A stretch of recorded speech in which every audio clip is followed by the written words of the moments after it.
She's a very special person to us, and we'll get to know more about her. Can we put our hands together for none other than Shosh Manyanga? Karibu sana Shosh Manyanga. Let's clap as she makes her way to the stage. Can you see how young she is? Isn't she the youngest person in this room? Karibu sana. Let's continue clapping, jameni. Tusikuwe na kunyimana makofi mpaka afike, sio? Karibu sana. Shosh, tunataka kunyengua misuli kidogo. Unajua kuna kabaridi. Ama is it me alone that is feeling a bit cold? Nairobi right now is really cold. I'm telling you. Shosh, I want you to show us a bit of exercise to get our bodies warm as we get ready for today's deliberation. Siko sawa? Si atuonyeshe. Can we stand as she shows us what to do? Hello? Here in front of you is Shosho Manyanga. Na anapenda wajukuu wake.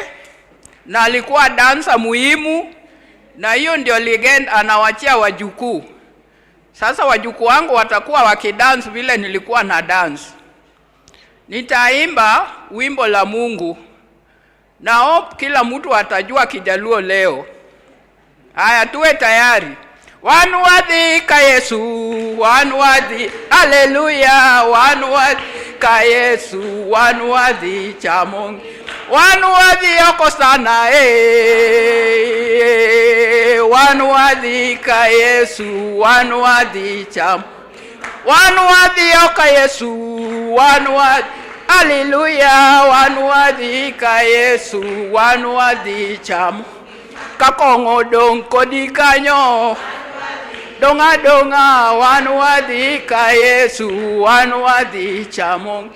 Kachodo dong kodi kanyo, donga donga, wanwadhi ka Yesu, wanwadhi cha Mungu. Wanwadhi yako sana, haleluya. Wanwadhi yako baba, wanwadhi ka Yesu, wanwadhi cha kabayo dong kodi kanyo, baya baya,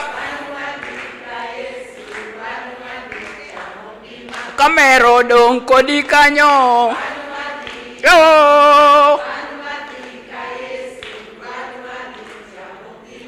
yende mbele injili yo, yende mbele injili ya Yesu, inaokoa injili yo, inaokoa injili ya Yesu. Ndio maana tunasema tuende mbele, ndio maana tunasema tuende, yende mbele injili yo, yende mbele injili ya Yesu, yende mbele injili yo, yende mbele injili ya Yesu. Tumechoka. Sasa mtanipigia asante style yangu. Asante sana mwalimu yetu kusomesha. Asante. Sasa yetu ya enzi yetu, unanipigia asante ya enzi yetu. Hiyo unapiga na kila kuanzia mguu mpaka chini. Haya, tunaanza na mguu kipande hii. Twende 1 2 3. 1 2. Hey. Tena. Pande hii. Tena. Tena. Bega. Bega. Kichwa. Kichwa. Sindikiza. Alafu tunaanguka na tunaanguka na Wasn't that lovely? Let's appreciate Shosh as she takes her seat. Karibuni sana once again. My name is Lawrence Gatenjwa from Youth Alive Kenya, which is supporting this particular activity this day. How many of us have heard about Youth Alive Kenya? How many of us? What do you know about Youth Alive Kenya? I want to hear from you. Today you are the ones who are going to introduce us. Eh? All the hands have gone down. Eh? What have you heard about Youth Alive Kenya? Good morning. What I have heard about Youth Alive Kenya is an organization that deals with matters youth, to empower youth, and to be able to make youth contribute to matters that are of relevance to the nation building. Well, thank you. Let's appreciate her. And that is true. I can confirm 100%. Yes, I see another hand up. Good morning. My name is Tilda. One of the agendas of Youth Alive Kenya is to ensure that they incorporate men in care work, and that is where they run the We Care project. Thank you so much. Let's appreciate her. And that is true. We have the We Care project, which I am actually the project lead, and we actually support the male involvement in unpaid care and domestic work. Somebody else? What have you heard about Youth Alive Kenya? One last person, please. Yeah? This other side. Edmund, what have you heard about Youth Alive Kenya? It works with young people.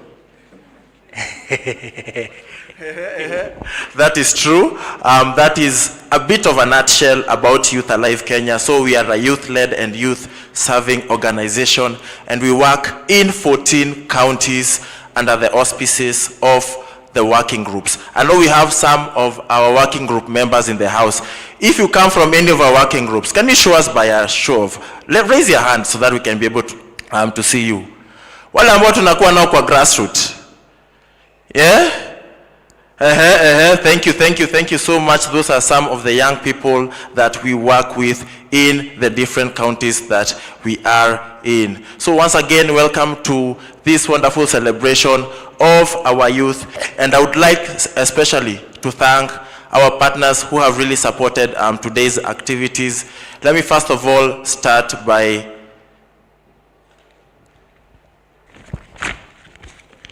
thanking Global Affairs Canada. Can we appreciate Global Affairs Canada, who are supporting the Time to Care project through our wonderful partners, Oxfam.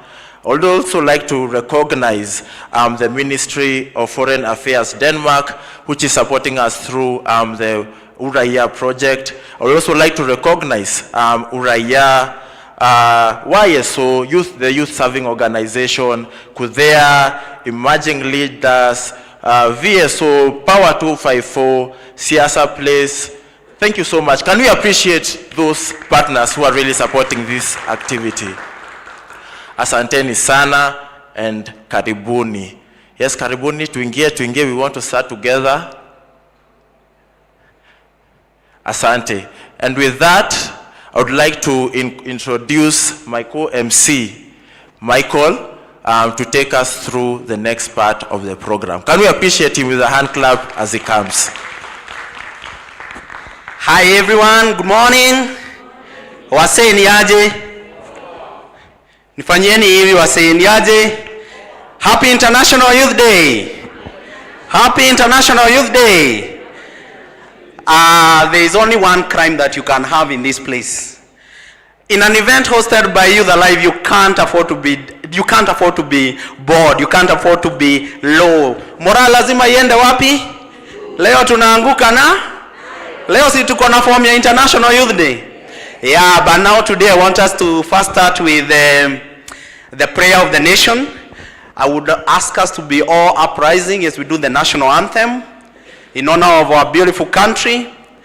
From there we have an opening prayer and we start with the program. DJ.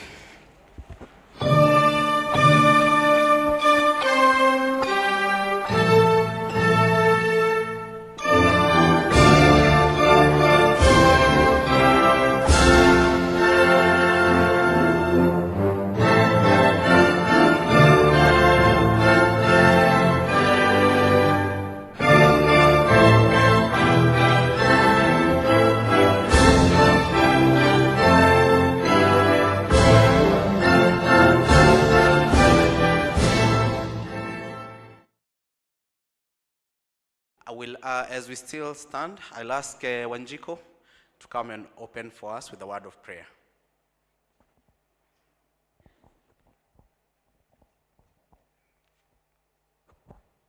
Let's bow our heads for a word of prayer. Heavenly Father, we come before you with grateful hearts as we celebrate International Youth Day.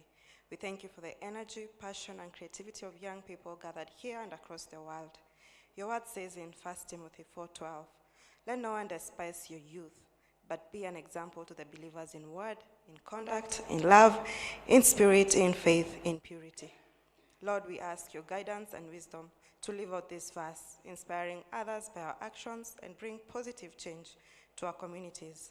May this event move us from words to meaningful progress, reflecting your love in all we do. In Jesus Christ's name we pray. Thank you so much. I'm still not letting you sit down.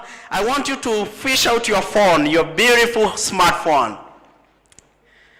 Leo lazima tutese kwa mtandao. So I want you to take a beautiful selfie with the people you are sitting with. Give them your best smile.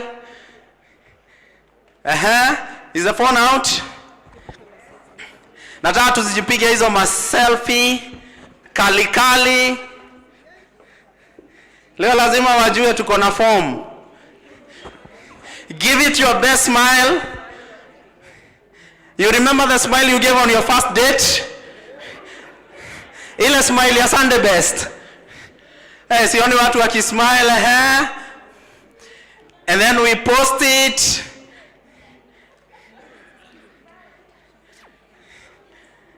The guy from West Pokot, I think, is having the best phone around. Umepiga selfie? Ilianza na ka selfie, To double tap, and then tuipeleke kwa Instagram, tuipeleke kwa X, tuipeleke FB. Yeah. As we do that, we can take our seats. Thank you so much. So today is a special day for our young people and all of us.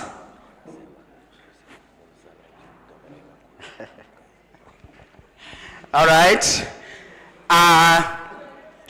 Today is a beautiful day. I think we are all very happy. And to start us off, leo nataka man tuchangamke. We are going to start us off with a beautiful spoken word by one of the best, the finest that we have. Wase Shesia, please help me welcome Shesia, who is the best that we have. Shesia, usikuje kaa wachi. Wase, wapi hizo mbinja pia? Short mbinja. Welcome. Hi everyone. Happy International Youth Day. Is everyone happy? Maybe I'm not, but we will see why. They say we are the hope of tomorrow. So sad because we don't even know our tomorrow. We fear and shiver for the smallest thought of tomorrow. We lay in bed crying, hoping and begging for no tomorrow. Our will to live died so long for there to be a tomorrow. So sad. We are a generation that fears their tomorrow. A sad generation, I would say. One trying to heal wounds and trauma and their demons to slay. Teenagers trying to heal their inner child, so sad, they say. Children devoured of any emotion, so sad to say. Mommy issues, daddy issues, depression, suicidal, addiction, violence, and aggression, so much to say. A 7-year-old girl killed herself, so sad, they say. A 14-year-old mother's, such a shame, they say. A young man lost in addiction, what a waste, they say. A young lesbian just trying to be herself, the devil, they say. A sad generation, I say. Should I blame the old generation? For they killed the new generation, forced young souls into adulthood with no explanation. A gay being killed for coming out, what a sad generation. Burdened young souls with what they call their versions of a better generation. Broke our bodies, souls, and spirit for the same generation. A generation that bleeds, can it heal? A child abandoned and neglected, can he heal? A boy sodomized and a girl raped by their protectors, can they heal? A child that was never good enough, never belonged, can he heal? A child that never had a voice nor his tears seen, can he heal?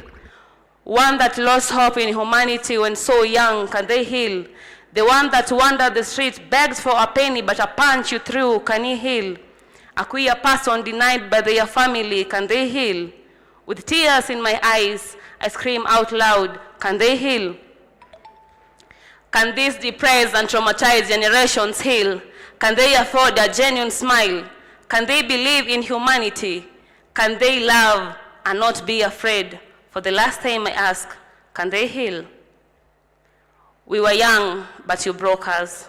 Strong, we had to become. We built a wall you cannot break. Now you call us the sick generation. Sodom and Gomorrah, you say, but we are what you wanted. We are the new generation. Do you accept us now, a sad generation? Shesia, the poet. Let's appreciate Seshamo. Let us give her a better clap. Yeah, thank you so much. Thank you so much for that spoken word, which is very relevant to today's event for the International Youth Day, where we are celebrating us as young people. The young people of this country have spoken, and they have said in no uncertain terms that they really want to be in charge of their future. Gen Z, mko happy? Gen Z, eh? Gen Z, yeah. That's the generation that has said that indeed this is their country, and this country is not going to the dogs as they watch. We're so proud of our young people. I think it's the best time to be alive in Kenya. It's the best time to see real change being driven by young people. All right? So I would want to start this by introducing the first person who is going to give the opening remarks. This is a gentleman, I think, who has hands of gold. Whatever he touches actually blossoms, and it is evident in the organization that he runs. Dennis is the ED of Youth Alive Kenya, with over 10 years experience in the youth sector. Most of us have had an interaction with Dennis in one way or another, and his drive is actually to break the self-perpetuating cycle of exclusion of young people so that they can be able to uplift their lives. Hear this. This man is from West Pokot, but he has a bachelor's in laws from the University of London. Hello. He also has another bachelor's on information systems from the United States International University. Hello. And is currently pursuing his master's in public policy and administration. Please help me in welcoming the visionary executive director and the captain of Youth Alive Kenya and a former prison warden. Hello. That is the other Dennis. Please help me in welcoming Dennis to the stage.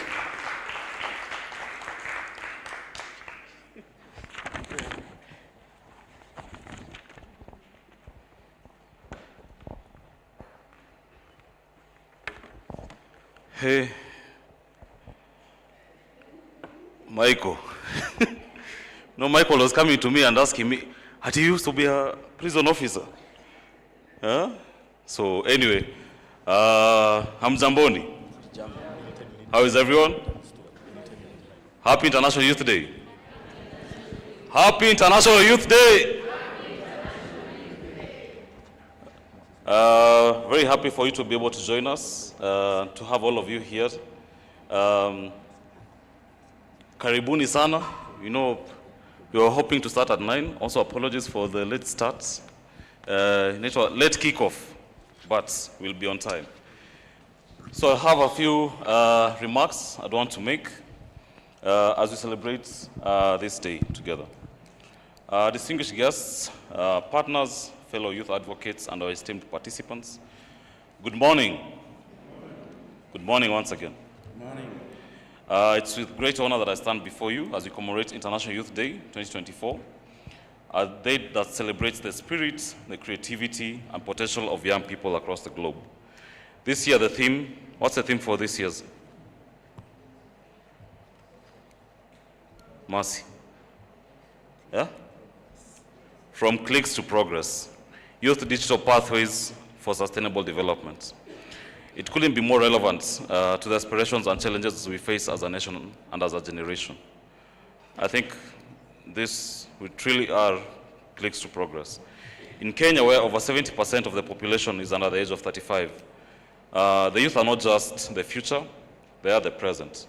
They are the architects of our economic, social, cultural, and political transformation. At Youth Alive, we have had the privilege of working with youth for over 25 years, empowering and mobilizing them to take their rightful place at the center of national development. Our strategic pillars, good governance, economic empowerment and livelihoods, and social well-being and gender equity, reflects our commitment to addressing the complex and interwoven challenges facing young people today. We believe that gender equality is at the forefront of a better future as a country and within our communities. Through our advocacy around care work, through the frameworks of reducing, redistributing, representing, rewarding, and recognizing unpaid care and domestic work, we believe that this work is often undervalued and is the backbone of our society. Today's Citizen Assembly is more than just an event. It's a powerful movement, a movement driven by a shared vision of a Kenya where the views of young people are heard and are integral in decision-making processes. We gather here to demand for transparency, for accountability, and for meaningful engagement in governance. Recent events in our country have reminded us all of the importance of eternal vigilance in safeguarding our democracy and ensuring that the voices of the youth are not just acknowledged, but are actioned upon. Michael said it is a wonderful time to be a Kenyan. I tell my friends, there is, like, when you could hear corruption cases and things were happening in this country, and everyone was just, like, you'd rather just block your ears because you don't want to listen. And you'd never think we'd get to this moment. So I'd want us to stand, because there are many people who also lost their lives in the fight for this better country. For a few moments of silence, just to honor them.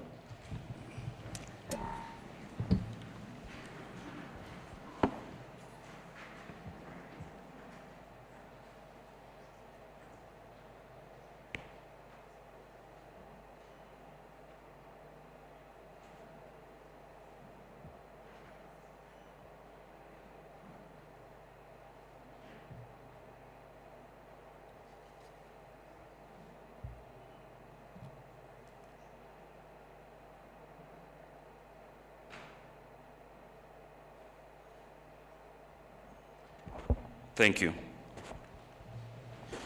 As we delve into today's discussions, I urge us all to remember that digital revolution presents us with unprecedented opportunities to amplify our voices and to drive change. We've seen the potential of how online discourse, what just started as Reject Finance Bill, and mobilizing, using emerging tech such as artificial intelligence, have the potential to shape our country's future and destiny, truly from clicks to progress. Yet, we must also confront the barriers that hinder full participation in this digital age. Barriers such as digital literacy gap, particularly in the rural and underserved areas, where we mostly work as an organization, which prevents many of our young people from realizing their potential in the digital economy.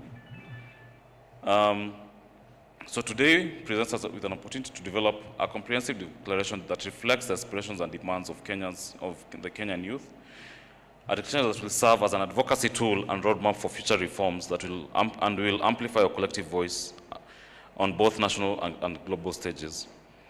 A declaration that we will submit to our respective government officials.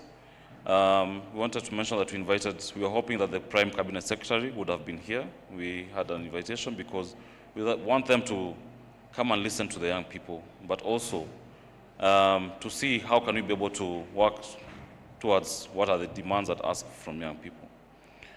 As youth-serving organizations, we shall remain vigilant and committed to the cause of serving young people. and protecting our democracy, for it's only through sustained civic engagement that we'll achieve the ideals of Article 10 of our Constitution for our proud nation of Kenya. I'd like to extend my heartfelt gratitude to the different partners who are here. And in no particular order, I am seeing Forum Civ, Titus. I am seeing National Democratic Institutes, Jackie, Action Aid, wave to the nation. Kenya ni home. How many people know this incredible lady? Yeah? Masses, mama bana. People would like to know you. How many people know her? Yeah? Yeah. I think she was the first person in the face of Gen Z standing up to leadership and calling for accountability. But we'll hear her story later. Have I said Action Aid? Oh. I also see UN Women. Say hi. Okay. Oxfam in Kenya. Oxfam, Blandina, Purity. Anyone else?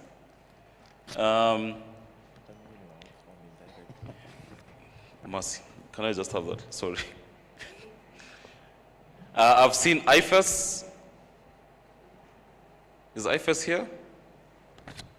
Sorry, let me just recognize them real quick. Global Affairs Canada in absentia. Danida, I think also in absentia. Oraya Trust, I think they should be coming. I'm not sure if they're here already. We have Mondo. We work our partners also. But more importantly, the youth serving organization community. We have Run to Serve. Run to Serve. A big applause for Run to Serve. We have ELF, Emerging Leaders Foundation. Yay. We have VSO, Voluntary Services Organization, at the back. We have Siasa Place.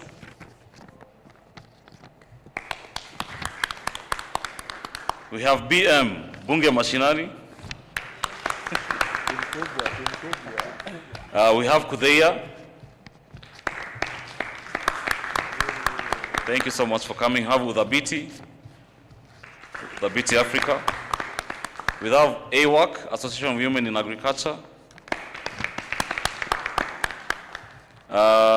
We have Masterpiece. I know this is also a YSO. We have KSEN, Kiambu County Empowerment Network. Very good friends of Youth Alive. We have Young Urban Women. Also very good friends of Youth Alive. And sorry, if I haven't mentioned you, we'll definitely recognize you, but we recognize everyone. We have our representatives of women that we work with from Korogosho. Watu wa Kocha wako wapi? Muko. From Kiambu. Watu wa Kiambu wako wapi? Salamianeni bwana. Poro wako. From Majengo.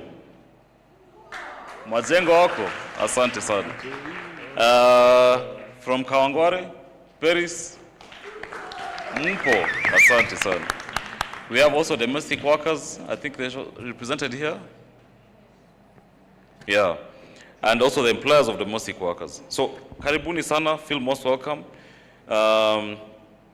And let's have a very good day. We have a full day program, not just this event. As I said, it's a collaborative effort between Youth Alive as well as the Youth Serving Organizations Consortium. So we have this event being led by Youth Alive, but also afternoon sessions being led by Power 254 and VSO. So, tafadhalini, musibanduke, sawa sawa? Asanteni sana, thank you.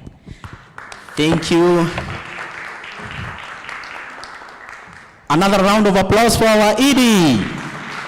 Thank you so much, Dennis. It's always an inspiration listening to you talking about young people and the way that Youth Alive has led in the way of making sure that the young people of this country are actually getting their space And a lot of appreciation for all our partners and our friends who have joined us for this particular event. Before we go to our next hype, I would want us to first get a keynote address from a lady who has a name that's not so Kenyan, but she always tells me she's as Kenyan can get. Blandina Bobson is the Director of Programs at Oxfam in Kenya, heading the Women Rights and Gender Justice, Governance and Accountability, and Natural Resource Program pillars, with over 13 years experience. I know some of us 13 years ago were just kids.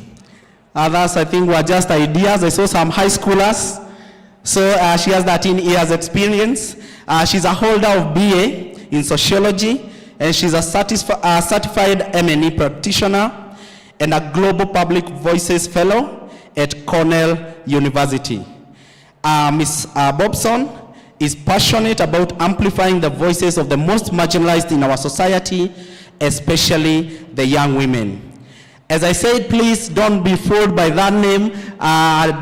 Ms. Bobson is as Kenyan can get. So please help me in welcoming her the Kenyan way to the lovely Ms. Bobson as she comes and gives her keynote address.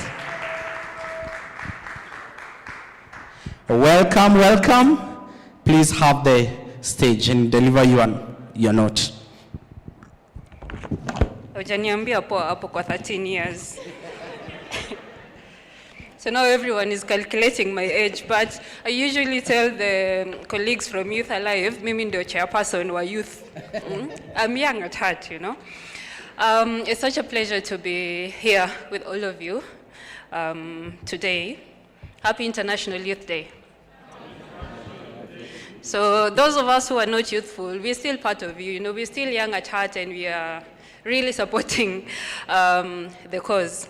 And as is, when I was told I was going to do this keynote speech, I kept thinking, what am I going to say? You know, considering that, first of all, we are the people who have been blamed, you know, the millennials, for not really engaging in governance-related issues. You know, we took a back step, and in our defense, we always say it's because of the life that we went through when we were growing up. We're not like you. You people have a voice. You people can ask questions, you can challenge, you know. We never had that opportunity. So we were traumatized from that time. And we just decided to kind of take a back step. But we're super proud of, you know, what has been happening in the country. So I thought I'm not going to I don't have a speech. I just have, you know, some thoughts. And I'm going to tell you a story about Oxfam.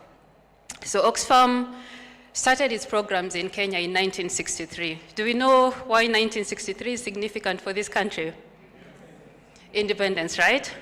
So we started our work back in 1963, and we went into Turkana County, which all of us know what happens in Turkana County. It's one of the most marginalized counties, one of the counties that is, you know, faced by recurrent disasters. If they are not in drought situation, it's resource-based conflict.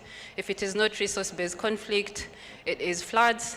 If it is not floods, it's human disease outbreaks. If it is not human disease outbreaks, it's livestock disease outbreaks. So they're always in that cycle. You know, there's something that is always happening. So we saw it befitting that we start our programs there as a humanitarian organization, responding to disasters faced by, you know, the affected communities. And over time, then, we scaled up to other arid and semi-arid land counties, offering humanitarian aid, but now progressively started getting into development programs because emergency interventions are very expensive. But you also realize that the more you do it, the more you create dependency in the people that you're serving, and they're not able to actually, you know, cope with these disasters by themselves. So we integrated development programs. Fast forward 2014, the World Bank then declared Kenya as a low middle income status country. What this means is that the government is able to take care of its affairs, is able to manage any issues that this country experiences. But what also this means for civil society organizations like Oxfam is that there's going to be reduced foreign aid, to intervene.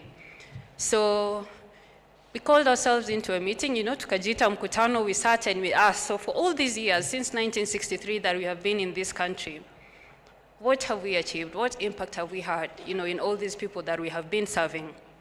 So of course we saved lives during emergency responses, but that was short-lived. You don't see that, going beyond a period when people need to get into development activities. We then asked ourselves, how comes we are in this situation that we have invested in billions, to sink boreholes in Turkana, but every time there's a drought, one of the biggest challenges is that people don't have access to clean and safe water. Of course, then we realized there are governance issues. You sink a borehole, you hand it over to the community, and of course, there's no investments in operation and maintenance. The wear and tear, the borehole breaks down, they move on to the next borehole. And then we have another drought, and it's a cycle. And this is when the realization, hit us that what we actually did when we came into the country, we took the power away from the people.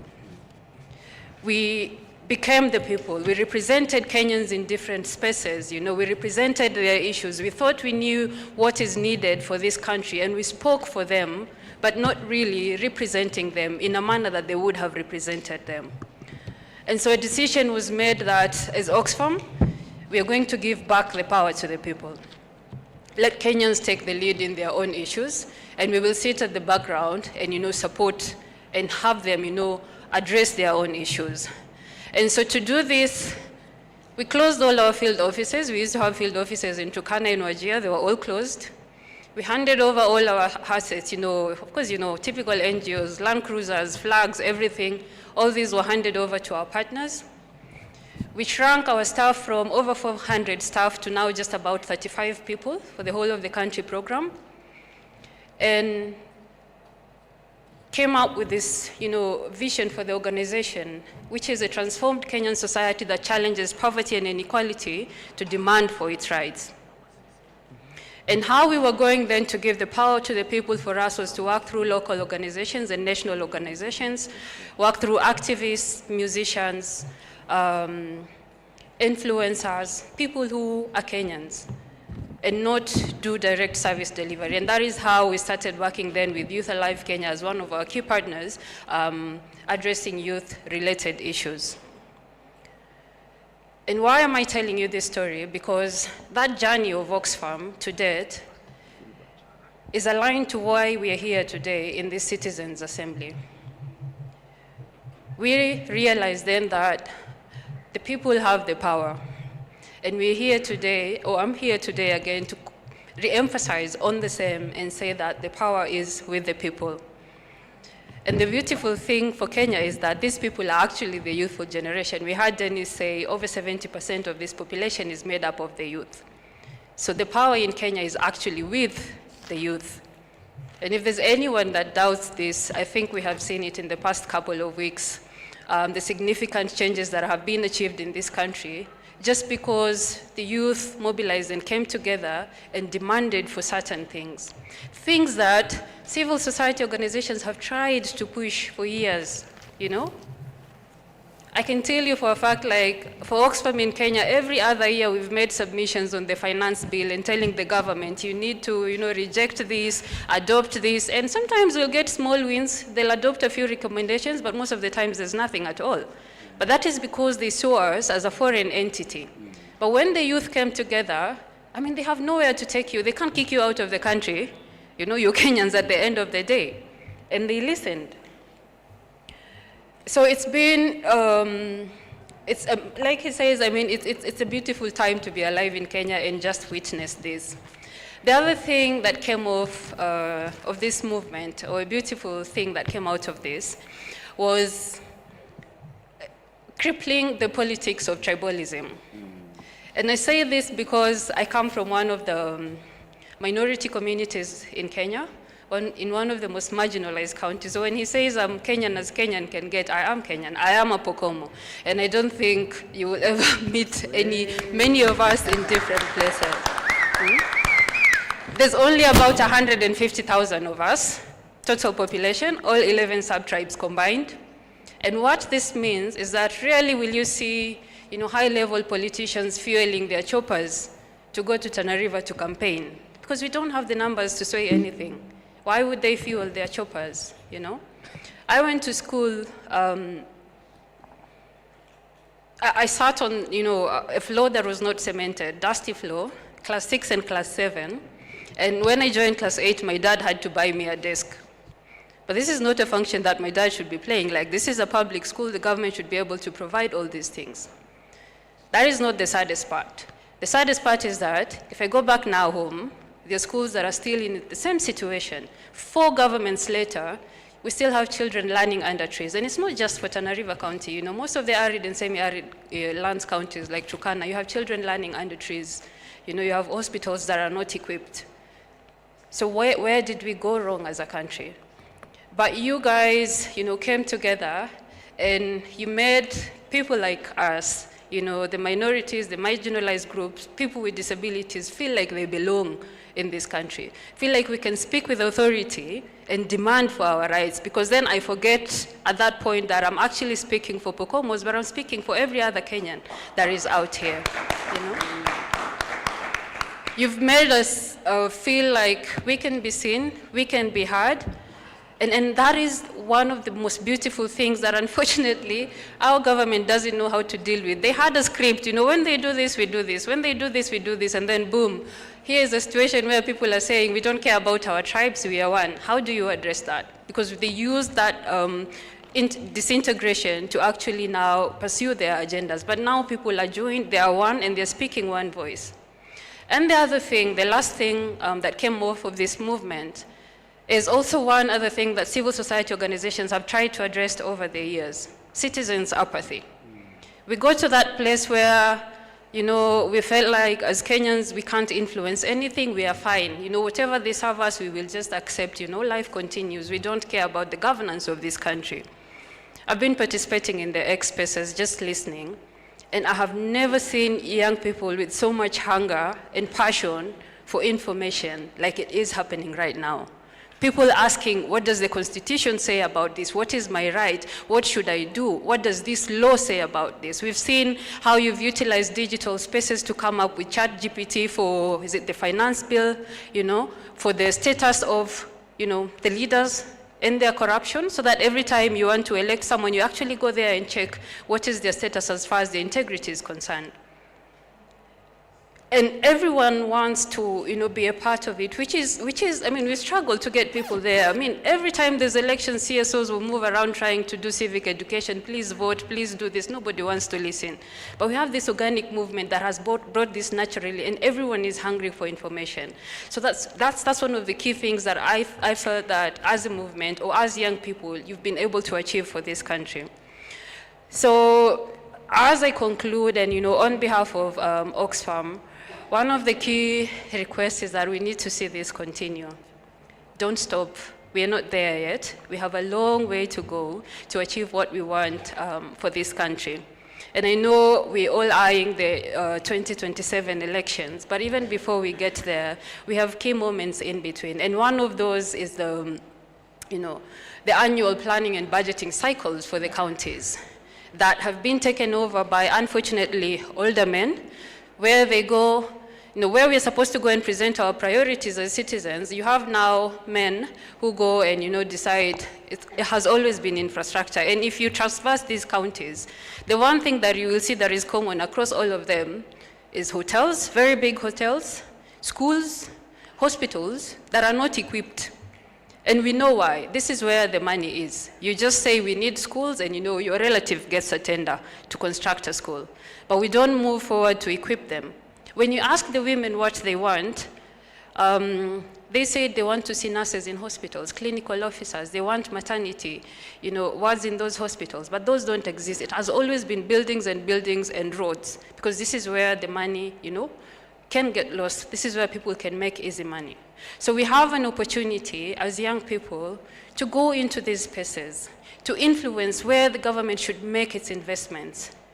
And this is what we call gender-responsive budgeting, that the government will invest resources in sectors that address the unemployment that the youth is facing, that the government will invest resources in critical care sectors where women have to spend most of their time just doing unpaid care and domestic work and have no time to engage in other activities like going to school, getting formal employment, trainings, or even resting. It's just a cycle of just doing unpaid care and domestic work which no one recognizes.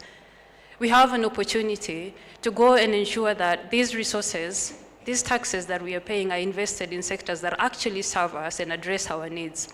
And no, it's not just about holding the government to account. There's so many other institutions that exist that we need to hold them to account, including the Oxfams of this world. We receive donor funding every time, but we have organizations that embezzle these funds and the money does not go to the people. So we as the youth have that opportunity to hold them to account and ensure that they do right by Kenyans. There's private sector companies that carry out a lot of developments where we come from. And what happens is that there's a lot of exploitation, and the revenue that is generated from these development activities is not shared fairly with the citizens. They get the most of it. There's a lot of exploitation, land grabbing, land acquisition, sexual and gender-based violence in these spaces. So when we're talking about governance, it's basically holding all institutions to account and ensuring that they deliver what will give Kenyans an opportunity to enjoy their rights as Kenyans and to enjoy their rights as humans. And so the cost of inaction sometimes is worse than the cost of taking action.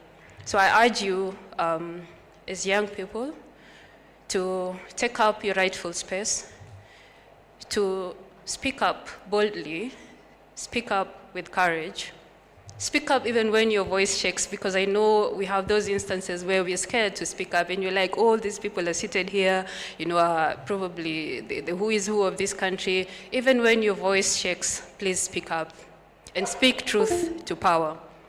I will leave you with one quote of this guy called Wael Gonim. He's a computer engineer, he's also an internet activist.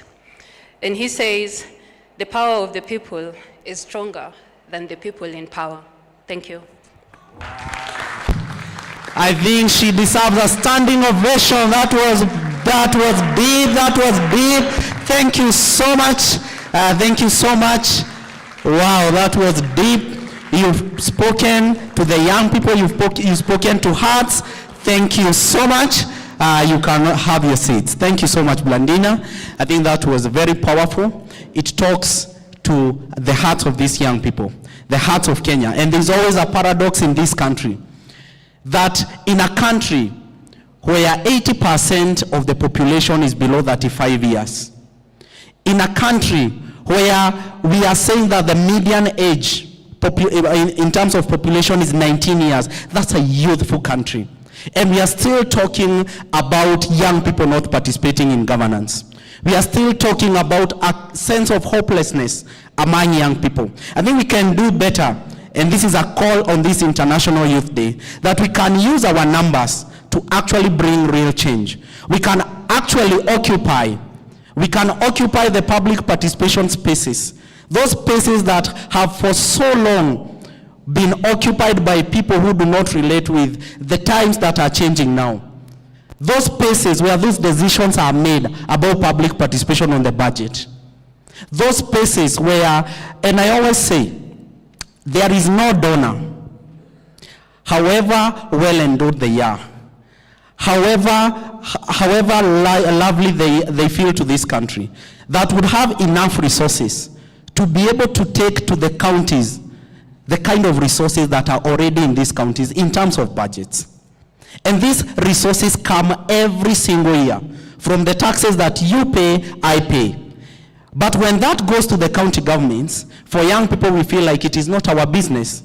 But we are always very keen to run to our development partners telling them, this is what we want to do. I challenge you, and I want to tell you, young people, on this day, that we have to occupy these places where decisions are being made about the future of this country. So much money is there. I wish we were going to our development partners telling them, please help us to be able to raise awareness among the young people so that they can actually be able to tap into the county budget. And I think, to me, the theme for today is very relevant to this conversation. of trying to occupy these spaces, of trying to redistribute unpaid care. You know, the burden is too high on our young women. I always say, when I look at my wife and the kind of work that she does, as opposed to what I am expected to do in that house, I feel like for sure I'm being unfair. And the moment I interacted with this program, I am a big example of a change and a real change, and it has been felt even in my house. I always smile at my wife and tell her, babe, I think it's sometimes good to share these responsibilities so that you also have time for you to be able to do productive things. When I was called for the first meeting on this project, I was like, hey, this is Africa. You're telling us that we should be sharing domestic work, but until I listened to what it means on the burden of unpaid care on young women, what it means for her not to be able to do her own things, that I actually got that Damascus moment. And I said, yes, this is a conversation that we need to have, and this is something that I want to do, and it was a very personal decision. So I know those figures can be very depressing, so Mose, I think I want to invite you to just come and just give us some hype. I know Nime was stressed, I've depressed you, but I think I have someone here who can be able to help me in hyping you up as we go to the next session where we are going to go deeper into talking about these issues. Most, take it up. Asante sana. Tumpigieni makofi. Yes, my name is Moses and I love to have youthful energy. Sindio? So wherever you are, tusimame tu tafadhali tuingize hapa youthful energy. Thank you very much. The power of the people is stronger than the people in power. Hey, hatari. Hiyo ndio nayo nyumbani. Hata nikisahau kila kitu, I won't forget that. So, I want to teach us a very simple dance. Inaitwa chicken dance. So, si ndio tuko tayari? So, we do like this. Fanya hivi mikono. Si ndio? And then tufanye hivi mabawa. Si ndio? Alafu tufanye hivi ni kama twisty. Then we clap, pa, pa, pa. Sindio? Can we try? I just want to a group of schools.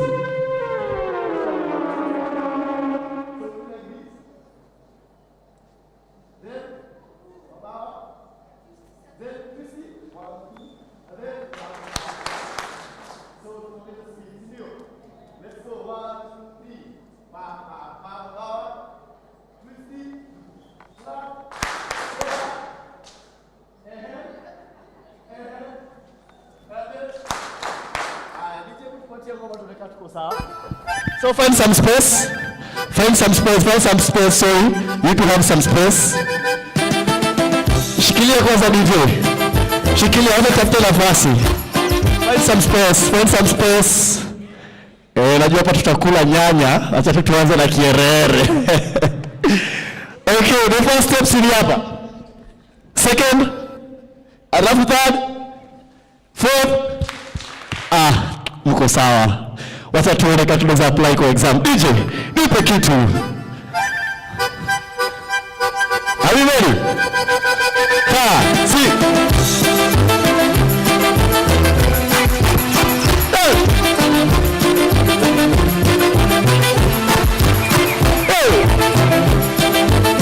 Asiku swali watu.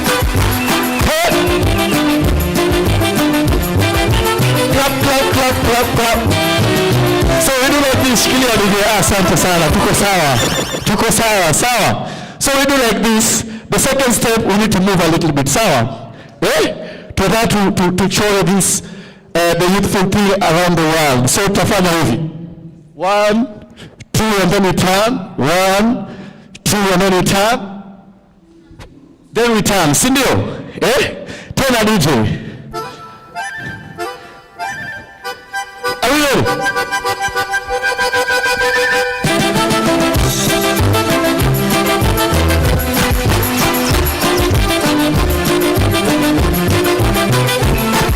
Let's do it. Very nice. Very good.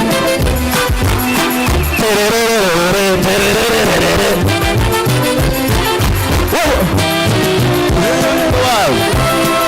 And back. Yes.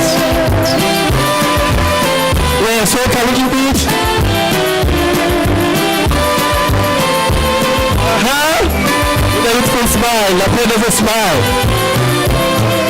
Okay. Clap, clap, clap, clap, clap.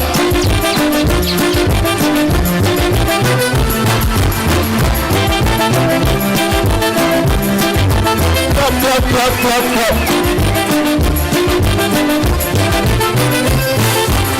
Very nice. Asante sana DJ. We shall continue. Si ndio? Welcome back. Asante sana. Tujipigie makofi for a good job. Wow, thank you. Now you look like happier Kenyans.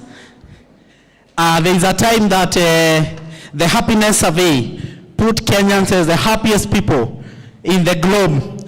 Do we still hold that title? Do we still hold that title of the happiest human beings on earth? But why? You people look so happy. All right, to unpack the issues that have come up from the keynote address and the opening remarks, to talk about issues of the space of young people in the development of this country, both politically, socially, and all that, all the issues that revolve around young people. We would want to go into a panel discussion. Please, I want this to be a very interactive panel. I want you to take all the notes that you would want to take, so that after this we have a very engaging session where we are going to talk about the issues that come out. And I wish to call my assistants, John Mushori and Helen. Please come so that you are able to assist me to welcome my guests. So the lady panelists are going to pass on the right. You know, ladies are always right. Hello? Always ladies are always on there. So the ladies will take the right and be escorted by John Mushori and the men. Nyinyi ni na huko. Sawa sawa? So you look for your way up there, but I want you to get up here. So you make your way, but Helen will be there to assist you. So the first person on the panel,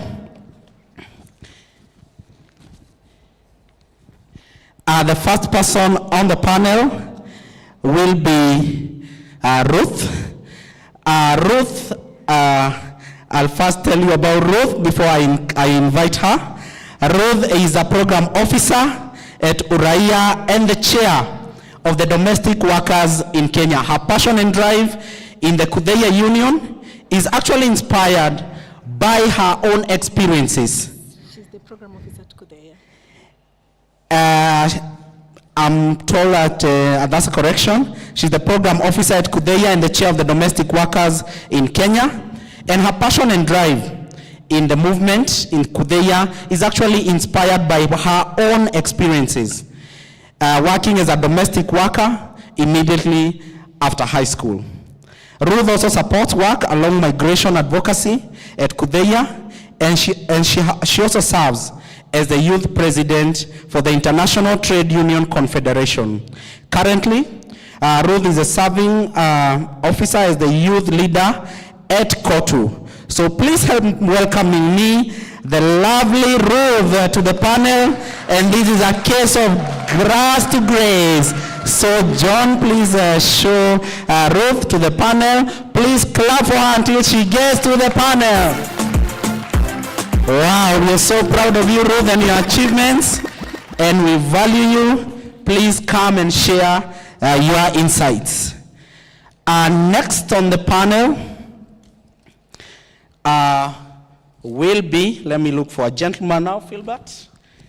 Philbert is a youth empowerment advocate and a mentor who supports youth self-awareness, preparedness, and inclusion at key policy and decision-making levels at society, not just in Kenya, but also in Africa. He is a team leader of the Religious for Peace Youth Media Team. Philbert is a holder of a bachelor's degree in political science and an alumni of the Young African Leaders Initiative, the prestigious YALI. He serves as the current national chairman of the Kenya Interfaith Youth Network.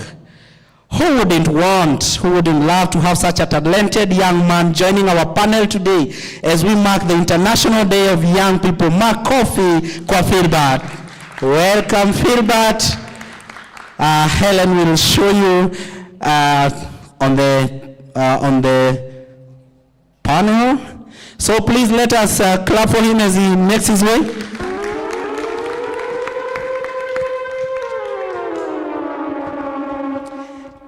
Thank you. Rama is the next on panel. Rama is a good dancer, so as she walks to the podium, I think she will be dancing her way up there. So Rama is our program officer at Youth Alive Kenya. She's a gender justice advocate with vast experience in policy development. She leads the social well-being and gender equality pillar at Youth Alive Kenya. A very passionate lady about issues to do with young women and girls, and she has won a number of awards in her area of interest, including the Health Trailblazer and Align Maternal and Newborn Health Movement Maker. Please put your hands together as we welcome the award-winning program officer from Youth Alive Kenya as she dances her way to the stage. Please give me your clap as she makes her way. Yeah, thank you. Please have your seat. My next panelist will be Robert Juma. Robert is a fun-loving youth advocate who is invested in innovative ways of tackling social, political, and entrepreneurial issues. He is a youth advocate and a leader who empowers young people to be change makers and engages them in developing innovative ways of tackling issues, both political and economic problems. He has a background in development studies, and he has engaged young people in governance, gender mainstreaming, and social accountability over the last 7 years. And for that, he got a recognition from the National Gender Equality Commission for his work. Robert believes in the following: that our lives begin to end the day we become silent about the matters that matters most to us. What a privilege to have Robert Juma on the panel today. Please help me in welcoming Robert to the stage, to the podium. Wow. Welcome. Your city tunajua ni ya Turkey. You are doing well in this life. Life has a way of giving back. So welcome. Next on stage, last but not the least, is Mercy Taros. Mercy is an educationist who strongly believes that education is truly the greatest equalizer. She has founded Kenya Ni Home Initiative, which is an initiative that seeks to sustain education through agriculture and entertainment. Mercy, through the Kenya Ni Home Initiative, is currently working on getting the Ministry of Education and the KICD to include constitutional studies to the primary school curriculum. Let's clap for that. Mercy will officially be launching the National Civic Education and Engagement Tour through Kenya Ni Home on 7th of September. We look forward to that. Please give me a round of applause for Mercy as she makes her way to the podium. Wow, thank you so much. Please take your seat, and you can also clap for your moderator as he makes his way.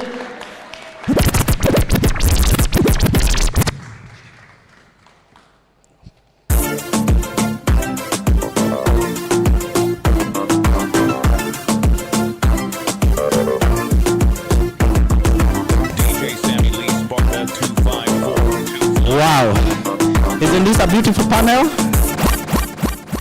Isn't this a beautiful panel? You've heard the profile of my panelists.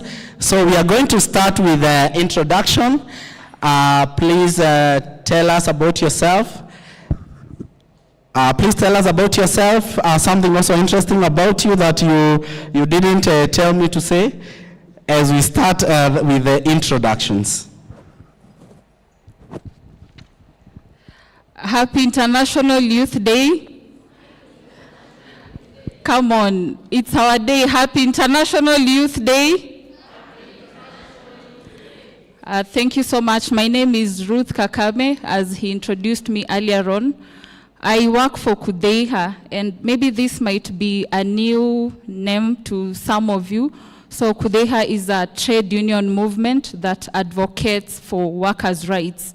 So I lead the domestic workers unit within the trade union. We are a multi-sector, and we represent workers within the domestic sector, hotels, education institutions, and also health sector. So the category of workers that we represent are those that are of the lowest cadre. So, and not forgetting also migrant domestic workers, those who move outside the country to go and work, particularly in other destination countries. So briefly, that's who we are as an organization, and I support programs within the work that we do with domestic workers in the union. Thank you. Yeah, thank you so much. Please let us appreciate her. Hi, everyone. My name is Rahma Isa. I work for Youth Alive Kenya, and I'm sure I've interacted with most of you. So I lead the social well-being and gender equity pillar as a program officer, also supporting Time to Care project. And something interesting about me, I look quiet, but I'm not quiet. I like to talk. So Youth Alive Kenya is a youth-led, youth-serving organization working with young people to make sure that they're able to articulate their issues, the key issues that concern them. That include issues around governance, issues around women economic empowerment, and also issues around their social well-being. Thank you. Thank you. Let's appreciate. Viva comrades, viva. Viva comrades, viva. Fantastic. Robert is my name. I work with Emerging Leaders Foundation. I'm running the Governance and Civic Engagement Department, where we are working in 8 counties, addressing issues to do with social accountability, gender responsive budgeting, and climate governance. I'm so happy to be here. One interesting thing, I love food. I love food. Yeah. Wow, let's appreciate the foodie in the house. Yeah, welcome, Musi. Happy International Youth Day. Happy International. More power to the youth, more power. More power to the youth, more power. More power. I am Mercy Tarus, an educationist, which has already been said. I truly believe, and I like to say that education is the greatest equalizer. And so anytime you get a chance to educate the Kenyan child or a child, you take it. Anytime you get a chance to educate the common mwananchi on the katiba and the rights and responsibilities, you take it, because that is actually what will help us make a difference for now and for the future. I believe that we are the difference that this country has been waiting for. So brace yourself for the marathon that is this journey. I know after the protests, we've kind of felt tired and thought, it's not even working, but it is a marathon. And once we appreciate that it is a marathon and not a sprint, then we will be the difference that we know we are. I am a poet. I have a book called If Tomorrow Comes Without Me. That is what has not been said. It is about mental health. So I am also a mental health advocate. I like to advocate for the rights of every human, despite their challenges. And in our society, especially when we talk about mental health, I feel like most of the time we want to shy away from that. Akona depression, ni suicidal, akona bipolar, huyu hata msimsikize, hata walipeleka mwende, So it is nice and it is good that we start talking about these things to make a difference. That's it. Yeah, thank you so much. Let us appreciate Ruth for that. Welcome. Thank you so much, Madam Moderator. My name is Philbert Aganyo. I'll start with something interesting about me.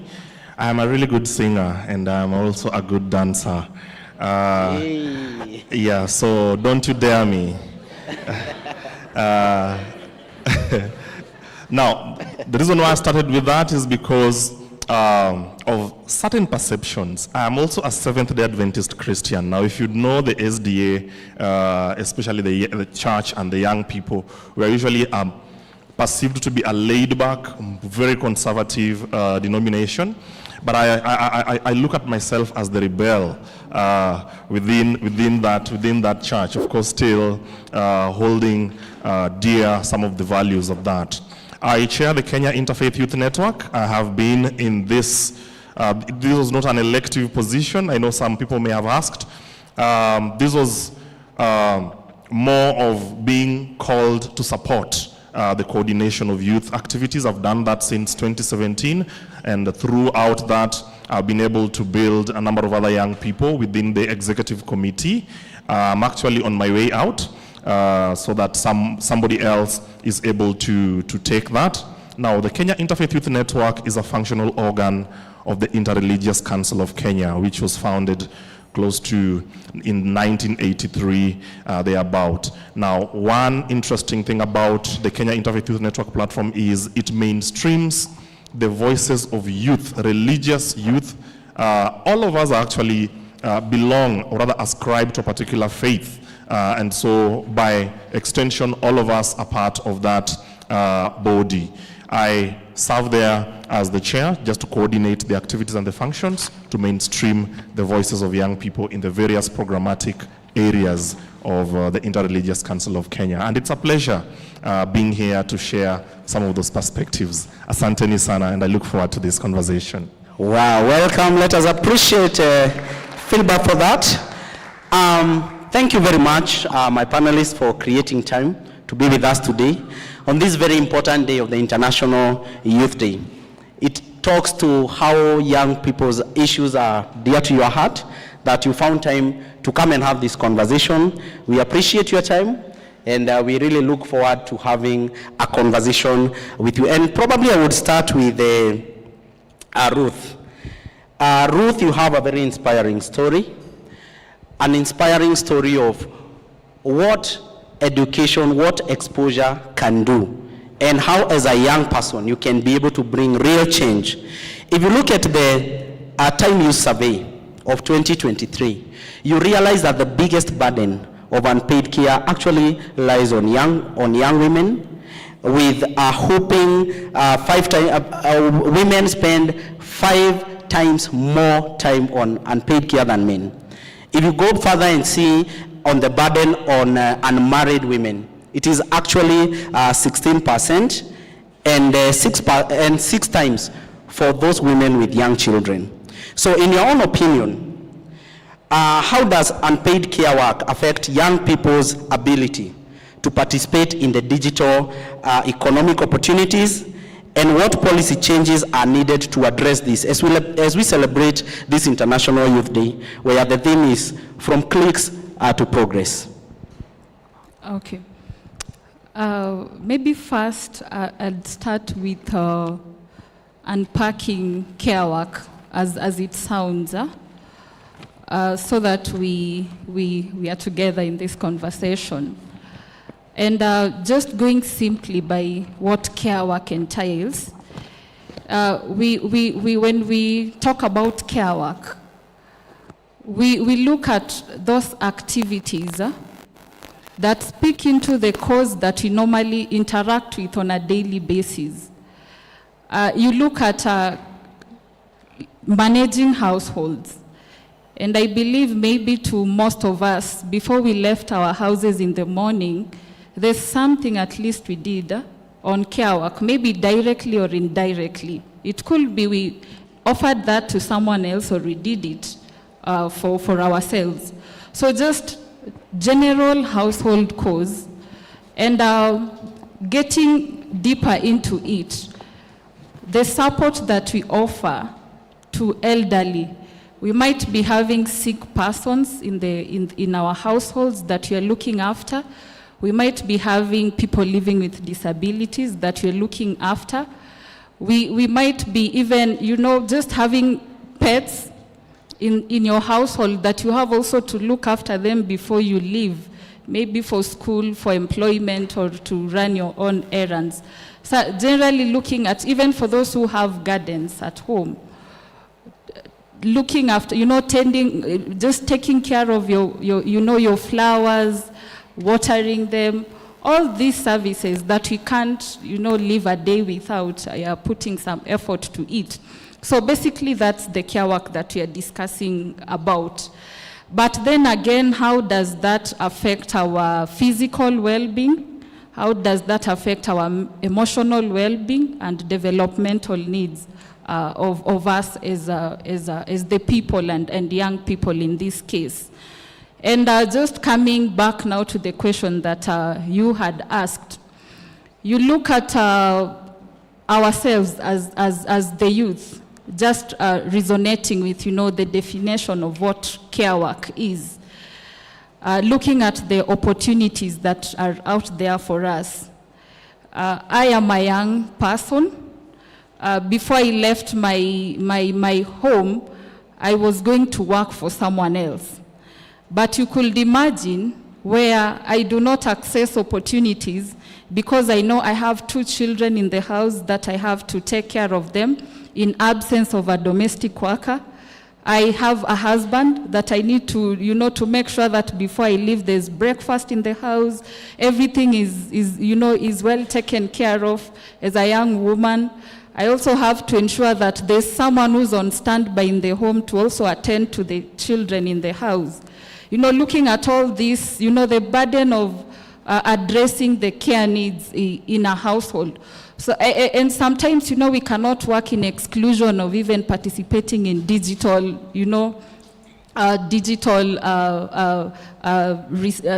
tools that we have out there. And just coming back to the question, you find that for women, sometimes you might be engaging yourself in unpaid care work that is there's a lot of time constraints around it. Just being on standby to attend to all these needs that you are supposed to be there to attend to them. So you find that it also has a time issue within it that affects our participation and even our intention to further develop our skills as the youth, because now the focus and priority is on other burdens of care work, when the shift, and the divide around developing yourself as a young person, opportunities to even further education, how much do you concentrate, to just improving yourself in terms of, advancing your educational roles for a woman. That becomes one of the issues. Then as we also think about our participation in this, there's also the aspect of even economic dependency for young people, whereby we are talking about this, but you also have to relook into our future social security. Then how much are we contributing to the whole care needs? So you find that even prioritizing what really we need to put in the table, how much do we, go further to advance ourselves as women in terms of finances, in terms of, participating in even income generating activities and having all these barriers to enabling you as a woman forge ahead in terms of, economic development. There become some of the challenges that women face. And not forgetting that, how then do you do all this when there's you don't have internet, you don't even have digital, equipment to support you as a young person to do it. Something that also, and especially when when I narrow it down to the young people that I interact with, the unemployed, looking at, those that do not have money to purchase some of this equipment. So you're just sitting there, you want to be a content creator, you want to be an influencer, you want to use, the digital platforms to advance yourself and try to do something, but you're limited because you do not have all these resources to purchase and acquire these materials. So you find that these are just among the few of the challenges that young people encounter, especially when when they have to deal with issues and the burdens and prioritizing care work and not using technology to leverage on personal development. Thank you very much. Ruth, looking at you from face value, I can see an empowered woman. I can see a woman who has created a space and made quite some progress in terms of personal development. You are a Kenyan and you've walked the journey. What comes to your mind when you hear the word Mboch? I feel so bad because first the label, Mboch, demeaning, devaluing, not recognizing the labor that is offered behind the name, just putting dignity in the face of the work that the domestic workers offer. Their country, for me to be here, I had to leave one at home. So just appreciating the value and the role that they play to enable, the system move. So I interact with that name, but first, what comes to my mind, we just deserve a decent name to the work that we do. Wow, thank you very much, because I asked that question because as Kenyans, the young people especially have grown up with domestic workers in their homes, and there is always that, that connotation of Mboch, I'm a house girl, I'm a whatever. So I'm always very happy when we have these conversations and we can actually be able to put dignity to the valuable work that domestic workers make, and we can actually see that this is work like any other which contributes a lot to this society. Thank you so much. Thank you so much, Ruth, for that. I will want to go to Robert.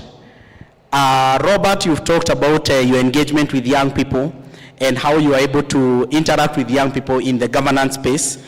And survey after survey has actually shown that young people are either not interested in the civic space or are too aloof to go to these public participation spaces. But incidentally, this is where most of the decisions are being made. So maybe you can give us your insights on what strategies have the civil society as a sector. What strategies have civil society successfully used to bridge the gap between government and young people? Because it feels like it is us and them. So what are these strategies that you think have really worked, and what can we actually be able to leverage on in this space of closing that gap? Thank you very much for that. And it's true that a lot of young people don't engage in public participations, and especially, let me focus on at the county level. We have the two levels of government. We have the national and the counties. A lot of decisions are made in these public participation forums, because if you don't show up to come and have your opinions and your views captured during that time, then it gets to miss even on the financing aspect. And I think there's a lot that still needs to go towards engaging young people. But as you have seen from the recent maandamano that we have had, young people have moved from keyboard warriors, as previously was being termed, keyboard warriors who just make noise online but don't take action. I think since the maandamano started and since we started occupying, we have been occupying the streets, and I know even after this, people will start occupying those public participation forums. Because you see what happens, the government has put those forums in such a way that young people are not interested to go. Because they will come, number one, you're given a 100-page document that is not simplified. It is sent late. So you'll be given the document today and you're asked to go for public participation tomorrow. And they expect that within this one day, I'll have gone through this 100-page document to come and give my views. So the government has been using some of these strategies to even make sure that these platforms are not meaningful. And that is where now the CSO comes in. And most times what we have been doing is access to information, pushing for access to information. Because you look at most of the websites, even county websites, this information is not there. But then the CSO plays a key role in terms of now being the bridge between the government and the young people and the citizenry by and large. And this now then helps to have meaningful conversations, because it is when CSOs and institutions and even individuals as well hold these people into account that then we are able to see change. Right now, I'm sure for most of the young people, they don't even understand basically the budget making process. And then what now happens is counties then take advantage. Because if you don't understand at what point can your views be taken, at what point can they be captured, then you're going to miss out. And then when you miss out at that point, the government then decides what is good for you. You see, ideally, what should happen is come and engage young people in such a forum. What do you young people want in this specific county for this financial year? But then what has been happening previously is the government basically comes with specific programs. And most times, even when you look at the financing, most of these developments are tournaments. You'll see a governor put up a tournament in the county, but who told you that young people want to just come and play football? Maybe we just want to come and have a meaningful engagement. We want a social hall where we can come and do our skits, our plays, and promote that. But then, if we don't meaningfully engage and take those initiatives, then we will continue being left out. But I'm so happy with what has been happening with the demos, and I'm urging all of us away from just Ruto must go, yeah, I agree, but away from that and away from the streets, let's also now go back to our specific counties. I loved what Mercy did in Uasin Gishu. There was a lot of conversation, some people saying she was rude when she was engaging the senator and all that. And people actually trolled her for some time online. But then she called the senator out because of what he had done, because that was mismanagement. And actually that was not just mismanagement of public funds, but also of individual funds, because they had also gone an extra mile of paying more money for them to get those scholarships. So we need to hold these people accountable. We need to have forums where we come and sit. And also for the young people, one thing I would like to encourage us is it is not always about the money. Because most times when it comes to issues of public participation, hakuna do, hakuna transport allowance, hakuna seating allowance. So most young people won't attend. But then what I would say is, let's show up, because it is through these public participation forums where we'll be able to have our views taken, we'll be able to articulate what we want for the county to do, and also we will have a roadmap of what we have said needs to be done. Therefore, we are able to hold them accountable for what they have done or not done. Yeah, thank you very much. That is quite insightful. But when you talk to government will always tell you that we've done our bit. We have prepared a venue for public participation. We have called people for public participation, and we have provided the documents for that public participation. Young people, especially on the other side, will say, this is not our space. So there is clearly a gap between the viewpoints of government and the young people when it comes to public participation. So as civil society, how would we be able to amplify the voices of these young people so that the voice of young people is actually heard in development and in the agenda that matters the most to this country? I'd say the major role for civil society would basically be getting to engage young people to understand devolution, to get to understand issues of governance, so that from a personal point, because if I get to understand why governance matters to me as an individual, I will then take it up. But then if, and for the longest this has happened, is issues of governance have been perceived to be for the elderly. Wamama waende public participation, waseme wanataka kujengewa soko, and all that and all that. And most young people, that is the notion that has been there. But then, for us CSOs, it is high time that we get to mobilize. get to encourage young people to take part on issues of governance. And not only just public participation. Let us also encourage more young people to even vie for these elective positions. Because as much as we are going to change the rot in the system from outside, we also need to change it from within. So let's have more young people. Let us have a lot of young people vying for MCAs, for MPs, and all these seats. Because you can. If you believe you can, and we are going to change this country a step at a time. If you look at history, the likes of Kina Tom Mboya and all that, they were able to make changes that we enjoy to date. So today, we are the current Tom Mboyas, we are the current change that this country needs. And for the CSOs, let us continue engaging these young people. And let us not start at 25, Ukoju. Let us start even at school. By the time someone is, because if you look at, for example, 2027, right now a student who is in high school, depending on the age, is going to vote in 2027. If we don't start engaging them at such an early age, they will clear school in 2027 and then come to vote, but then they don't really have that understanding of why exactly am I voting and how does it affect me.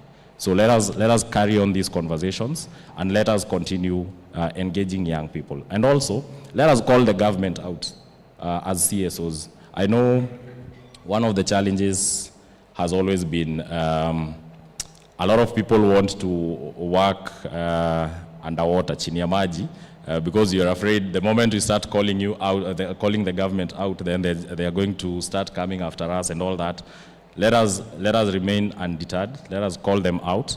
Let us have forums where we also approach them. And one of the things I'd like also to mention, I'm so happy that, and I know quite a number of organizations here are members of the Youth Serving Organization.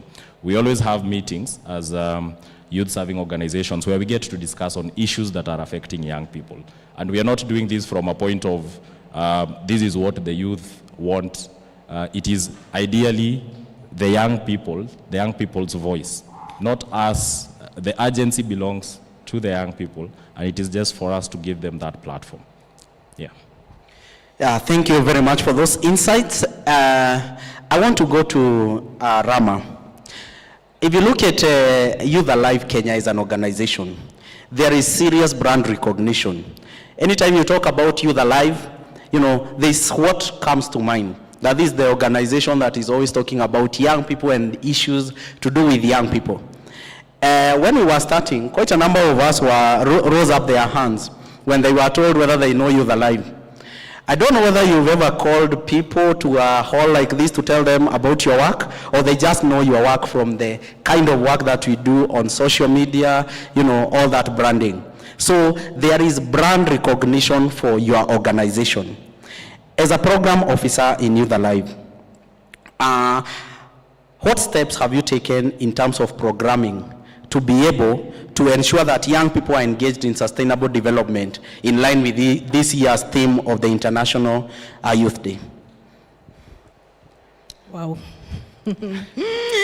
Yeah, so first of all, as I said earlier, Youth Alive Kenya is a youth-led and youth-serving organization.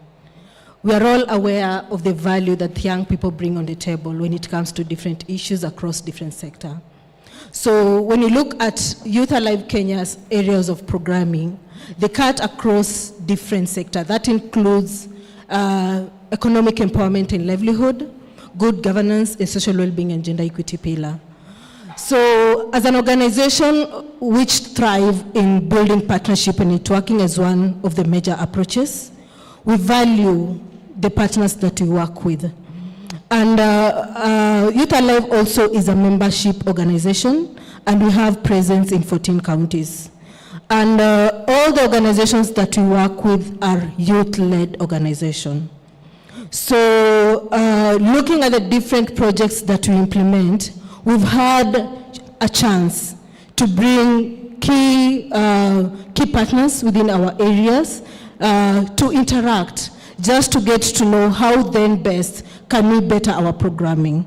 The issues that we work on as an organization are not Youth Alive generated issues, but again, these are informed by the research that we conduct as an organization together with other partners that inform our area of programming. So major areas that we deal with, they're mostly responses in terms of the issues that young people face within the communities.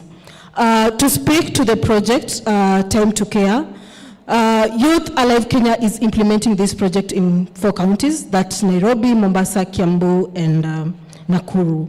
We work with different partners also. As I said, one of our major approach that we thrive in is building partnership and networking, and we work with different partners, including Kudeya and AWIC, together with Oxfam. So these 3 program areas, they look through in how best can we improve the care infrastructures within the country, with a major focus in recognizing the unpaid care and paid care work, reducing the burden that women and girls have to go through when it comes to conducting the unpaid care, and redistributing together with rewarding this work that women and girls do in Kenya. And we believe we can never achieve it alone. So we conduct capacity building sessions on different key areas, just apart from unpaid care work. So we have other projects that are supporting issues to do with organization system strengthening that build capacities for the member organizations that we work with to see how best can organization they can be able to resource mobilize so then they can go beyond to hold duty bearers accountable when it comes to different issues. We also have an avenue to support also our member organization when it comes to resource mobilizations, in that they are able to conduct resource mobilization independently, even beyond Youth Alive organization.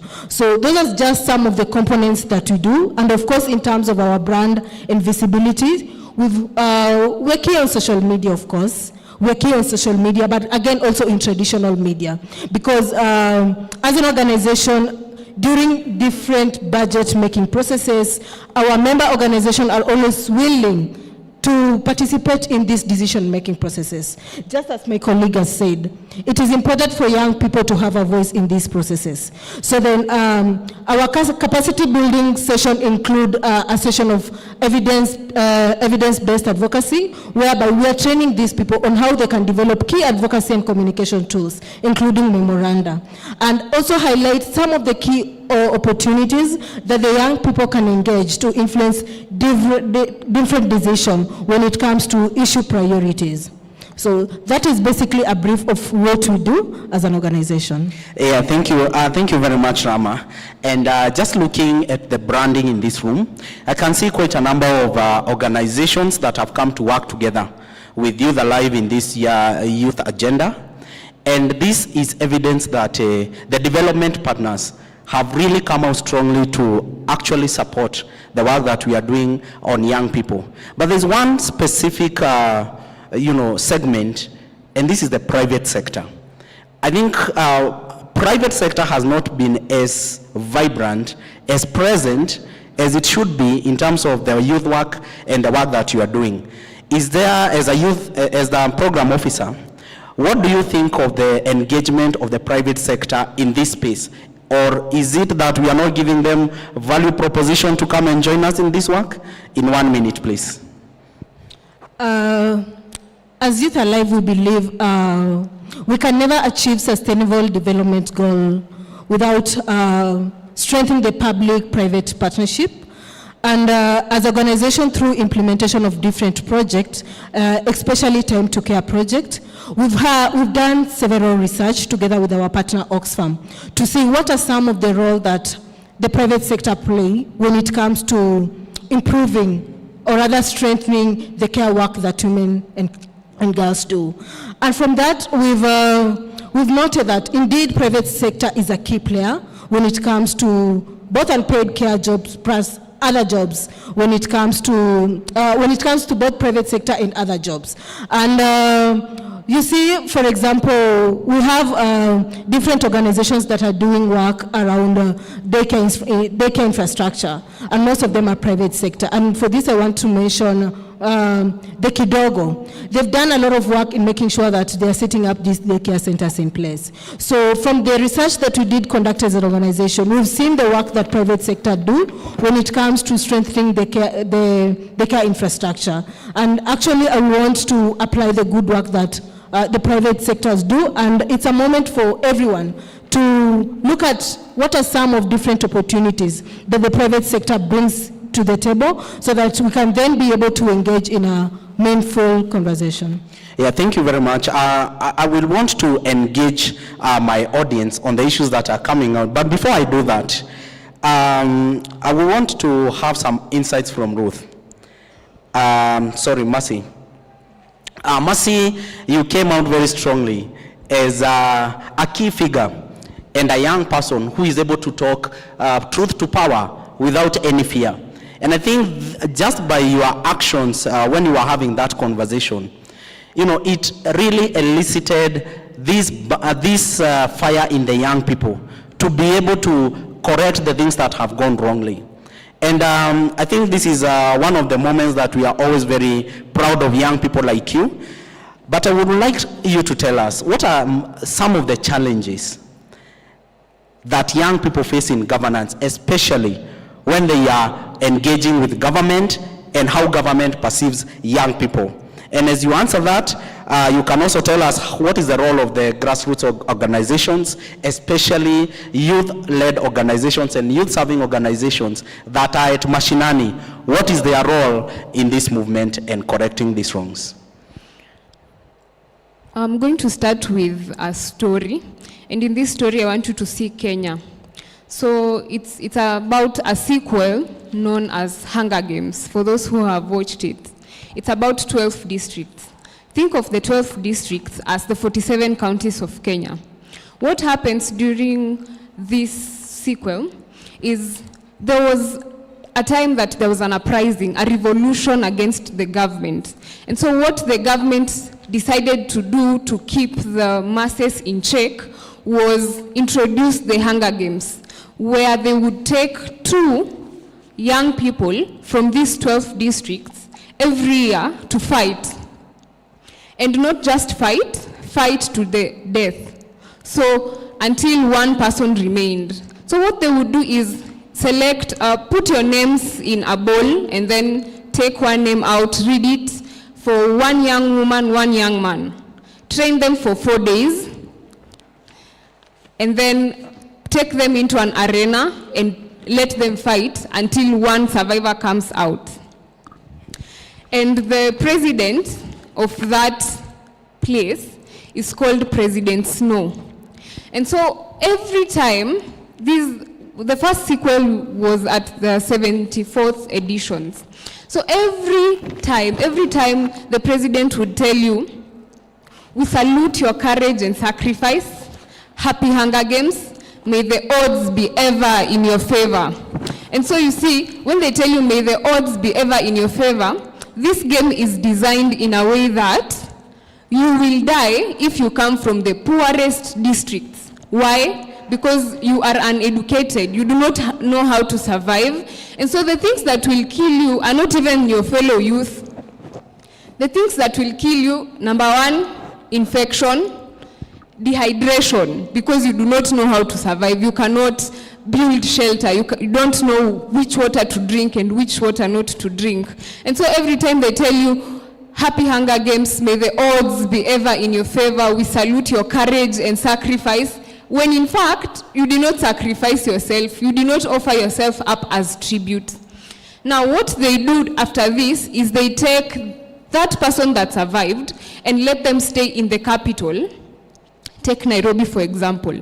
So they have left their 12 districts at home, where they did not have food, they did not have education, getting water was an advantage, so you could die even when you were in those districts. And then they take you as an icon of hope, and then dress you really well, give you a house and a few things to look like you're doing well. Meanwhile, 23 others have died. 74 times. And President Snow said something. He said, a little hope is good. A lot of hope is dangerous.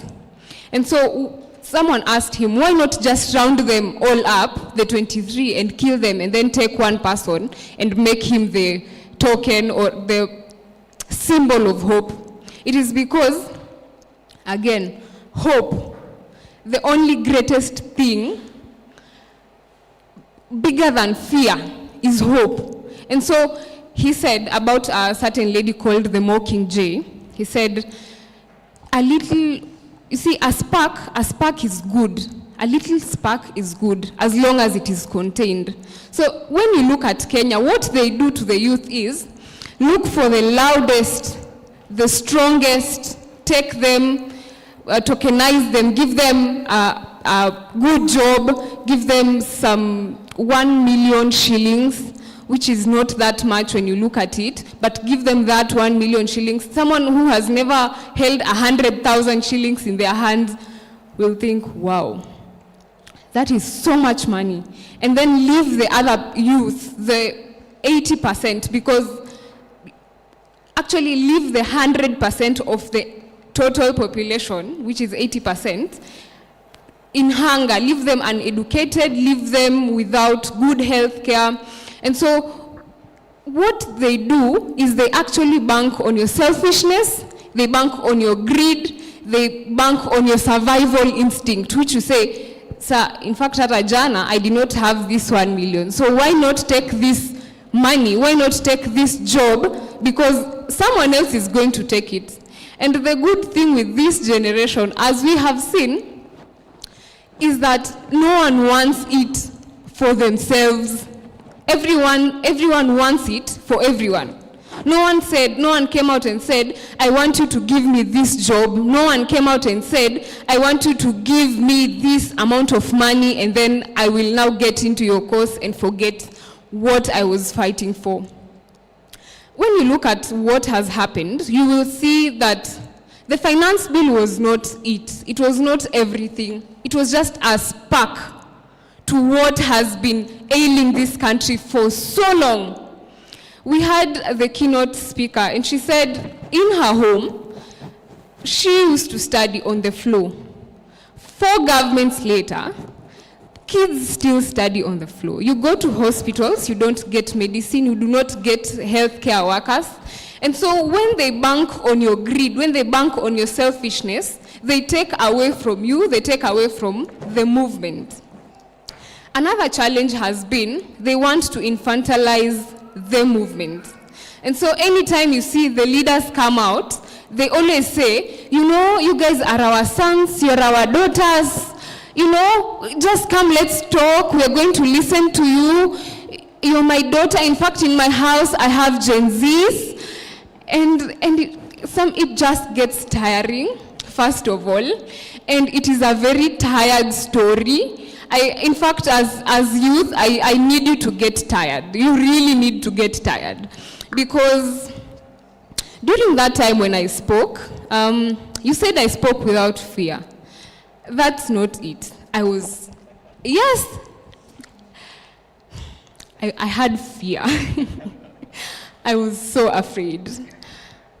In fact, I was sweating. It's just you can't see because the video quality is so poor. But I really was. I had fear.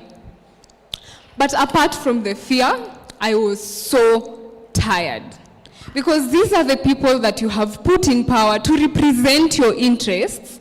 And in the Hunger Games, there's a mentor that has been given to the people that go and fight. The 2 people, 1 mentor, 2 people, like that. And so this mentor told these 2 people, the Mockingjay and Peter, that you have to embrace the probability of your imminent death. Number 1. Number 2, know in your heart that there's nothing that I can do to save you. Take Kenya, for example. And so Katniss, Mockingjay asked the mentor, then why are you here? And the mentor said, the refreshments. And so as youth, we sit And the people that we have put there to put our interests out there sit there for what? The refreshments. And we want to be silent and treat them with so much decorum and be afraid when they are in front of us, and not call them by their first names all the time. It's Mheshimiwa, Honorable, Your Excellency. And it is your tax that is being used to fund their lifestyle. So you need to get tired. You've asked the second question. What can grassroots initiatives do to help us, to enable the youth make a difference? It is not very hard. Now, the difference between now and then is that now people have information. You have information at the tip of your finger. When we were looking, during the finance bill protests, there was organizations that would say, sisi tutakuwa Jamia Mosque for health care purposes. If you need this, call this number. If you're caught, call the LSK for help. And then when you want to look at your leader, go and type their name in, and then you will see all the scandals and all the integrity issues that they have. And so sometimes we want to educate the youth, but I know that the youth are educated. So what you can do is, youth, do not come up with this, or do not come in front of the youth and tell them, I know what's good for you. Because you are not in my shoes. When I came here, you don't know what I left at home. When I went for the protests, you don't know whether I was beaten. You don't know whether I ate that day or whether I will eat the next day, because I went for the protests. And so you cannot come out and say, I know what's good for you, and you're not me. What you can do is, you can come and engage me. You can come and listen to me, like, Mercy, what is this that we can do as an organization? What is this that we can do as a people to enable your cause move forward? Secondly, enable or bring about the free flow of information. Right now we have X, we have TikTok, we have Instagram, we have Facebook, and if you're a youth, if you're a young person here, tafadhali, when you go home, take your parents' phone and uninstall Facebook. Because those guys are taking us backwards. Every time they will be given a message of, forward this to 10 people or you will die. And then there was, there was this propaganda of, the Illuminati is sponsoring the Gen Z, and then you look at your parent and your parent is telling, umeingia Illuminati, so tafadhali, do this generation, do our future a favor, and uninstall that, because we cannot be moving forward as we move backwards. If you are on X, you would see something called Aura for Aura, where they would text something, and then the youth would go and say, I will not quote, for safety reasons, but you can go and look at that. So they text something which is propaganda. The youth go, put their own propaganda and post it. And so there is so much free flow of information. We need to hop on that train. We need to know, what does the Constitution say about this? What are my rights? What are my privileges? What are my responsibilities? If this happens, like when the finance bill was happening, and we told this, when the votes were taking place, and we told these representatives, we have said no as a people. And they go on ahead and come to us and tell us, you have not even read the finance bill. I mean, these are people that have read the finance bill and have translated the finance bill into their mother tongues so that everyone can understand this. And so if you do not know your rights, which says, again in the Constitution, the people shall. And so the people may give you power to, represent them. But they shall, you are the sovereign. So wake up to the fact that I am sovereign. And last year, you would see it was only one voice. And so this voice, they would say, oh, she's a girl. Oh, she doesn't even know what she's talking about. Why is she not addressing the leaders with decorum? Why does she, But But when you are many, when you are 1 million plus on the streets, and we are actually 18 million strong, as I complete, we are 18 million strong as at now. By 2027, we will be 20 million strong. And so you need to take up that act of, I am actually the sovereign, I am the difference. There is Auditor General reports, there is budget allocation reports. We have, again, we are educated. Take your time, go through that, read, see how your money is being used. Because there is so much corruption that is actually in the county level that even if we fix the national level and you have not fixed your home county, then we are doing good work, but it may be watered down because they will go back to the counties and continue taking money from that. So as grassroots initiatives, as grassroots organization, take time to engage with the youth, take time to give out this information, print these Auditor General reports. They said, the Auditor General at some point said, we lost 15.5 billion shillings on eCitizen. And someone in the village does not know because they have been told that the Gen Z protests have been sponsored by Illuminati. So do yourself a favor, have this information, read it, internalize it, and think about how you can make a difference. Yeah. Wow. Mercy, that was profound. I wouldn't be able to stop you at any one point because the issues that you are raising are so important that we all have to hear about them. And as we go to the audience, Philbert, Occupy churches. You're sitting next to Mercy, who is making a very strong point of how the young people are trying as much as possible, despite all the challenges, to bring these particular conversations to life.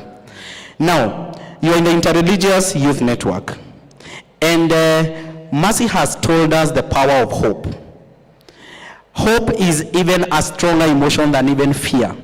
And it is the hope for a better future, for a better country, that is bringing the young people to the streets to talk about their country.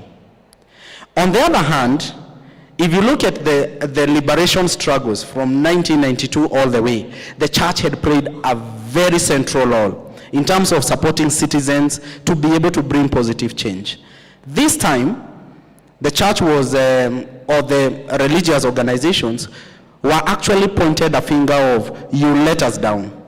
So as the young people in the Interreligious Youth Network, what do you think, or what do you think is the role of young people in these faith-based organizations in promoting youth engagement in governance and addressing these issues? And as you answer that, please tell us, are there any of your initiatives that have successfully engaged young people in advocacy, both at the national level, county level, and have actually brought change to this country?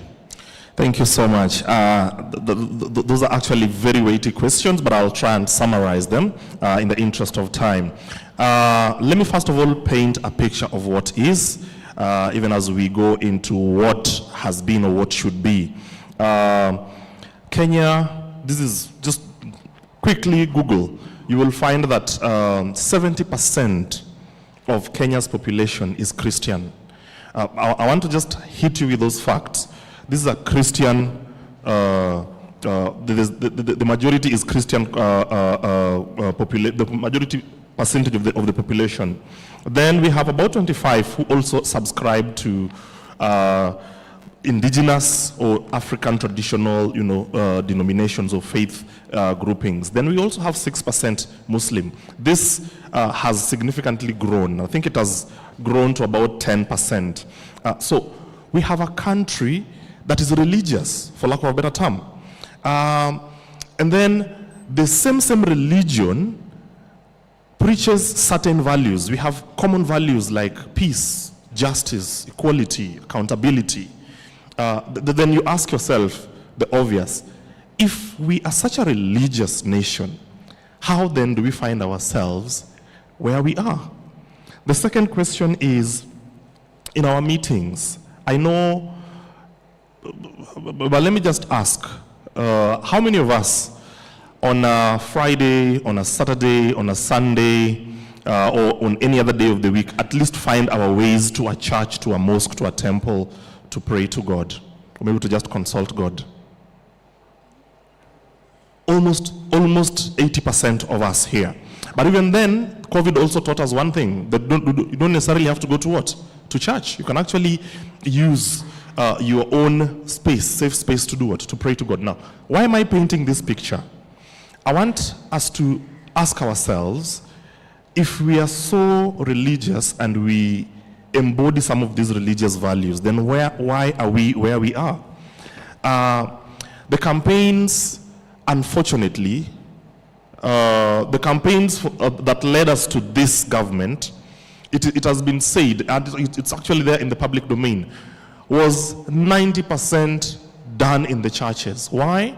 Because people became smart, politicians became smart. They knew that if I cannot find people in the public fora, if I invite them to the public fora, then I will not find them.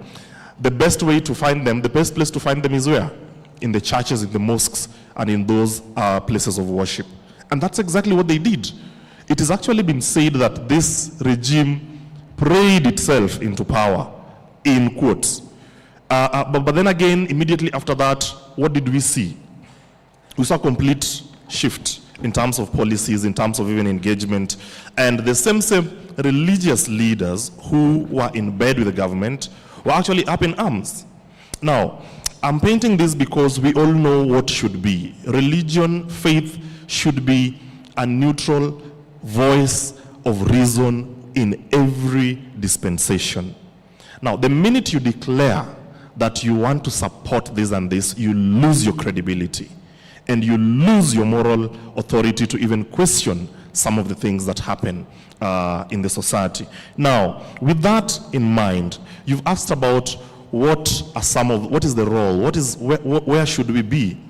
In our meetings, I wanted to just pose a question to Blandina and other development partners who are here. If maybe a church in Kawangware, the youth group in a church in Kawangware came together and they wrote a nice proposal and they brought to Oxfam, they brought to Danida and the Canadian aid agency, and they brought this to you. Would you consider this? That is the first question I want to ask, because previously that has not been the case. We look at churches have been looked, churches, religious groupings, Muslim youth have been looked as, nyinyi kazi yenu ni kanisa, fanyeni church, faith, preach and all that. But when it comes to development issues, there's something else, something extra that is required of us. Now that leads me to organizing. This is not a relatively new term, but organizing simply means young people, you need to organize yourself to be able to meet what the development partners are asking for. Now, the same development partners will always give room and opportunity and a platform for young people to organize and to co-create together programs that can be funded. I'm saying this because this is exactly what the Kenya Interfaith Youth Network has been able to do. And allow me to just mention a few others. The first thing that needs to be done is values, inculcation of values. This, I believe, the faith-based organizations and the faith institutions, churches, mosques, temples, need to take seriously. Now, inculcation of value simply means, what are some of the things that we value? Accountability, justice, social equity, and all this. How much have we talked about this from our pulpits? How much have we demonstrated this? Have we held Occupy churches? Have we held our religious leaders to account? Your pastor, your imam, have we held them to account to be able to also, practice or embody these values? Now, young people can, and the faith-based organizations have actually partnered with other development partners to ensure that these values are inculcated. The second thing is leadership development. When you develop leaders, There are platforms that churches, mosques, and other faith organizations have obviously provided for young people to be what? To be organized and to be developed into leadership. I'll mention just a few. The Young YMCA, YWCA, all these organizations have programs that build the leadership capacity of young people. And we've seen a number of young people in their respective churches. Casmuel is, I don't know what to speak for him, but he is a Seventh-day Adventist youth who is actually very vocal in youth activities. And we've sat with him in several other meetings of young people. And you hear even from the way they speak about, with passion, about some of the things that they yearn for, that they want to see. These are young people who come from the churches and they see the rot in the church and they say, no, we can do better than what is happening. Lastly is on religious teachings and civic education. Maybe let me just ask, when was the last time you heard your pastor preaching in church mention something that is deeply political? They tend to shy away from it. I asked I live in Athi River. When we were being swept away by the floods, my estate was almost swept away. And I remember asking that when the floods come, there's actually a text in the Bible that talks about that. When the floods come and the winds blow and beat upon houses and houses fall, does it say that, oh, because you are a very, very religious person, let us spare your house? Does it do that? When the rains come and floods actually sweeping people, they do not spare. It sweeps everyone. When there's a famine, when there is a policy issue that can plug a particular development agenda, are we spared because, oh, I'm a pastor, or I'm a religious person, I pray to God 3 times a day? So it does not spare you. Now, these common calamities should actually lead us to have what we call common goals or shared context. Now, when we have a shared concern as a religious people, as a religious nation, then and only then will we be able to take matters into our own hands. Let me just quickly mention something about some of the initiatives that need to be done. Interfaith dialogue is actually an approach that needs to be encouraged in our respective religious groupings, churches. I know the Interreligious Council of Kenya has championed this. We have worked closely with the Embakasi Interfaith Network in Nairobi. I'm only mentioning those that I know we have closely worked with. During the period before post-election, before the 2022 elections, this was key because there are certain hotspots that had been identified. Embakasi was one hotspot area that had been identified for potential violence. And so engagement and focus was put in there for us to have an interfaith dialogue conversation with the senior religious leaders. What are the ways that we can use to bar violence? And the number of young people who came there, we played sports, games, and we had a conversation around ceasing and desisting from doing what? From violence. There's also capacity building. Capacity building, this is an initiative that not just one person can do. All of us can actually do this in partnership with the rest. Lastly is an emergence of youth-led initiatives and youth groups. Let me say this. There are about 33 interfaith networks in Kenya currently. These 33 interfaith networks go along the counties. Now, what we have done, we have tried at the Kenya Interfaith Youth Network level is to challenge the Interreligious Council of Kenya that when you form an interfaith network, also form the Interfaith Youth Network, so that there is a platform for young people to be able to do what?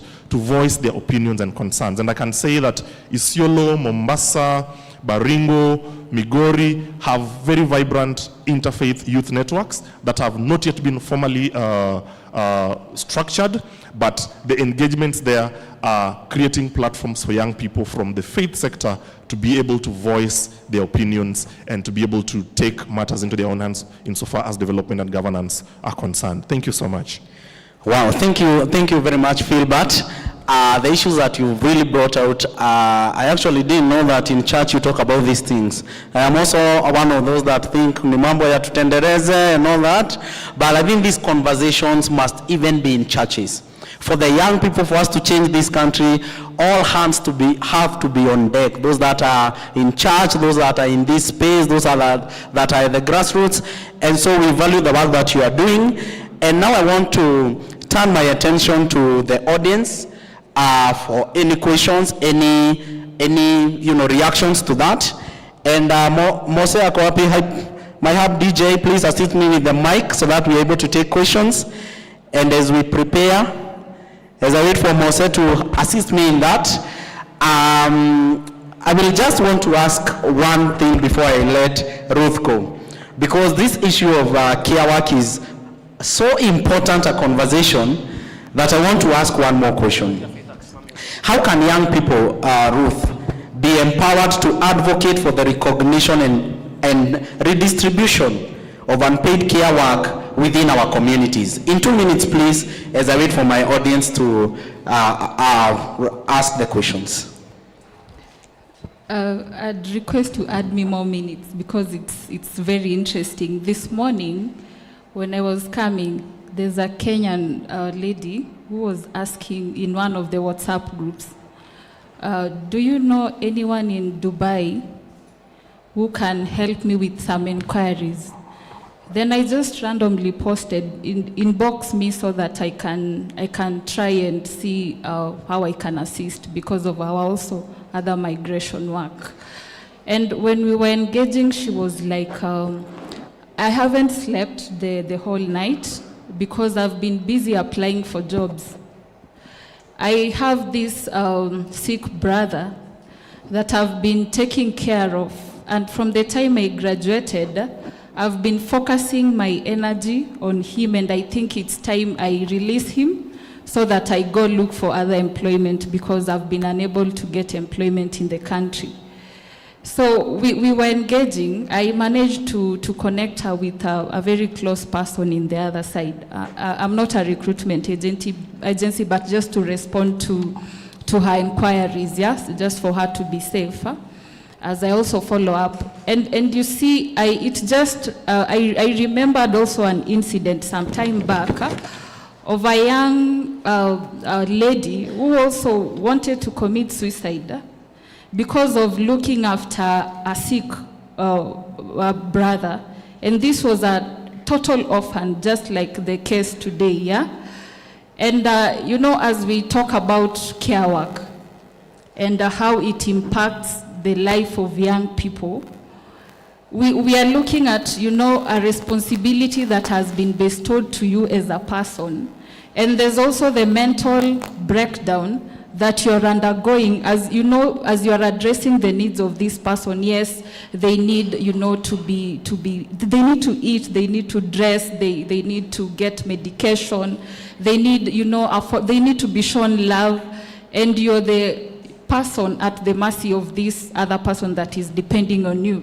So, and you just think about this, and then you're like, what more do we need to do as young people, especially charged with all these responsibilities that may directly or indirectly impact us?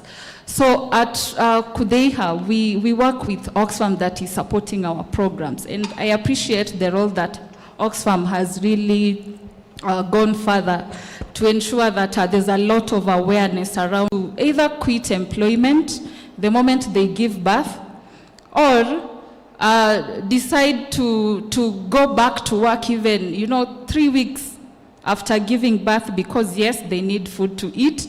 They have a whole family that they have to look after, pay for fees and all that. And as we engage in this conversation as young people, the issues around even, having support systems as young workers is really key. How then do we ensure that as a young person, because you cannot afford a domestic worker, for instance, we have affordable childcare centers for you? To the scenarios that I just alluded to, this was a case of someone who cannot afford, because healthcare is expensive. They cannot afford advanced care for their kids. Then what then happens to this young person? So Oxfam has been supporting our work around policy changes and just engaging in research work that influence even our advocacy work around recognizing and valuing care work. But then just shifting our attitudes towards care work. If I ask maybe the men in the room, I encountered a scenario in one of the sessions we had in Mathare of a daycare that has made it mandatory for both spouses to come and, pick their children in the evening when they come, they come from work. And even our commitment into supporting our spouses, the parental responsibilities that we have at that household level. So how many of us will go an extra mile to just come in and support the work that we are charged to do as women in the household? So you find that even part of the work that we are doing is to create awareness to communities, and to communities we are factoring even the youth who are, they might have those indirect responsibilities or direct responsibilities within households that takes a toll even in their mental state, their financial, capacities, their educational, capacities, just limiting also their intention to look for employment. So all this and just your general well-being as a young person. And as we do this, we are also pushing the government to recognize care work in Kenya, because that is also another conversation that really needs to start from up there. Do we really value the role that care workers are offering in the country? And as we do that, we are also, looking at investing in care infrastructure. When we talk about childcare, as I said, is it affordable? When we are talking about elderly care, are we providing institutions where Ruth can freely walk in and leave my aged parent for me to go and, and it doesn't limit my future job prospects, yeah? It just allows me to continue engaging in my other roles as a young person. Even as we do this, are we also pushing for legislation to be enforced in the country, whereby we are saying we are taking our leaves? Does it apply to all workers? Or there are those that are also limited on how far they can go to just have their daily, their weekly, and their annual rest at workplaces, so that they can go back and be responsible in their families. And as we do this, we do education and just to create awareness through trainings, through workshops involving both domestic workers and community workers, to see how well we can move forward in this conversation. I know you gave me 2 minutes, but there's a lot that needs to be discussed under this topic. Okay. Thank you so much. I want to turn to my audience. One of the things that we are always accused of as young people is that we will talk so many things, but it does not amount to action. So as we have these conversations around the discussions that we've had here, please let us keep it in mind that we really need to come up with something like, a communique, a statement, something that we can say during the International Day of Youth. These are the conversations that we had, and these are the issues that we would want addressed by the government. And once we have that communique, we can always take it to the right offices, to the duty bearers. So this will not just be a talk shop. We are going to collate all the information that we are having here and take it to the next level. So if anyone in the audience would like to have a question, a comment, reaction, yeah, I can see a hand there. Please, as you ask the question, if it is a question, please direct it to one of my panelists so that we are also able to respond to you. Thank you. I really didn't want to be told or maybe to be forced into selecting one of the panelists. Nisiku advice? Yeah. Because it is an open question to any of the panelists that is seated there. I believe they have the capacity to answer it. So we have, Kenya has witnessed, let me say, a great awakening in terms of accountability and advocacy that has been initiated by the Gen Z as they called for accountability among the leaders. And one of the most beautiful thing about this protest of Gen Z is that it was enormous, it was well planned, and it was well orchestrated, and the message reached home. At a point, I'm a millennial myself, but at a point, as I was going through the social media, I saw even we were able to reach the developed countries, the white people countries, and you'd see they'll say Ruto must go, and then they'll be asked. I think I saw a certain lady from Sweden, if I'm not wrong, and she said, why should Ruto go? And said, he has increased taxes on sanitary pads and all that, and so it really brought the message home. But as Madam Blandina Bobson spoke about the initiatives that were made by Oxfam when they first came to Kenya in 1963. And the greatest challenge when we are having anything that has to do with the development in any country or in any community is the great challenge of sustainability. And now the Gen Z pride themselves in that they are leaderless. But then, to me, I think therein lies the challenge. Because when you lack a leader, you lack a foresight. And then, any person can awake and purport to be a leader, and like Tarus rightfully said, some will take credit and say, maybe they look for the more vocal people and say, maybe we need to settle this person so that we can water down the fire. But we've seen that the civil society has been at the forefront calling for accountability right from the 90s. And it has really done a good job. But then I believe now that we are celebrating the International Youth Day, and having that we have major players of the youth in this forum, given that the youth servicing organization, members of youth servicing organization that are in this platform, what are you people putting into perspective, or what are you people going to put into account so that this Gen Z or this generation that has brought about this awakening in accountability, that they are given the right direction, that they are at least given more information on how they can effectively carry out advocacy work? Thank you. Yeah, thank you. Next.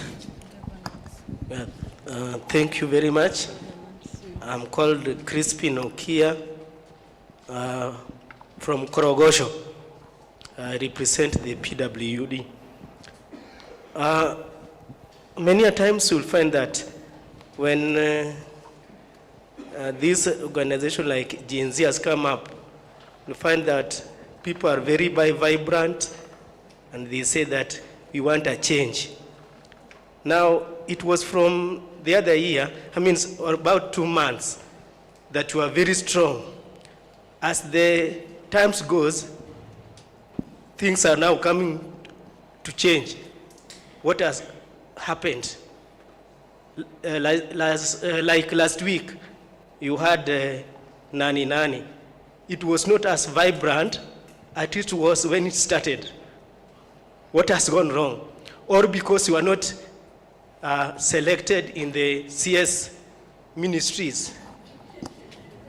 As the civil society, you talked about youth engagement.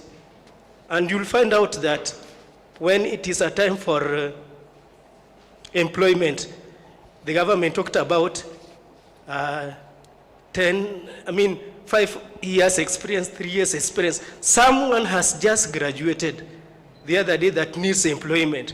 Can't he be given a time, or can she be given time to be employed, so that that experience that is needed, he can also get it, so that as he's doing the work, someone empowers him, instead of talking about we need 5 years experience. how will you get the experience when you are not employed?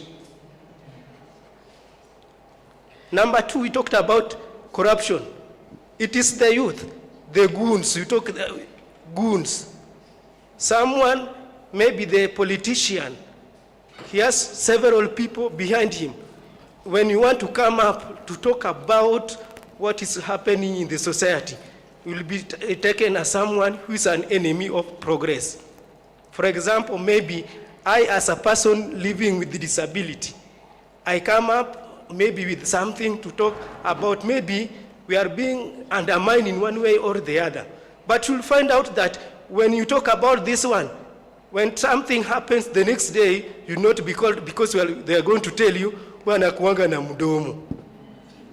So you are going to be sidelined. How are these people are going to be empowered? Because you'll find that someone talks about education. Maybe for us as persons living with disability, for you to reach even class 8, it takes several years. Now that here you are talking about youths, I'm not a youth. I'm over 40 years. But because of the experience that now I have, because I associate with youths, it's now the things that I'm now getting that I would have gotten maybe 5 years behind or 5 years before. But you find out that for maybe someone with disability to go to school, you'll find that maybe someone got polio at the age of 14 or 10 years. He will go back, maybe he was in grade 2 or class 2, he will go back to bed. For him again to restart for education, it takes time. What is the way forward for these persons with disability who are also vibrant in the society? How are they going to be empowered so that as youths are going to be to do other things very good in a way that people see that youths are now doing it? How is this PWDs going to be empowered? You talk about employment. Someone, for you to finish high school as a PWD, maybe you are 24 years, 25 years, when things are almost gone. Maybe someone is getting married at age 24 or 26, is when you are finishing your education, maybe Form 4, you have not gone to college. For you to go to college, it's almost 30 years. How is this person to be incorporated in the society? Another thing you talked about, the sister talked about unpaid care work. We have a society where we have agenda and stereotypes. Someone knows very well from this community, men are not supposed to be carrying babies. Women are supposed to be cooking. Women are supposed to be fetching water. Women are supposed to be washing the clothes. How are you going to empower the society and to sensitize them about unpaid care work? Ingawa mama na akuna kazi, wewe pia unatakana uchote maji. This person is nursing the baby. This person is doing such a work. Have you just selected just a few people to empower, or you have empowered all the society? Maybe everyone will be able to know that I'm not doing it because, for example, we found out that there was a problem between the current national speaker. The current president told him, wewe ulipigwa makofi na muke usiongee. Is it bad for boys to cry when they are beaten by their wives? Is it bad, or it is just women to be beaten? We are in a society where this equity and equality. What men can do, women can do better. What women can do, even men can do better, or the best. So, when you are talking about unpaid care work, these people should be told about stereotypes and gender. We have gender roles. Mimi siwezi jionyesha mtoto, sini mama. I cannot breastfeed my child. It is my wife. That I cannot even, there are things that I don't have a violation. It is the wife. But now, how are we going to support them? When this person maybe during maternity leave? Is she given a period of healing? Is this man also given a period to support the wife during that process of after the childbirth? Ama ni 2-3 weeks, ama 2 weeks. Maybe this person had undergone operation which needs even several months. Are these things put into consideration? Because many people are here, let me put my case to rest. Thank you. Yeah, thank you very much, Crispin. Let me take 2 more, and then I'll come to my panel. We respond, and then I go back to the audience. Please let me take at the back there. Yes, the gentleman. All right. Now that you have the mic, you can. Thank you for reminding me today is my day as a Kenyan youth, my motherland, and I'm very proud. My name is Lois Chege, a member of Kudea Union, and also a house manager, a proud one. We are taught by our chair lady there, we are house managers, sio mboch, and I'm proud of it. That's why I'm beautiful like this. I wish the CS could have been here. Niongee naye face to face. Mimi napendanga ku face shida mahali iko. Sipendangi shida yangu ipelekwe na mtu mwingine. One. I'm also a founder of Red Rose. My work. Yeah. Ulikuwa unasema mtu aseme kenye imeandikwa na aseme kenye watu wajui. Mimi ni founder by the way. Kitu ingine, ile kitu ilikuwa inafanya nichukue hii mic ni kusema violence against women. Nimework sana places mingi. Unapata kwa makampuni everywhere. Mahali government inatajwa, ikuwe ni government ama private companies. Mwanamke akienda kutafuta kazi, amesomeshwa na mama yake, ameenda university, amepitia. But before apate hiyo kazi, lazima kukuwe na sexual abuse. Ile nakataa kabisa na roho yangu moja, wenye wanakujia watu wanaweka kwa magunia ya here. I am really ashamed of Kenya as a country, mostly the politicians. Because before majenzi wasimame, hatukuwa tunaona watu wakirushwa kwa magunia. Watu wakuwa wanamiss. Unapata mama anatafuta mtoto wake akilia for months, for days. And who cares? No one. Lakini yeye mtoto wake akipotea for 1 day, 1 minute. Mtoto wake akionekana akiandamana, hiyo kitu inajazwa for all social medias. Mnaonesha huyu ni mtoto wa fulani. Sitamtaja, anajijua. Lakini wewe mtoto wako hata akioneshana live on TV akipigwa risasi, no one cares. Mimi I want to ask, wale walikufa, wale wamemiss, it's their right they were looking for. You don't have to pay it by blood. Sawa? Sio sisi tukuja ati tunaomba, ati tunalilia serikali, ati mtoto amepotea tusaidie. Demand for what is yours. It is your country. You pay taxes. Sawa, wewe ni domestic worker, wewe ni nani, you pay your taxes to be safe, to live in a good country. We even pay those politicians. So we are supposed to face them.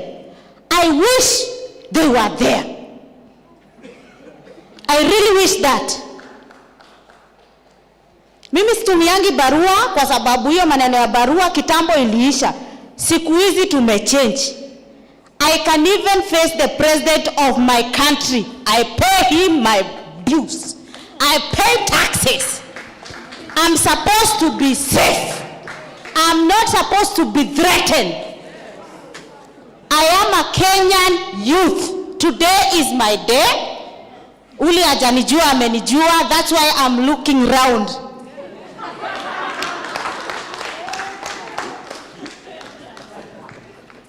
Okay, unapata mzazi amesomesha mtoto, hizo ndo vitu sana sana zinaniuma, hizo za sexual abuse. Umemsomesha mama amekutoa kamasi, amefanya hapa. Kuna wazazi, there are women who are even crying. Amesomesha mtoto ako nyumbani. Kwa nini ako nyumbani? Hata kama alipata E, alikuwa anapata hiyo aende somewhere. Lazima kukuwe na government polytechnics. Aende huko, atafute kitu ya kufanya, ajue kutengeneza simu, ajue kuna kazi nyingi sana. Si lazima uende masters. Sio sisi wote tuko na hiyo ability. Mimi nilifika class 8 and I'm very proud. Kwa sababu singeua mama yangu ndiye anipeleke secondary school. No, but ile kitu nimefanya in my community. Mimi najulikananga community yangu yote. Hii sura si mpya. My MPs know me. Kuna wakati nilikuwa north nikatoka nikaenda south, nabadilikanga hivyo nikiona hakuna kitu inafanyika. My MPs know me. Members of parliament wengi wananijua. Mimi nikikuchagua na kuchagua vile msichana anachaguanga mzee. Naangalia vitu mzuri unataka kunifanyia, epa. Sio ni kuchagua alafu badilike. Ukibadilika na mimi nakubadilikia na kuwa Gen Z. Mimi si Gen Z, mimi niyo millennials sio mnasema. But sasa ikifika ni hapa, inabidi ukue Gen Z. Sawa? So nilikuwa nasema, nasisitiza, na naitisha wanawake wa Kenya. This is our motherland. Ufai ulale na mtu mzee upate kazi. Sawa? Hawa wazee wenye wanatolewa wakirudishwa, nani anawarudisha? Wale tulichagua, si ni kweli? Ni kutujenga ama ni kutumaliza? Wanatumaliza. Sisi kama watoto, wazazi wetu ndio wanaumia. Tuliamka mapema kuwachagua. Hatukuwa tunawachagua watuue. No, tungejua mnauananga, hatungeenda huko asubuhi. Tungeenda tucheze futa ama tuende tulale nayo vile tunasemanga. Hapana, mimi nasema tulale nayo, tungelala hiyo siku. Sawa? Another thing. Nataka hawa wazee wenye wako hapa, wacheni mipango za kando. Kwa sababu once nimesoma, nimekosa kazi, sawa? Mzazi wangu ananingoja nimsaidie. Sawa? Sina option. Alafu mzee hapa anasimama ananiambia no. Come, you give me this, I give you this. Itakuwa option. Tuache kulea hiyo kitu. Kenya tusijulikane kwa behaviors like so. Sawa? Sasa nataka my youth hata ukuliwa umfai uliwe. So msiende kuwaomba ati wasiwaue.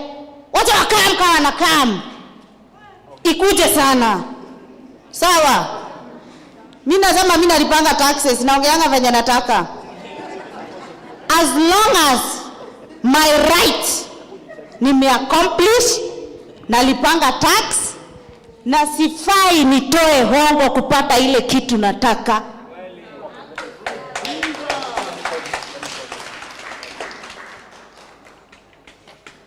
Madam alifanya vizuri sana kunifundisha. Mimi am a house manager. Mimi ni mbochi. Lakini pia sifaiti right ya mtu, na fight yanga yangu. It starts with you. Sawa?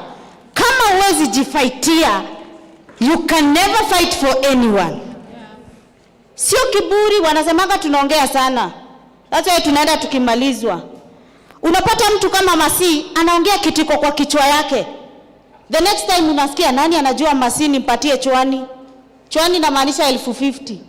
Masi anatafutwa, anamalizwa. Unaona? Kufungwa midomo sisi kama mayouth. Nimeongea kwa sababu leo ni siku yetu ya mayouth. Na wacha nikuambie, youth akimalizwa, mmemaliza nchi. Tusikuwe kwa CNN tukionyeshwa Kenya. Kitambo tulikuwa tunaonyeshwa CNN, unaona ndovu imepita, unajua hiyo ni Kenya. Zebra, hiyo ni Kenya. Saa hii Wacha niwaambie, tear gas, mawe, hiyo ndio Kenya yetu. Na unaenda unavaa nini ati I'm proud to be Kenya. It is better to talk the truth. This is not the Kenya we want. And who is there to change? See, I'm a politicians. It starts with you. And wakati unataka kuichange, kuwa na agenda. Sawa, si tu unachukua mawe ati huyu hajakufurahisha. No. Have agendas. This is the first step, the second, the third and the fourth. Ndio upate ile kitu unapigania. Usipiganie kitu pia wewe kama youth, kama mtu mjinga. Unapigana tu lakini hujui kitu unataka. Pigana ukiwa na agenda. Wale watoto wote ama wale youth wote wenye wamemaliza universities na hawayuko shule, hawayuko kazi, it is so sad. It is so sad. Na hiyo pesa hakuna mtu atawarudishia ama arudishie wazazi wao. But pia nyinyi ukipata kazi yenye ya masters hakuna, kuwa house manager kama mimi. Pata hiyo 2,000 yako ikiwa safi. Wacha kukimbilia 10,000 ya kulala na mtu kama rika ya mzee wako ama babu yako. Pata hiyo 1,000 yako 2 na ni kitu imebarikiwa na Mungu. Hata ukienda ukipelekea mzazi wako ni kitu imebarikiwa. It starts with you. Ukionyesha mtu mimi si wa hiyo tabia, itakuwa rahisi sisi kama youth, especially women, kujieleza na tukiongea tunasikika. Asante. Na next time nataka hao CS hapa. Hao ndio nilichagua hao na wanakulanga taxes yangu. Makofi.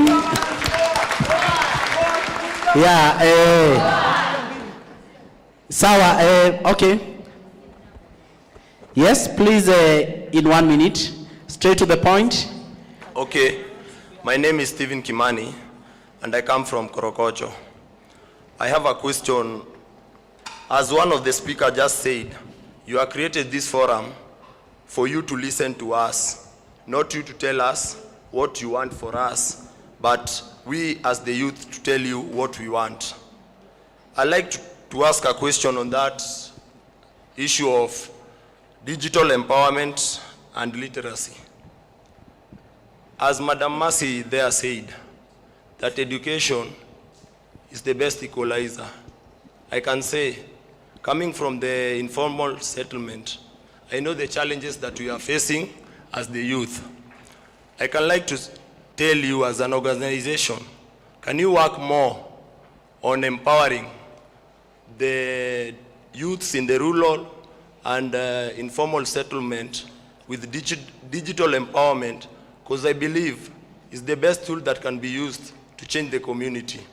Not only that, it will also remove some social problems that the youths are facing, like the problem of being used by politicians. And as one of the speakers said there, you're trying to put hope on us. That hope can only be put by empowering us physically and giving us the equal opportunity to the so-called the youths from the Masmata. Let me use the ghetto term that we use. The privileged children who comes from the well families, we call them Masmata. So for us to have an equalizer between us who come from the informal settlements and those, I can tell you that the best tool that you can use is to empower us in digital literacy. Wow, let us first answer those ones and then we take a second round of questions and then my panel is going to respond. So the first question that came in is on the youth awakening in advocacy, especially kwa hii movement ya Gen Z. And young people are saying the Gen Z walikuwa wanasema they are leaderless. Does that also mean that they were directionless? I think Mercy, you'll assist us in answering that.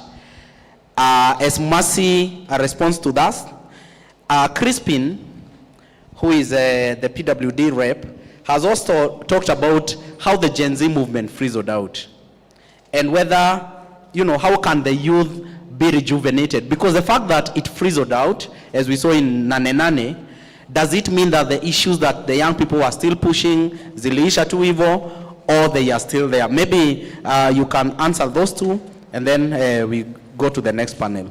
Please, in 2 minutes, I can see many of my audience would like to ask a question or something. Please, in 2 minutes. That's a really good question, because it helps us think and really think deeply and clearly. You see, when we said we are leaderless, you would see our leader, not our leader as Gen Zs, the leader of the nation, okay? The president. You would see that he went out and said that wanasema wako leaderless, wanasema wako formless, but does that also wanasema wako faceless na tribeless? And so you see, it wants to look like it is a weakness, but it is not a weakness. When we say we are leaderless, this is what we mean. We have a constitution that has been put in place to fight for us. Look at the constitution as a human rights defender, because it assumes that none of us can speak. It knows that these are the rules, these are the responsibilities, these are the privileges of being a political leader in this country. What they wanted to do, actually, was to con us into a political moment. And how do they con you into a political moment? 1, get you to elect a leader. And if you think about it clearly, because we say we follow the Constitution and we want everyone to follow the Constitution, when you say, give us a leader, what you essentially mean is, get into an election, yeah, and then elect a leader, which Gen Zs basically are not against. But do you want to bring the IEBC and set aside a budget for the Gen Zs to elect a leader so that that leader would be constitutional? Secondly, political moment. Get you to form a political party. You have seen there are many people that have come out and wanted to register the Gen Z movement as a political party, wanted to register, I don't know the names, but we know that they wanted to get it as a political party. And what the Gen Zs are saying, what the young people are saying, the millennials, what we are saying is, this is not a political moment. This is an economic moment. There is no one who came out and said, I want to be a CS. There is no one who came out and said, in fact, in my county, I want to be a senator. There is no one who came out and said, huyu MCA nataka tumtoe nje, muniweke ndani. What the young people are saying is, make systems work. Follow the Constitution, implement the policies. We as a country have really good policies. The problem is they do not want to implement these policies. Now, when you go to hospital, again, there is no drugs. We are saying, equip the hospitals. Take interns there, post-interns, post-JSS teachers. A JSS teacher earns 17,000 shillings. And if you bring a political moment into this, then it beats the point of this teacher, 17,000 in this economy, cannot sustain them and their family. And so, the Constitution has provided for only one political moment. And that is the campaign before the election. Because the election is also a constitutional moment. So for the 5 years, we are only in economic moments and constitutional moments. And if we are dumb enough to be conned into a political moment, then that is our loss. So we are leaderless because we are calling everyone to action. As a doctor, what can you do? As a teacher, what can you do? As a care worker, what can you do? As a farmer, what can you do in your capacity? You know, so that you don't put one person to speak for you, and then when that one person has been taken or compromised or has died, then the movement fizzles out. We have addressed something that the Gen Z movement has fizzled out. We have seen that it wants to stop, and I want to answer that question. In war, take this as a war, because during my presentation I said we are in a marathon, we are not in a sprint. These are people that have power, these are old people that have military behind them, and the police and the intelligence service, and then you take a 20-year-old, 24-year-old who only has a phone and water and a flag, and you want to pit these two against each other, and you can see that the balance is not balancing, the math is not mathing. It has not fizzled out. Sometimes people need to retract, re-strategize, think about what else can we do, because we saw during the first, second, third, and fourth protests, they were very peaceful. You would see that it was actually the Gen Zs with their phones and water bottles. And again, you saw that it was not the Gen Zs who were rioting. The Gen Zs were protesting. But now when it became infiltrated, a good soldier knows when to go back, when to go and re-strategize and think about what else can we do different. So this is just a moment like that. This is a moment to rest. This is a moment to rethink and re-strategize. This is not, it has not died. We are still here. All the youth are still here, and it is just one thing to get us to move. So this is a resting moment again. The Gen Z movement is as alive as it can get. Rest assured, when we say there's still people that are working, occupy hospitals, occupy MOH, occupy the churches, as you actually said, occupy the churches, occupy IEBC, occupy chief's offices, occupy Ministry of Education. They are still present. We might not be on the streets, but that does not mean that the protests were not successful.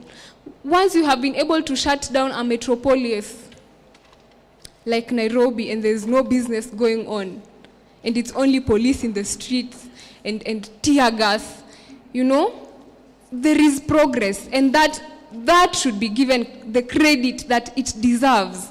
We might not have been 1 million on the street, but that does not mean that the protest was not successful. That does not mean that it has fizzled or it has died. Rest assured, we are out here. We are so strong, you will not believe. Viva Gen Z, viva! Viva Gen Z, viva! Now, Philbert, over to you. I can see you want to also add on to that. I would also want you to respond to Crispin, who has asked whether the youth space, is it PWD friendly? As we deal with the issues of young people, and also respond, is it okay, is it fine for men to cry when they are beaten by their wives? In 2 minutes, please. Thank you so much. Allow me to just start with Mercy's point that was still hot. A number of people, I'm in so many WhatsApp groups where there is a lot of conversation around the Gen Z movement and what it has been able to achieve. I, as a political science student and scholar, I am still currently pursuing my master's in the same field. I would tell you that what the Gen Z movement has been able to achieve, we as millennials have not been able to achieve in the very many years that we've been in the streets. A bit of it has been able to do what? We've seen some results. But we have not had and by the way, there are so many strategies in political warfare. I call it warfare, there is in quotes. A number of the young people that we saw in the streets are not registered as voters. But by 2027, they will be ready. Trust me, any politician who quests for national leadership should be very afraid. And they will know exactly that this ideally is the team that they want to do what?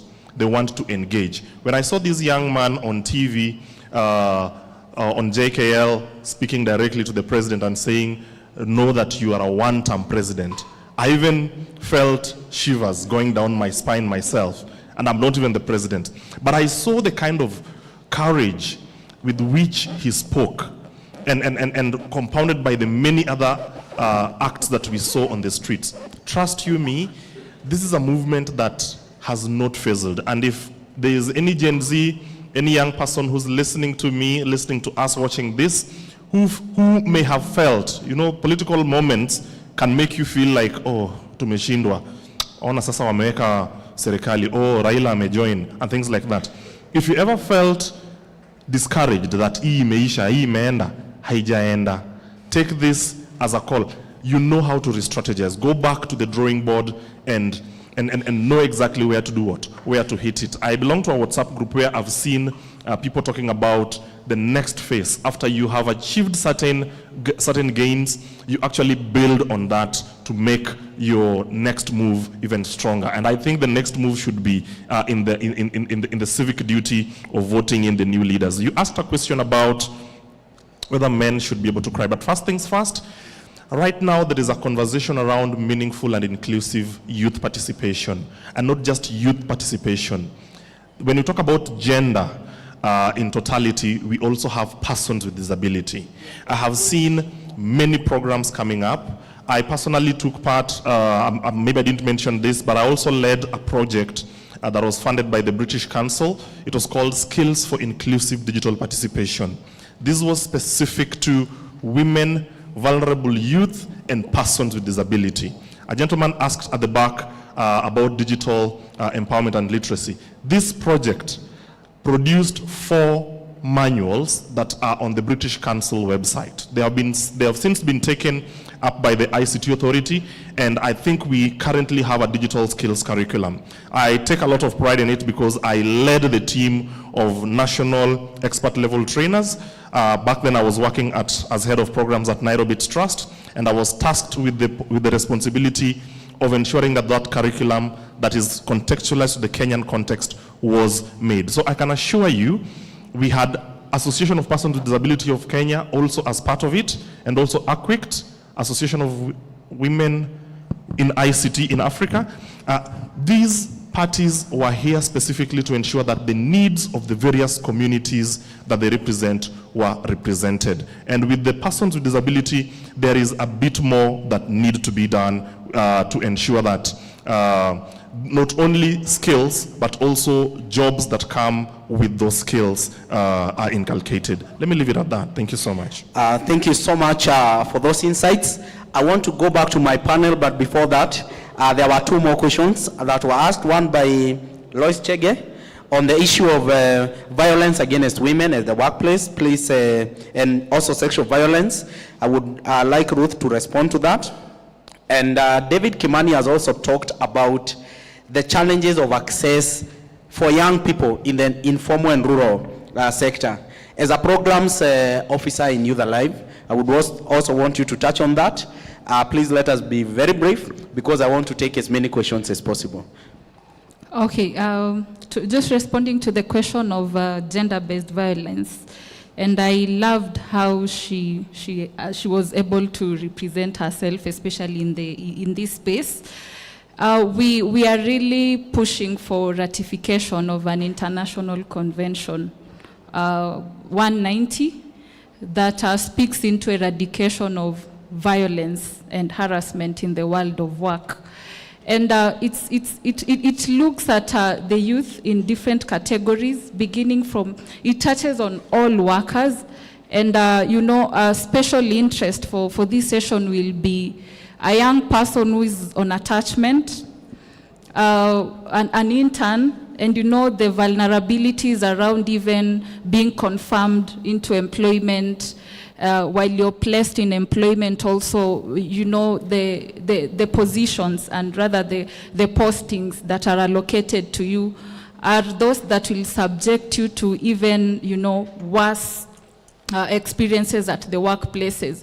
So we are very particular on this key convention that will ensure that as you're even applying for employment, you as a worker first, your rights are protected at the work, and you're not subjected to, emotional violence, even as you're submitting your CV. As you walk into the workplace to seek for inquiries about even the whole advertisement, all these processes that will ensure that you as a young worker, you get employment. And even as you get employment, how do you report? And how are you also protected as a victim? And how does it also ensure that the perpetrator, the penalties that the perpetrator has been offered, does not give them a platform whereby they go back to the same, employment, like the recent case that we saw in the tea sector. So the Chebochok guy, yeah? So even just ensuring that we do not have such, experiences happening to workers before they get into employment, the processes of recruitment, and even while you are in employment. How are you protected as a worker? Right now, we have legislations that are not sufficient enough to really protect that vulnerable youth who's seeking for employment in the country. So, and I always say that as a young person, when you face this, I can share my contact later on. But when you feel that you're facing all these challenges, as you're seeking for, reach out to us so that we can also assist to amplify the issue that you're going through as a youth in employment, or even not in employment, because even in the informal economy, you can be a small-scale trader, but wherever you're operating from, you're being harassed by kanjos. Yeah, for you to operate your businesses, you have to pay tax. And tax in this case even translates to sexual harassment, or rather advances that are made to you by the people in authorities. So even your employment within the informal economy, your businesses, all these platforms, just reach out to us so that we see how we can assist. Yeah, thank you. You'll be sharing your contact after this. Rama, young people in the informal sector, how do we engage them? Are they excluded from the digital economy?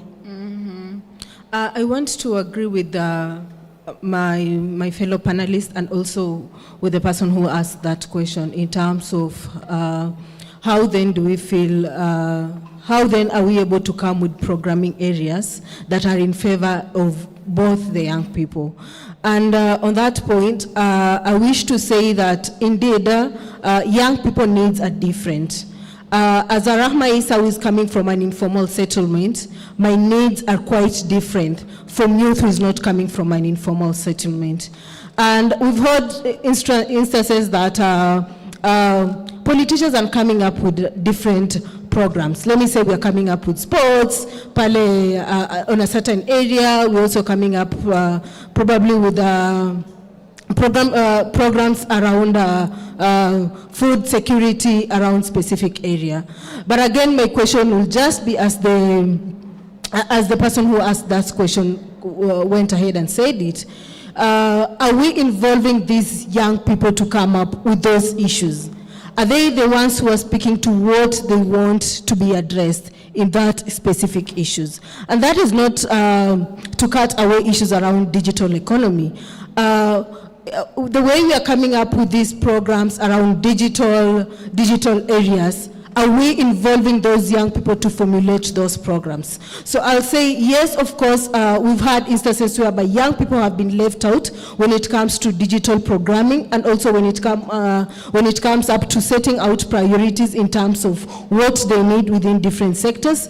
And my call to action will be, it is important for each stakeholders, be it the government, be it different partners, whenever they're coming up with these issues, be it digital economy, be it social related issues, it is important that they put the young people at the core, because they're the very people who know what they need at that time, and they're only people who can guide us best in terms of how then will we want these issues to be addressed. So as an organization, we implement our programs in informal settlement. We implement in Korogosho, Githurai, Kawangware, and most of them are here, and they'll tell you, as young people, most our interventions are centered in terms of what do they need as young people from those areas. And I also want to encourage other players, whenever we are engaging the young people from informal settlements, let us bring them at the forefront of this conversation, because I always believe that the key to all these issues, and they're very people that they can guide us in terms of how best they want it to look like. Yeah, thank you very much even for that assurance that young people in the informal settlement are at the center of your programming. And I think, David, you can also please reach out to Youth Alive for a further conversation on that. I want to go back to my audience for more questions, and I'm going to start from the front here. I've seen Dennis' hand up, and then we go to him. Dennis, your hand was up? Elisha Peter. All right, we can start there. Okay, thank you. My name is Pamela Awitogol. I'm a house manager working with the Kudea. I'm a leader in Nairobi branch. I'm so much grateful to Oxfam, and I said thank you to Oxfam for the training you have given us so that we know our rights at the working places. Secondly, I would like to say much thanks to Mercy for the Gen Zs. What you did was very good. You woken the Kenyans. They were sleeping, but Gen Zs woken them up. That's very nice. And I'm just asking, can you get a strategy that can make you strong so that when it reaches 2027, these Wazee can come back, we dig with them at our shambas because they are of my age. Makofi! Yeah, because they are sleeping on their jobs. Yeah, they are sleeping on their jobs. So I just want to ask you, Jesus, can you create awareness so that when it reaches 2027, we don't want to see them on the ballots so that they come back home? Huh? My third question goes to Philomen. Can we get a way that we can create awareness to our youth so that they can be going to church to teach the Wazees how they can vote?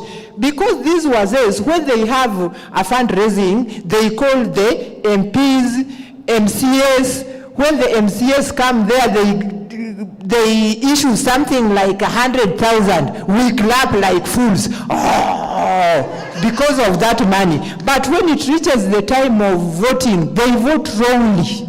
Yeah. And these leaders of churches like pastors, reverends, when the president is doing a wrong thing, they can't say no because they have been called to the State House to eat.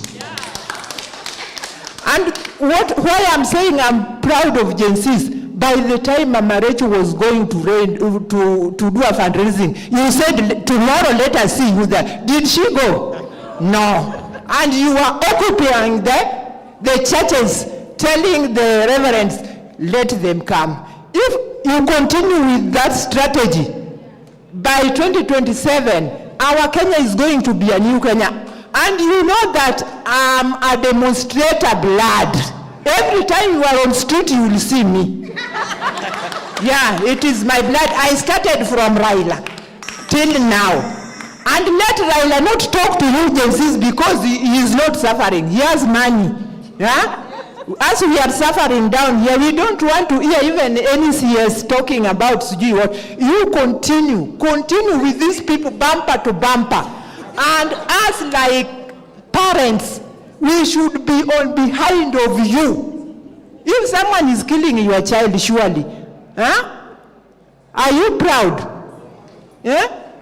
Once your child is gone, you'll never get another one. And we are getting old. The eggs has gone. Thank you. Next. I can see a hand back there. Hello. Yes, please proceed. Asanteni. Please, 1 minute. Nisikize tu, asanteni. My name is Isaac. I'm a clerk at ESC Youth Parliament. And also, Mika Gen Z, kwanza hii swali inakuja kwako Mercy. Mika Gen Z. Mimi ni clerk skatai. Lakini pia unapata mseka mimi naendaga kufanya kazi ka bouncer club. Yeah. Alafu pia bado Mika Gen Z. Juu kuna watu hapa wamesema ati mambo ya tusiekane kwa gunia, lakini MC amekuja kwangu. Mimi nimelipwa, nichome taya, nigonge gari kadhaa. Si ndio?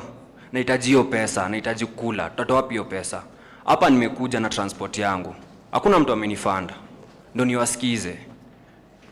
Juu ya unemployment. Na pia saa zingine ukipata hiyo employment unapata unalipwa so 3, so 5, mahitaji ni nyingi. Si ndio? Nilikuwa nauliza natoa wapi hiyo do extra? Juu hadi nikikuja hapa hii ni masaa yangu. Sasa labda ningekuwa nimesukuma vitu, nimeingiza vitu kwa lori, nimepata do yangu. Lakini hii ni masaa yangu, hii ni pesa yangu. Sasa hii nitarikavaje pia? Aya, swali lingine bado. Najua mnauliza kai mkono hii. Hii ni mtu nimeng'oa meno. Hii ni meno nimeng'oa mtu, si ndio? Ndio nilipwe. Si juu ndio mimi hapa. Acha hadi niende hapa mbele ndio mnione.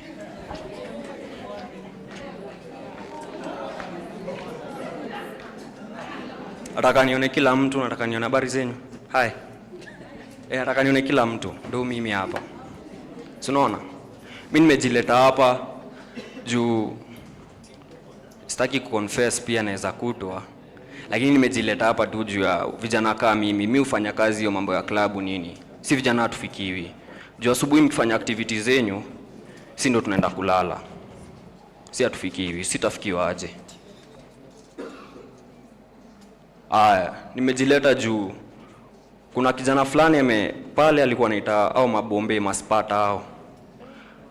Mimi nimeona hao watu. Sinaona?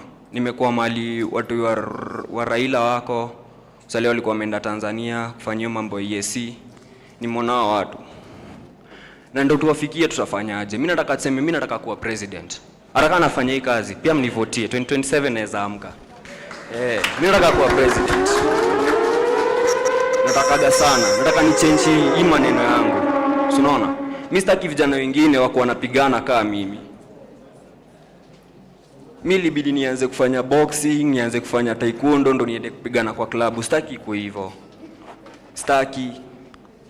Na nifikia hao, nataka nifikia hao watoto wa Raila. Juu mtoto amesomea mambo ya politics, si ndio? Amesomea mambo ya babake amemuonesha. Kaa Uhuru babake sasa alikuwa anampelekaga hizo ma politic meetings. Mimi nataka pia mimi nikuweka hao. Lakini sina hiyo opportunity. Nitafikiaje opportunity? Nitaingiaje kwa political party? Sina hiyo information pia. Asanteni, mimi naitwa Isaac. Thank you. Santi. Yeah. Yes. Here. Where is my mic? Iko wapi yuko? And then as you come this way, please, I'll check yes. And then we come hapa mbele kwa panel. Okay. Thank you very much. My name is Joan. I work at Kudeiha Workers. I am glad to be part of this team today. I am happy to be in the midst of Gen Zs because I am a millennial. And I'm glad to be part of this conversation. I want to speak to issues of care work because I believe the theme of today is also on issues of care work, both paid and unpaid care work. I remember last year when we were celebrating the International Women's Day, we were also invited by the Youth Alive Kenya, and they had a petition which we were all signing to it for the ratification of Convention 189 that speaks to decent work for domestic workers. This is an issue, a topic that have grown fond of it because it talks about the issues of the most vulnerable people and the most important people in our society. It all begins with care work. And then it graduates to paid care work when you are no longer, or you have gotten a job and you can't find someone to do what you used to do as a paid care work. You employ someone who is now a domestic worker. As we are forging for issues, for people to be accountable on, the government to be accountable on issues of its citizens.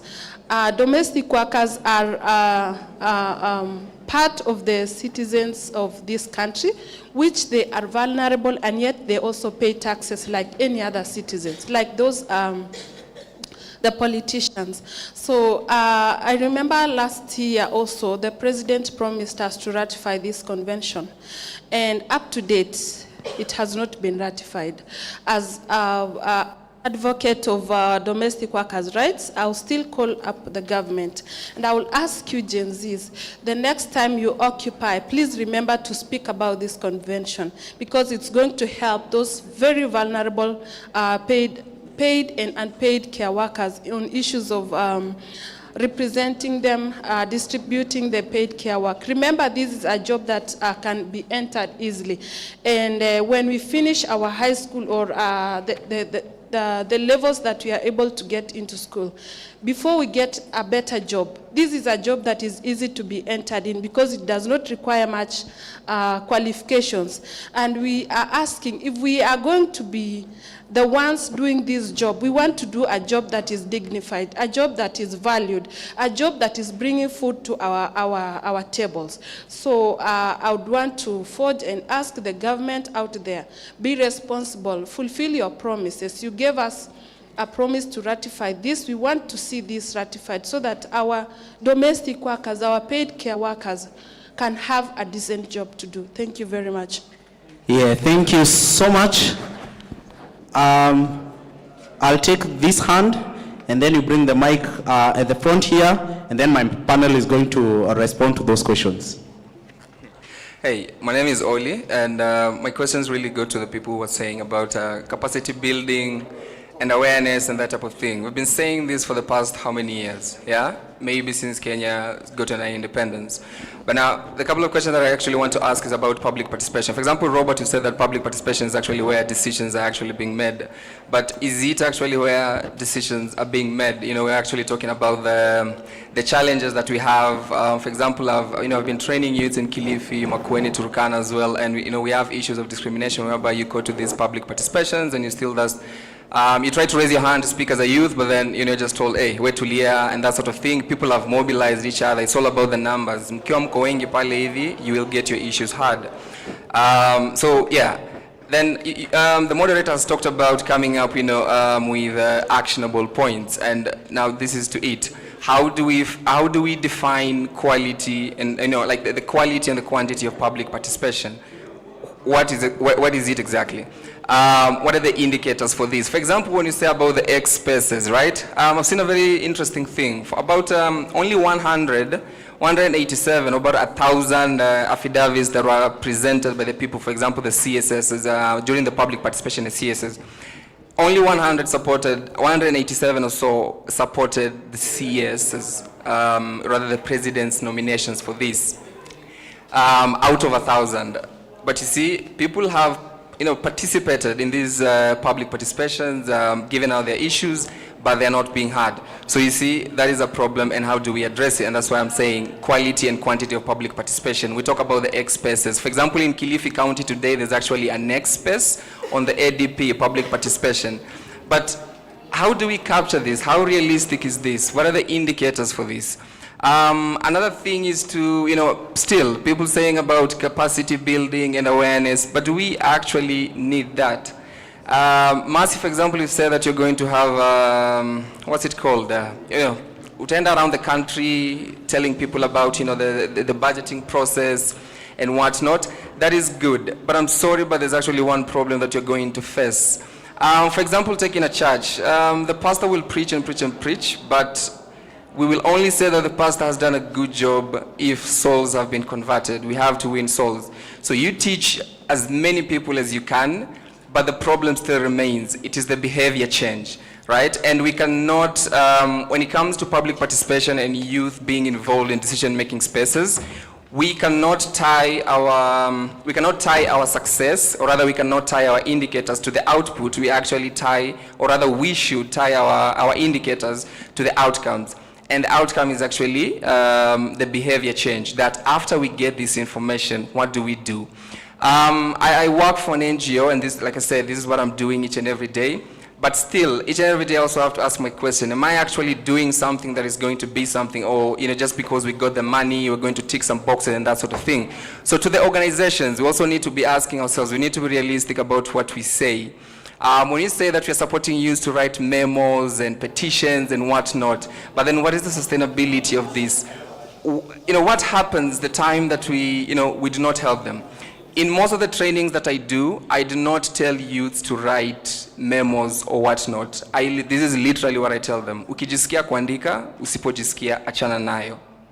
Because we do this so that we can have, these really nice reports. Youths have written memos and whatnot. But are we being honest? Are we being honest in ourselves? Yeah, so those are my questions. So in terms of actionable points, how do we define, the indicators for public participation? And two, how do we beat this issue of behavior change? Let's not just say that we need awareness and whatnot. There is a lot of information out there about the budget process. The other day I was in this Express and someone says, hey, but there, we need these, let's say someone asks, how can we recall an MP and that sort of thing. So in terms of behavior change, I know about all the national days in Kenya, and I'm not saying that it is crap, but perhaps, and some other crap, and then later on, I want to file my taxes and I don't know how to file my taxes, you see? But then the point I'm trying to bring is, can we have some of this civic education being enshrined in some of these curriculums so that you grow with it? Because by now, people are 25, 26, and then you're starting to see them about the budget process. They're still trying to look for money. How does it make sense? So yes, let us define that, but also in terms of the behavior change, we need to do better than we do. Let's not do things just to tick boxes. We need to ask ourselves the hard questions. So Mercy, that's a really good thing. I really loved how you you ask a question to the senator, but this is a challenge that you're going to face. So please, before you start that initiative, please try to solve this before going forward. Thanks. Yeah, thank you. Thank you so much for those questions. I'm keeping reminding you that everything that we are having a conversation around, there is a rapporteur that is very hard on the task, taking point of all the issues, because we say this is not just a talk shop.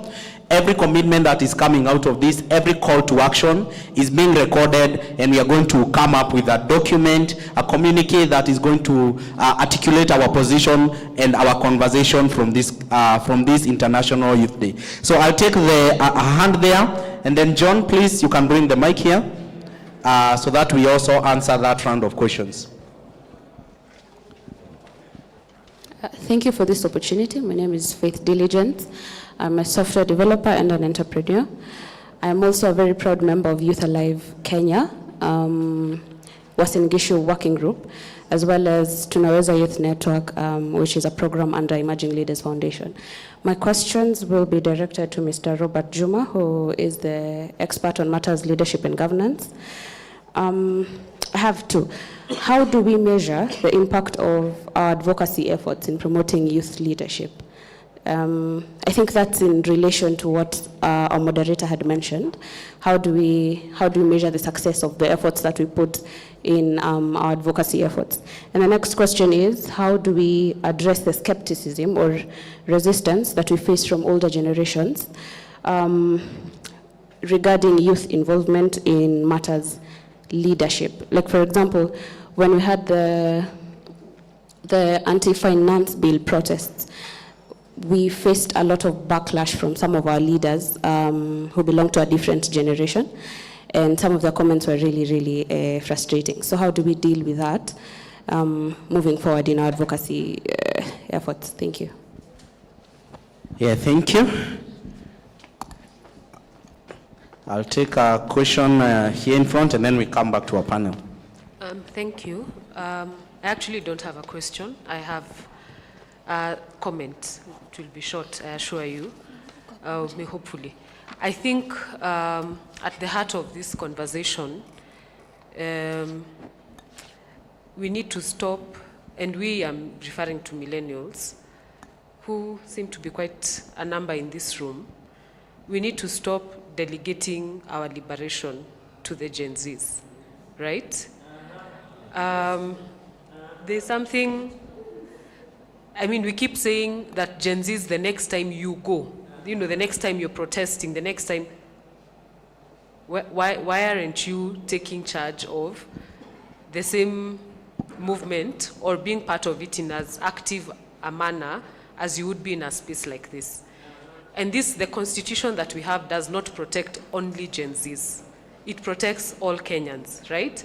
So when the Gen Zs say that the constitution is their leader, then it's not just theirs, it's for the whole nation of Kenya.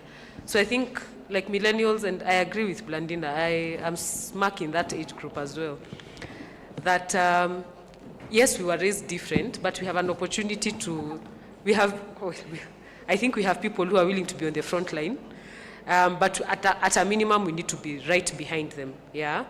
So that's my first point. The second one is we also need to be careful or to rethink how we are framing this whole movement. If we compare even just how the media was reporting, the media in Kenya was reporting on Bangladesh vis-a-vis how it has been reporting on Kenya. So Kenya has been anti-government protests, right? Bangladesh was the same thing. They are protesting around the same issues, right? But it was a student-led movement. So how we frame the movement and also affects, I think, the participation of people, how seriously government takes our issues. So I think framing is also something that we need to think about. And because, as Mercy has rightfully put it, and I completely agree with her, sai tunakunywa tu glucose, tunalamba glucose tukisema, tunarudi. Yeah, so that as well. And then lastly, Isaac asked, I think, very difficult questions to everyone in the room. And I don't think we can even attempt to address them in this. They can be addressed in this forum or by this panel even entirely. But if we were to go back to a very dark moment of our country, which is the 2007-2008 post-election violence, I think one of the things that, or one of the large campaigns that came out of 2007-2008 was the campaign against young people being used for violence. And maybe in our minds, we have compartmentalized violence. So because I am not, killing my neighbor, I don't have a panga, I don't have a gun, I don't have whatever, then, it's like, jutuna choma tires, it's not as bad as kubeba panga kind of thing. But violence is violence, right? And if we were able to, as young people, if we were able to rise above being used for political violence to the extent that we saw it in 2007, 2008, then perhaps if we are sold out to the idea of why it is that we are fighting for our constitution to protect us now, then maybe we can also rethink being hired now as goons in protests which are still being led by young people who are fighting for us as young people. So basically what it may appear like the political class is doing is using young people to fight young people, right? But we said no once, and I truly believe we can stand up against that again. Yeah, thank you. Wow, I hope you've all heard that. And I think these are very deep conversations. These are issues that are coming out quite strongly. And I want to go back to my panel for one last round of closing remarks and responding to the questions that have come out from the panel. But I want to first talk about something that has been spoken by Pamela. Pamela has said the first thing that she would want to say is thank you.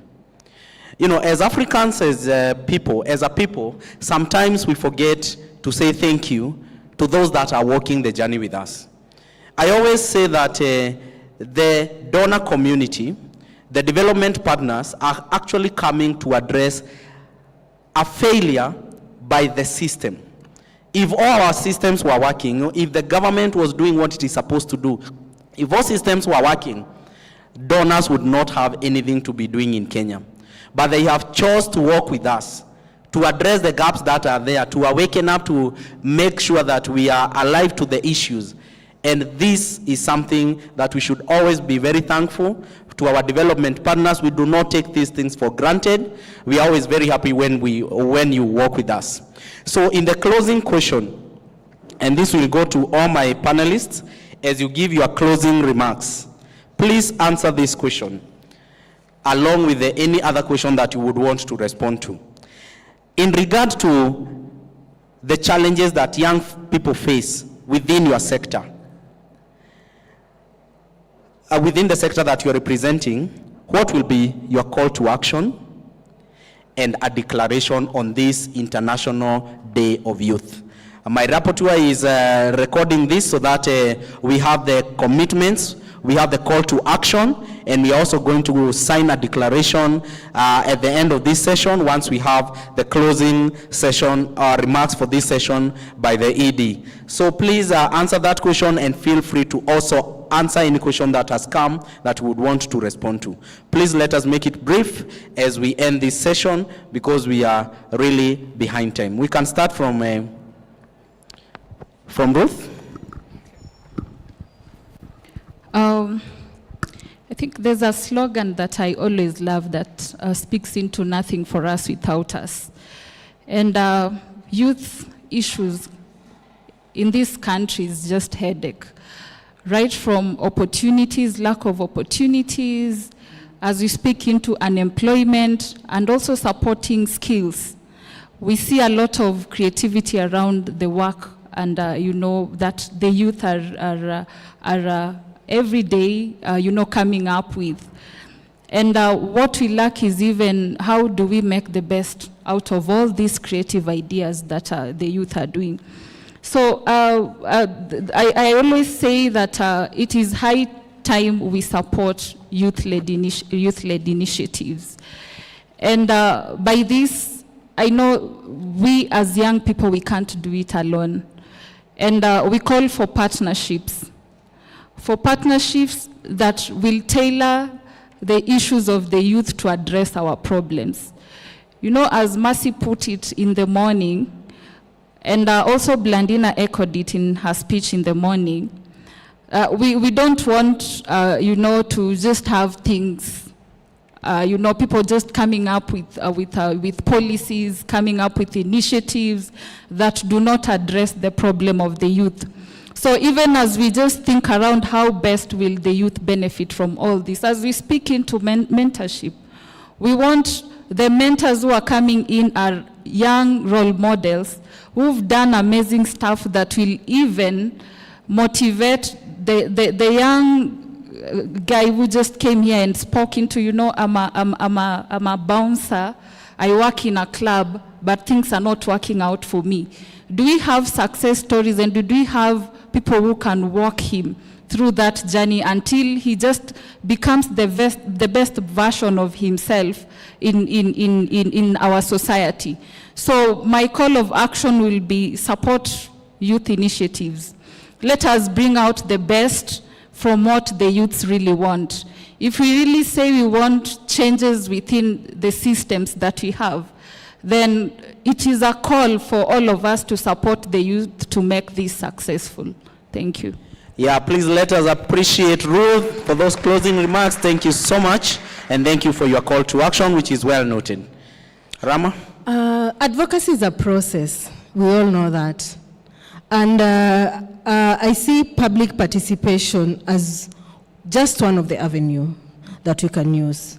But again, the strategies that we use as young people to engage in those public participation determine whether or not we are going to get the results that we want to see. So I want to tell each one of us that, of course, public participation works depending with how we are engaging in those public participation. I mentioned about memoranda as a key document that we train young people on how to develop. And how your key messaging in that document plays a key role, whether or not the decision makers are going to listen to you or not. And in terms of how many memos are you going to present also plays a critical role in terms of whether or not they want to listen to you. And we've had instances whereby young people are going to the public participation on the very day, then the venue has been moved, the last minute. We've had instances whereby the budget documents are being presented the very day to the public participation of more than 100 pages for these young people to analyze. Tell me, how best will these people be able to analyze those documents for them to present their issues? But as young people, we can come together. Youth Alive work in form of action networks, where different civil society organizations belong. So this document, you can then be able to have access on it prior to that day, do a thorough budget analysis for you then to be able to present an evidence-based memoranda to the duty bearers. And remember, you're not going to present this document to only one center of the public participation, but rather in different centers. So whenever they're going to do an analysis, this is one document communicating to one issue. I'll say your strategy that you're going to use plays a critical role. And for me, my call to action will be, it's time to care. It's time to care for everyone. It's time to care for the women and girls. It's time to care for people living with disability. And it's also time to care for everyone who is undertaking the care work within the space. So it's time also for the government to start implementing the good policies that we have as a country. I'll say Kenya is one of those countries with good policies. But the questions come, are we implementing these good policies? We're investing a lot of resources in these policies. We're investing a lot of resources in conducting this public participation. But again, we're not implementing these policies, including fast-tracking the ratification of Convention 199. Wow, thank you so much. Please help me in appreciating Rahma. Please continue doing the job, the good job you are doing at Youth Alive. The impact is being felt, and the voices of young people are being heard through your work. Thank you so much. Robert, over to you. Thank you very much. I'd start by responding very quickly to a few things. On the issue of quality of public participation, it would be very important for different partners, both CSOs, we young people, as well as other partners within a given county or sector, to have technical working groups within the counties. That way, in case the public participation are not working as they should, then the network is able to reach out and engage with the county government and raise those issues. The other thing was, there was a question on advocacy efforts. For me, I'd say in terms of measuring advocacy efforts, the main one for me is behavior change. If you're able to see behavior change, then you can say that your advocacy has been successful. Because mainly on issues of advocacy, the main thing that we would want to change on any given issues to do with perceptions and behavior change. And that takes time. So if you want to do advocacy for 1 year and just chill and say you're done, you're going to fail. Advocacy takes time and behavior change takes time. So we need to link those two together. The other thing is, there was a question on system change and all that. I think it's also important for us to have meaningful intergenerational conversations. It would be very important to have conversations with our parents, with the older generation. Basically, come, let's reason together. Let us sit and get to have these conversations, because there's also some behavior as well that they need to change as old people as well. Yes, when an old man seated can see far than a young person on top of a tree, I think that was something we kept being told a lot. It's time for us to come down from the tree and come and sit on the stool with these old people and let us have a conversation. Because if we're going to change this nation, we are going to change it with the help of each and every generation. And then lastly, in terms of, or two last things. One, there was the issue of losing momentum. I think it's important for us to institutionalize the agenda. In whatever sector you're in, how can you take up the issue of social accountability from wherever you are. If you're in the education sector, ensuring that social accountability in that sector is working and you're able to call out the government. I think that would be very important. And then lastly, on issues of inclusion for PWDs, it is really important. When you see, when you go for this public participation, I see like here we have a sign language interpreter. You go to public participation forums, we don't have that. It is good that we start calling the government out, because these are the changes that we want to see happening in this public participation, because we want public participation to be meaningful, not a matter of ticking the box. This public participation, there's an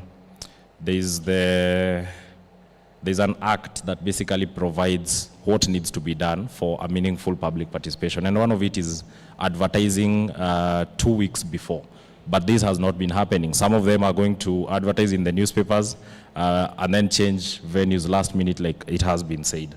And my last sentiments in terms of closing remarks, for CSOs mainly, I would like to encourage us to engage in evidence-based programming.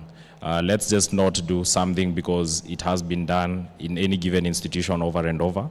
Let us have a needs assessment, let us gather evidence, and let us program around that evidence. And the second thing is having multidisciplinary collaborations, whether it is in the private sector, in the profit-making, non-profit-making, let us have these collaborations, because it is through these collaborations that we are going to realize change that is meaningful. Thank you very much.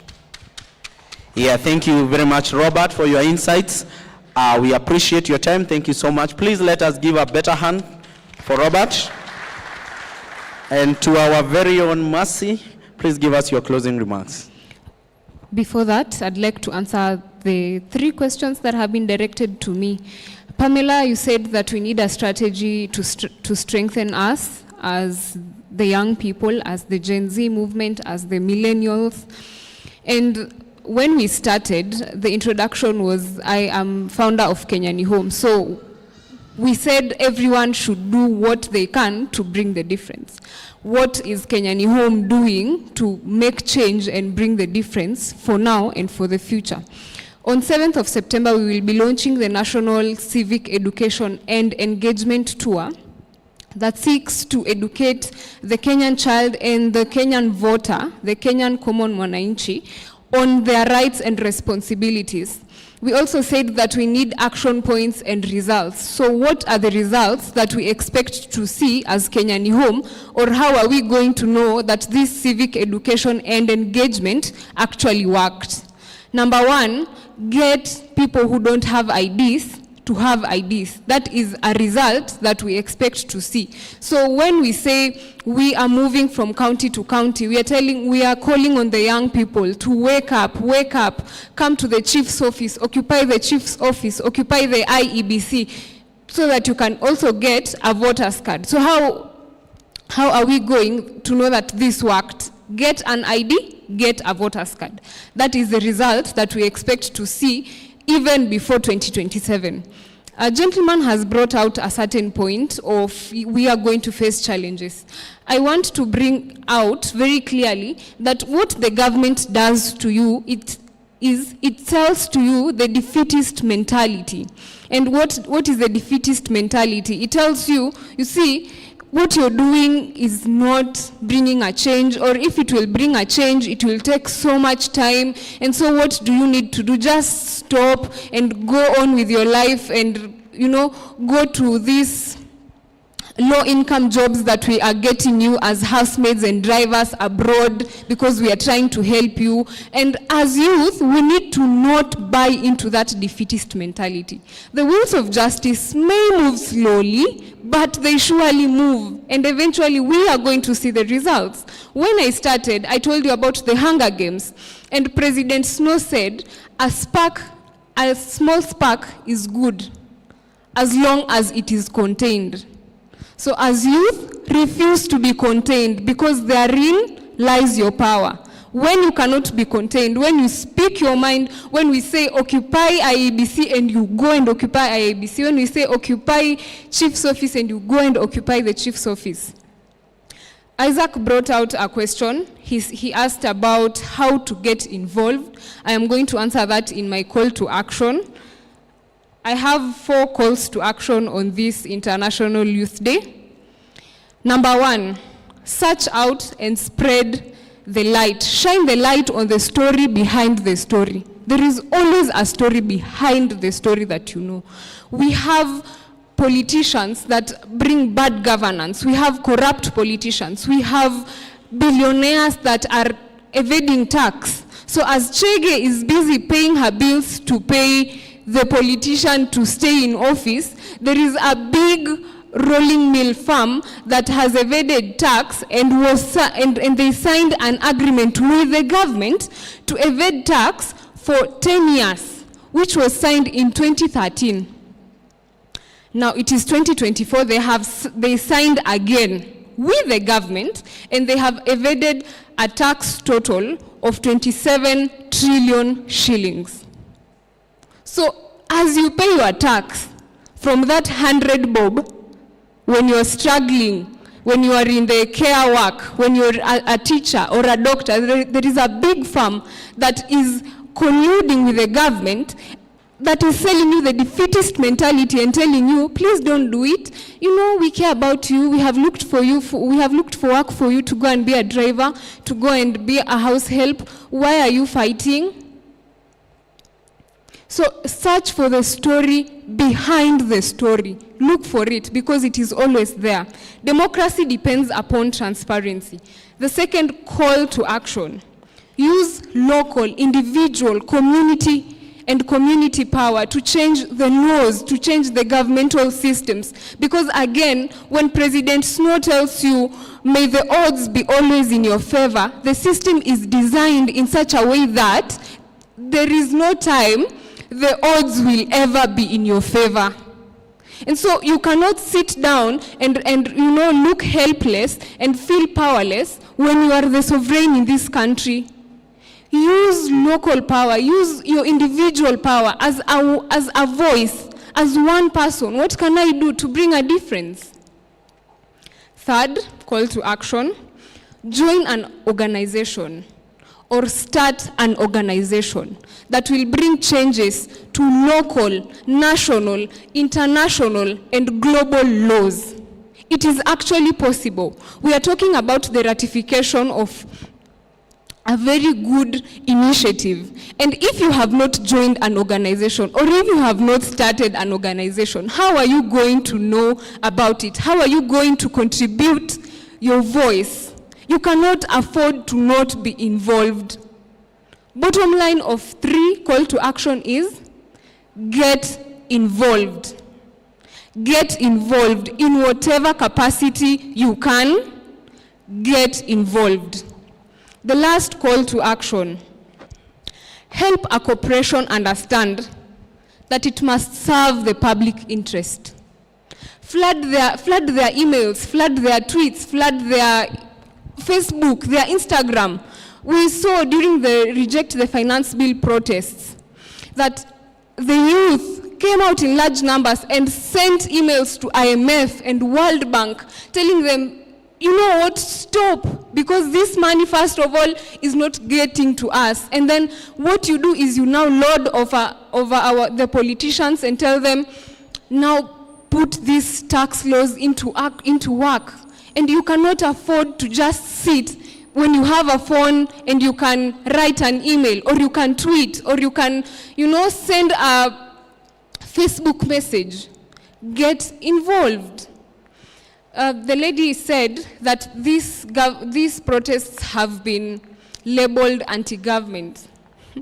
You need to be awake to know that it is actually the government that is labeling these protests anti-government. Again, it is the defeatist mentality. And it tells you these people want to remove the president so that one person can be president. Who has said they want to be president? What we are saying is anti-corruption. No one wants corruption. No one wants bad governance. We have refused tribalism. We have refused classism. And so you want to put us into that cocoon of, I'm Kalenjin, I'm Kikuyu, so I won't fight for the people in Nairobi or in Mombasa. Stop. Get involved. Lastly, my declaration. They are not invincible. All we have to do is hide behind the trees, change the rules.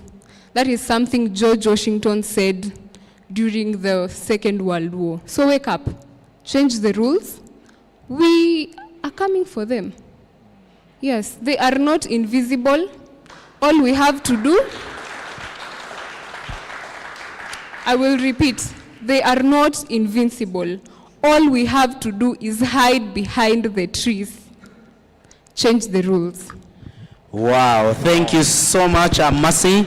We can listen to you until the cows come back home, but unfortunately we don't have all the time. So thank you so much. If you've not taken anything with you today, please take this home. Get involved. Philbert, over to you. Wow, it's very difficult speaking after Mercy, but I will try. There is something, allow me to also just make quick responses to some of the questions that were raised, then I will give my call to action. There is something I did together with my group at Yali. This was way back in 2016. And Uraia, I saw Uraia somewhere on the screens. Uraia attempted to adopt it.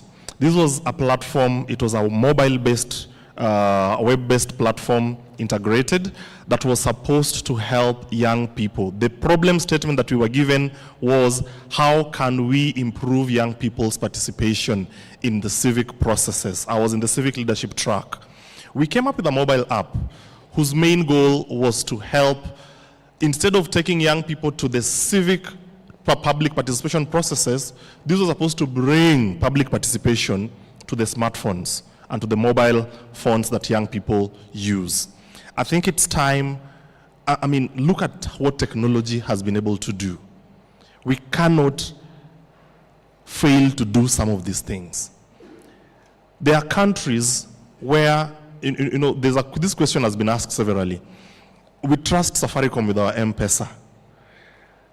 Why can't we trust Safaricom with our votes? Voting online. It is so precise. And it only knows if Philbert has voted once, it is Philbert who has voted.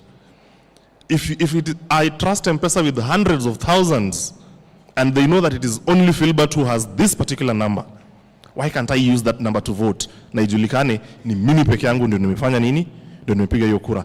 There's so much that technology can do for us. And that is one of the things we're trying to address using that mobile app. How can we, instead of asking young people to go to the public participation, how can we bring those processes to a mobile platform where they are able to do what? To still equally voice their concerns. I think Uraia Trust, if you're here, that is something you may want to pick up. We still have the details. We are very willing to have that conversation. There was a question that I didn't want to leave. Should men cry?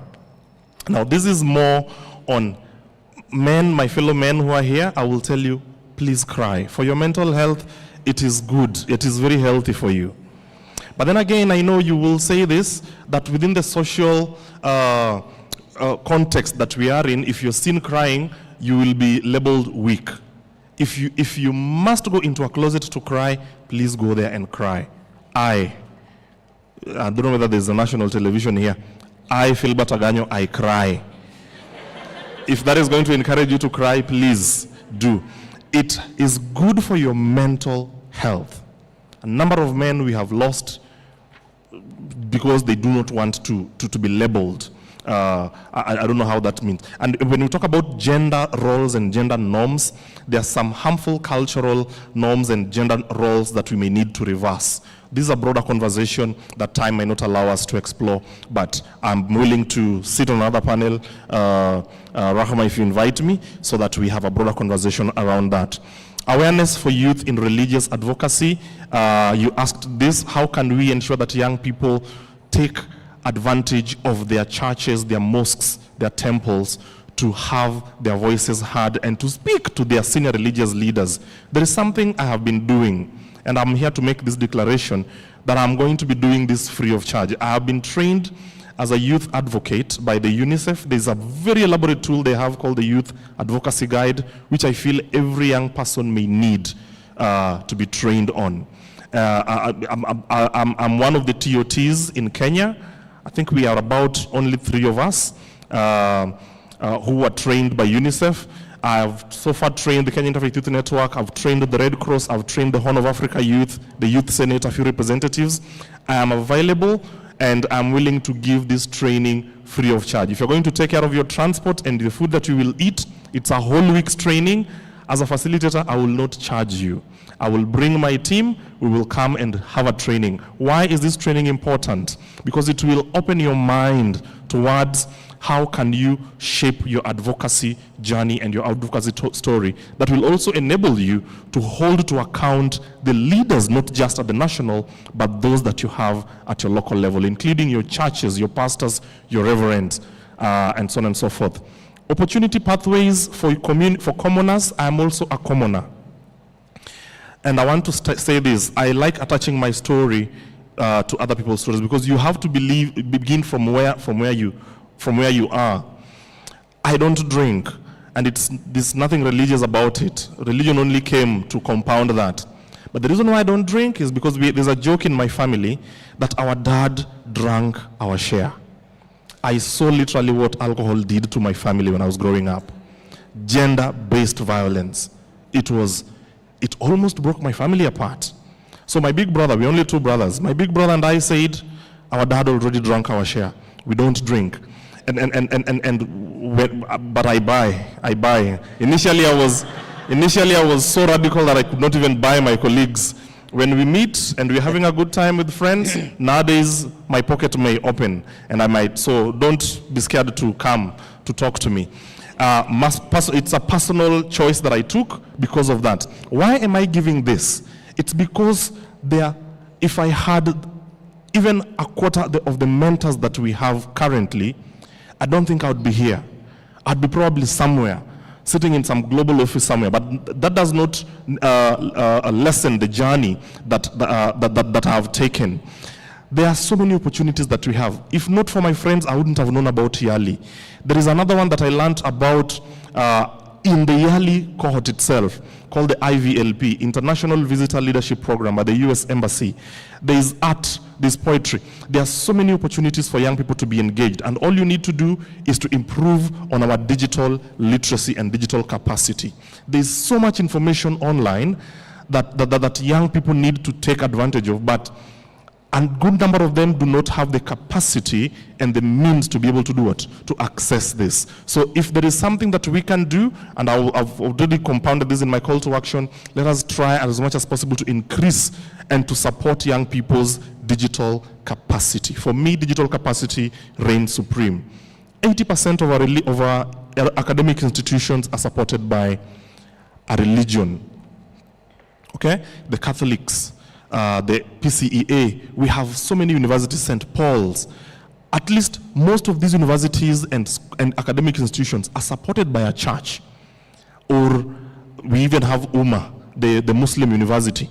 There is always some religious institutional organization behind some of these academic institutions. So my challenge has always been, why can't we mainstream value-based education in these institutions? Why can't we teach accountability, for instance, or ethics as a common course across all the programming that we have? We want to teach politics. We want to teach all these things, yet we are neglecting the very basic things that we need to inculcate in the future of the generation.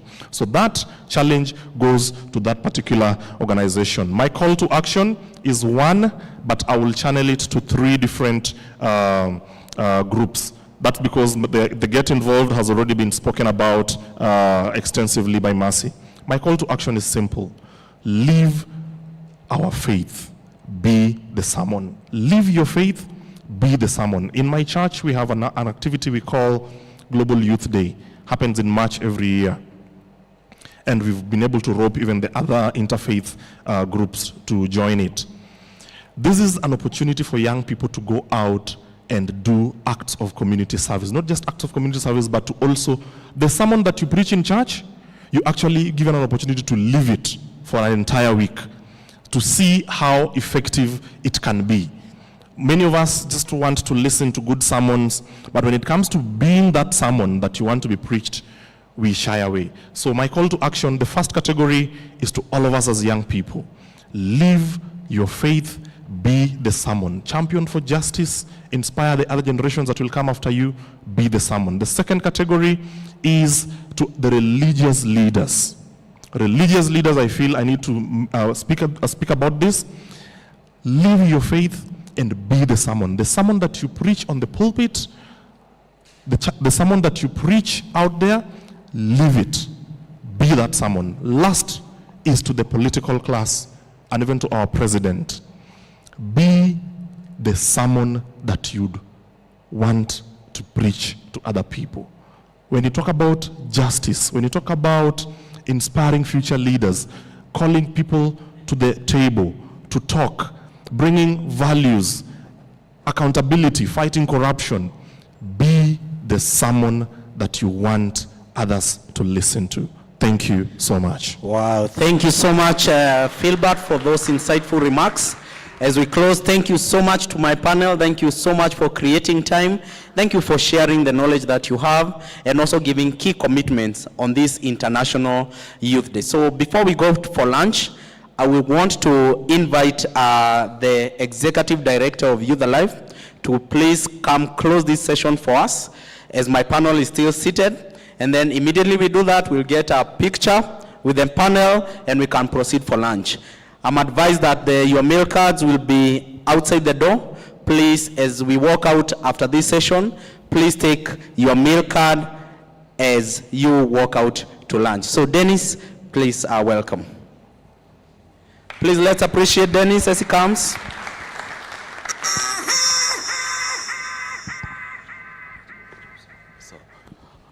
Can you give the panel a hearty clap once again? I know it's taken quite some time, but I think it was very good deliberation. Sio? Imekuwa sawa? Yeah? Tumesema tuongei tu. Tunaongea na moderate rapporteur. Uko na maneno? Yeah? I know that they are taking notes so that you can be able to look at all these issues and see how can you be able to take it forward. I don't want to, my colleague here is going to do the closing remarks, but just to thank all of you and for such a very wonderful intergenerational dialogue. Ulemesema umeona kuna from Shoshmanyanga all the way to people who are in the early 20s. So we have the whole generation here. Now, whatever issues you are clamoring for cannot be done by one generation. Sindio? It cannot be done by, na mwezi sema Gen Z, we cannot leave it to one group of people. And when there are mistakes or when there are issues, we say Gen Z wakufanya, Gen Z. But we see ni Kenya, tunataka hii Kenya yetu, si ndio? Alituambia hii Kenya ni yetu. Sasa ni lazima sisi wote tu tuna contribute kwa hiyo conversation. Anyway, asanteni sana. Wanasema, my last quote, nasema, the price for freedom is, the price of freedom is eternal vigilance. So inalamisha lazima tukue macho kila wakati. Asante sana. Edmund. Thank you. My role is simple, to appreciate all of us. My name is Edmund Magara. I work with Youth Alive Kenya as head of programs. First of all, I must give it up to the panel team for allowing us to, fetch from your well of knowledge. Ile information ilikuwa inatoka kwa hii team, nadhani uko unafanya PhD. It's both theoretical and applications, right? So ni vitu watu wamefanya kwa grao and they're bringing the lessons on board. So thank you so much. We also have to appreciate the donors and the partners that took part in this event. We have to give it to Oxfam. Thank you so much for the partnership that we've shared for a long time in some of these engagements we've had so far. Our partners, both from Uraia and Danita and ActionAid that were represented here, we really have to appreciate you guys coming along. We wouldn't forget our teams from Korogosho, Kawangware, Kiambu, young urban women. Now we do a lot of engagements in the community, so we really have to appreciate you guys for making time, to coming around, engaging, asking the questions, and actually contributing the whole thing. We have special category of people that we also took part in this, the youth serving organizations. So these are other youth organizations that we have the same agenda, we have the same mandate to support young people in Kenya, support young people in the continent. So from Siasa Place to ELF to VSO, and of course the Greater YSO Consortium. Thank you so much for being part of this event. I think the most key thing that we have to take forward is tukimaliza hapa, what's next? Michael, najua ulikuwa umesema story, there's a communique that's being developed. So I think there's a big question of what wanashinda kulia. So what's next after this? And that is a key thing. So at Youth Alive then, we are also very, very cognizant. How do we take this discussion forward? How do we collaborate with other people that are, interested in the same agenda? Things that, discussions that came out of these key action points, things that, need follow-ups, gaps, learnings, lessons. How do we take this forward to probably integrate that into our programming approaches, to probably, partner with other people in the sector? We're really key in that. So we are going to be very, very intentional to, pick up on the communique, have more people on board, communicate the same going forward. Last but not least, I would want to say that there's more engagements that are coming up into the afternoon session. So the program keeps on till around 4-5 p.m. So stick around. Performances by young people, from art-based performances to, more fun and more engaging activities in the afternoon. So there will be engagements that are going on from 2-3 up to around 4-5 p.m. So stick around and network. That's the last agenda. At the end of the day, ukitoka hapa hivi, usitoke kama ujui mse. Usitoke kama ujui mse mwenye unajua. Please, go know 1, 2, 3, 4 people that you can collaborate. But from me to you, we really, really appreciate. Thank you, the Youth Alive team. We had a really strong team that were coordinating this, planning, mobilizing, all this communication that goes into planning activities. So we have really to give it up to you, led by Rama and the team at Youth Alive. So thank you so much. We really, really do appreciate. Have a good afternoon. Thank you. Back to you, Mike.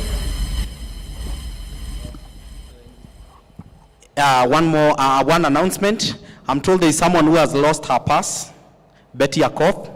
Please, if you are Betty Akoth, please see me after this so that you can get back your purse. From here, I'll request my panel to just walk here. Please, let's take a picture and we go for lunch.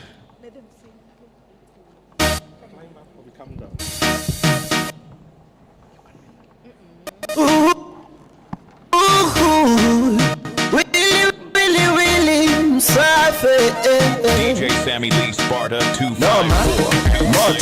Ngoma noma, yani kali, msera kali. DJ Sammy Lee Sparta 254.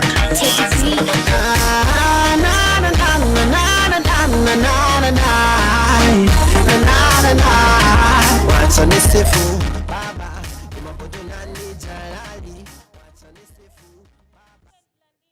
Yeah, Blendina, please join us. Purity, please join us on stage.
To the official part of the program that will be handled by Marion from Youth Alive. Please, let's enjoy. This is our day. Sawa. Habari zenyu? Mko fiti? Mimi naitwa Palma, ama spoken word artist na influencer. Nataka mnisikize, nataka kufanya spoken word ya police brutality. Sawa, DJ nipatie hiyo beat. DJ nipatie hiyo beat.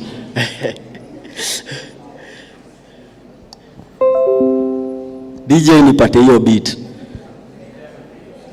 Imekataa nini? Dakika moja. Master na nilikwambia tu cheza safe, ndio hii beat. Chezesha tu tena, hizi ina kebo. Sawa, ni kama mambo imeenda mbaya but nitapiga tu akapela, sawa? Nimeshika hii mic na mkono wa kushoto na nikiangalia huko nyuma nasikia watu ni kulia tu. Police brutality imekuwa crisis na sinijuzi nimeona kwa news huyo kijana amemangwa. Nimetoka place yenye hewa mi hupumua kila siku ni ya mtutu wa risasi. Juu kijana ukiwa na dredi unaangushwa, kijana ukiwa na meno ya silver unaangushwa, kijana ukiwa madawa unaangushwa. Ama ndio maana hawa polisi wanajiitaga the cops juu kazi yao ni kuua tu. Na mbona time ya kurikurutu makarao nyinyi uchekiwa asif mko na meno zote, ama hizo meno ni za kuuma the common mwananchi? Ama siku hizi sielewi utumishi kwa wote, imegeuka ikakuwa vita kwa wote. Juu kila wakati ni kupiga tu Citizens na the same information na tuipati kipasho huko Citizen TV. Ni fani, siku hizi mlinda sheria ndio anavunja sheria kwa kumdhulumu mfuata sheria. I think sheria zimeandikwa tu kwa booklets pekee, juu kazi yenu ni kufire tu bullets anywhere. Rest in peace zimekuwa mob design, hata nikianza kumention sitawahi fika mwisho. Rest in peace kwa wale wote wamekufa in the line of duty wakitetea sheria. Rest in peace kwa wale wote wamekufa after kuanika waheshimiwa kwa mitandao. Na vijana wa ghetto hatujaipata uhuru. I think bado tuko under British colonialism. Ni sad, mtoto wa maskini akipata kitu watasema ameiba, na akikosa watasema anapanga mission ya kuiba. Ni so sad, unahamia mjini ukiwa na dream ya kuchange home, baadaye unarudi nyumbani dream zako zikiwa kwa jeneza. Ama siku hizi sielewi mko kwa mashindano ya the more people you kill, the more badges you get.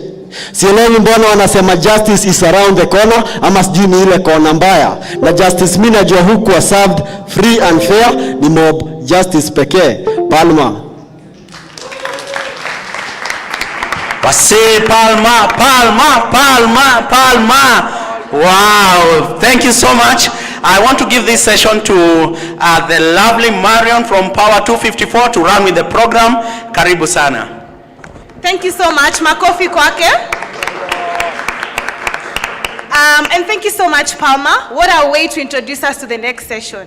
Wasanii oe, kuna wasanii hapa? Any creatives? Anyone who documented the maandamano?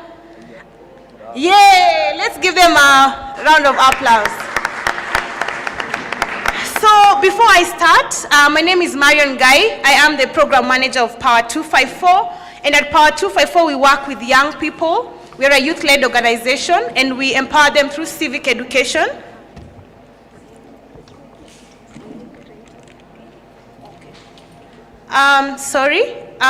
VITS KBL 65B. If you are here, probably you can go out. I think you need to check on your car. Asante. So as I was saying, at Power, we work with young people like you, and we do that through civic education on governance issues, human rights, and youth empowerment. And most importantly, we use art as a tool for social change. And that is why when you walk outside, I'm sure you've seen some very beautiful art pieces that were done with some of the creatives that we work with during the Maandamano period to just document what was happening in this country. We can also see a few pieces here. One of them is saying we are tired of Tumetenga. There's the one for the finance bill, and there's this one done by a creative. And so this introduces us to the second session of this meeting. And allow me to walk you through the story of where we are at as a country. So the past 2 months have been nothing short of a roller coaster ride, thrilling, challenging, and at times utterly jaw-dropping. We've witnessed the brave Gen Z and millennials rise up, standing tall against the powers that be, demanding change and accountability with a fearlessness that's both inspiring and unstoppable. Now, some might label these generations dismissing their efforts as youthful rebellion. But let me tell you, they are not to be ignored. They are the majority of Kenyans, the heartbeat of this nation. Through their solidarity, they've shaken the political tables, rattling the very foundations of authority. They've disrupted the usual deceptive narratives of the hustler government, the Mama Mboga sympathy ploys, and the boda propaganda. Not to mention, they've managed to humble a few arrogant leaders along the way. Some may ask, but where is the change? To them, I want to say, this is just the beginning. We are on the brink of rewriting Kenya's political story. Expect radical approaches, expect sacrifices, and expect a tribeless, inclusive future crafted by the hands of a generation that refuses to be silent. Remember Bangladesh 15 years of struggle before the triumph? Do you remember that? Can we also do the same for this country? Yes, we can. As they say, just because the lion isn't roaring doesn't mean it's asleep. As we celebrate these courageous young people during the International Youth Day, we must also condemn the human rights violations we've seen during these peaceful protests. Over 60 lives were lost, our young heroes who made the ultimate sacrifice for a better Kenya. We honor their courage, their memory, and their unyielding hope for a brighter tomorrow. Now, let's talk about the creativity that has blossomed during this period. Creativity that has turned into a vibrant tapestry of satire, symbolism, and sheer brilliance. Gabriel Oguda had us in stitches on X, tearing down the government with his now famous phrase, "They will not believe." They will not? Believe. Yeah, they will not believe.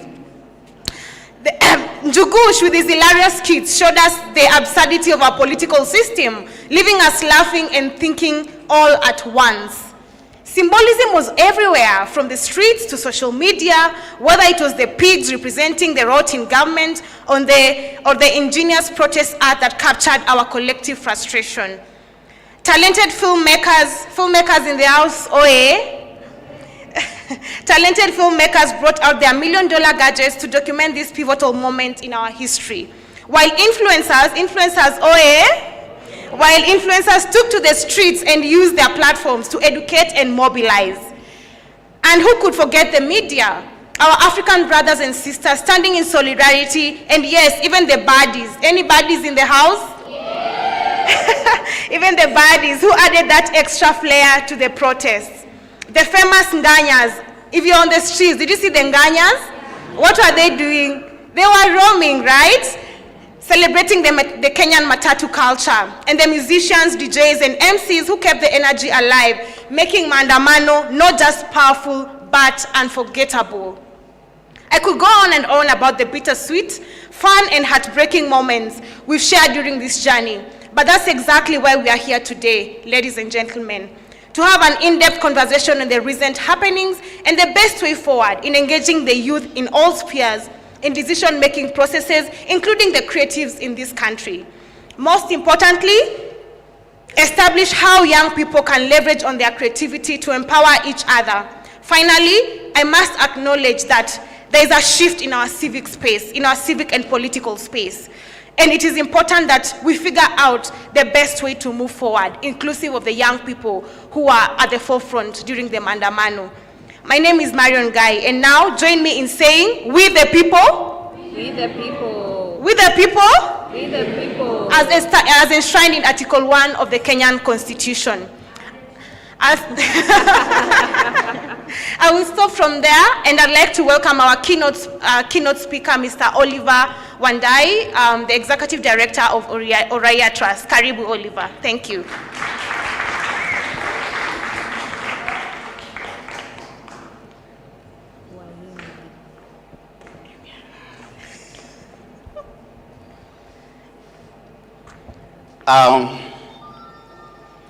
wakubwa wangu shikamoo, wadogo wangu marahaba.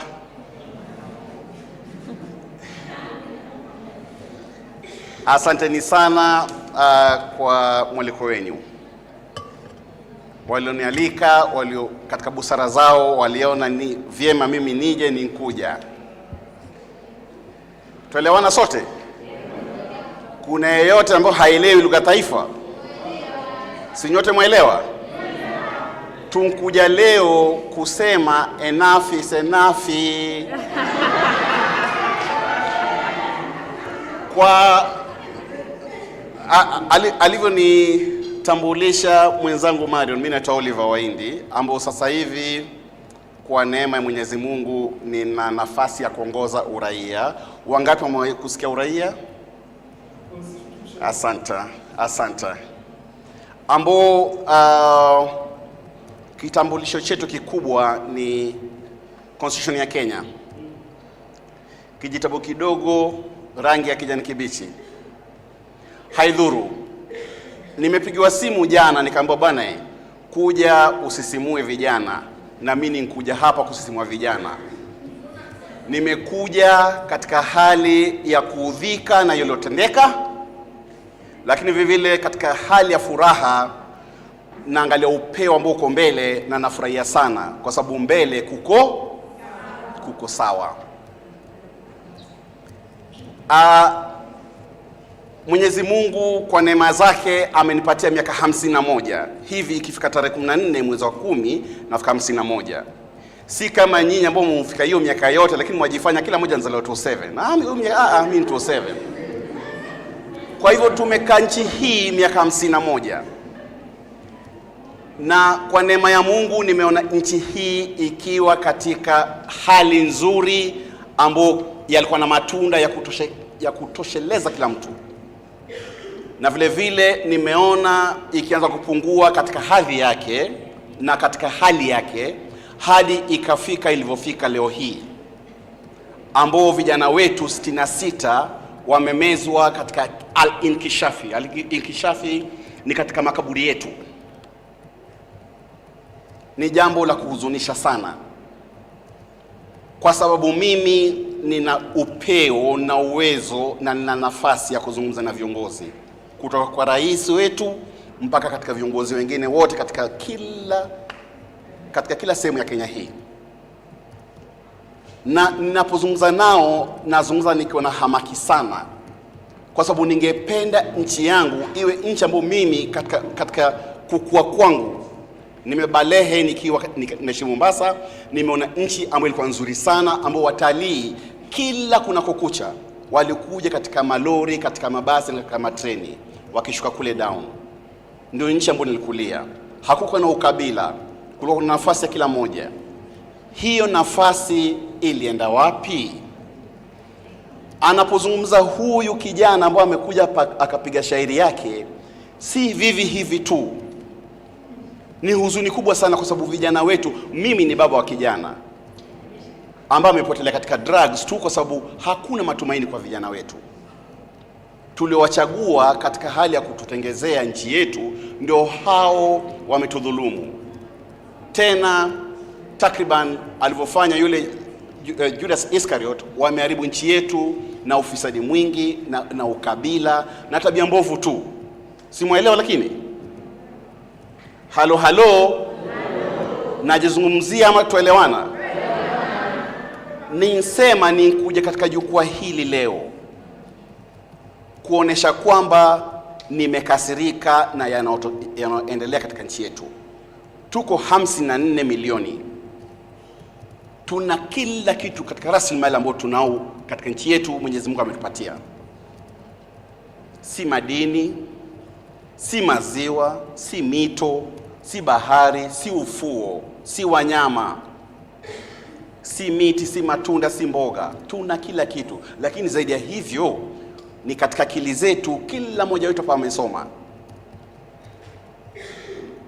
na nasikitika sana masomo yetu sisi sote hapa tunaambiwa hakuna kazi Kenya bwana, ni tafuteni passport, kila mmoja kaoshe matako yeye wenyewe huko Saudi Arabia. na ikifika kila mwezi wa 10, 11 vijana wetu wote wako katika masaiba kefu. Hivyo kwa apply green card ni haki hiyo.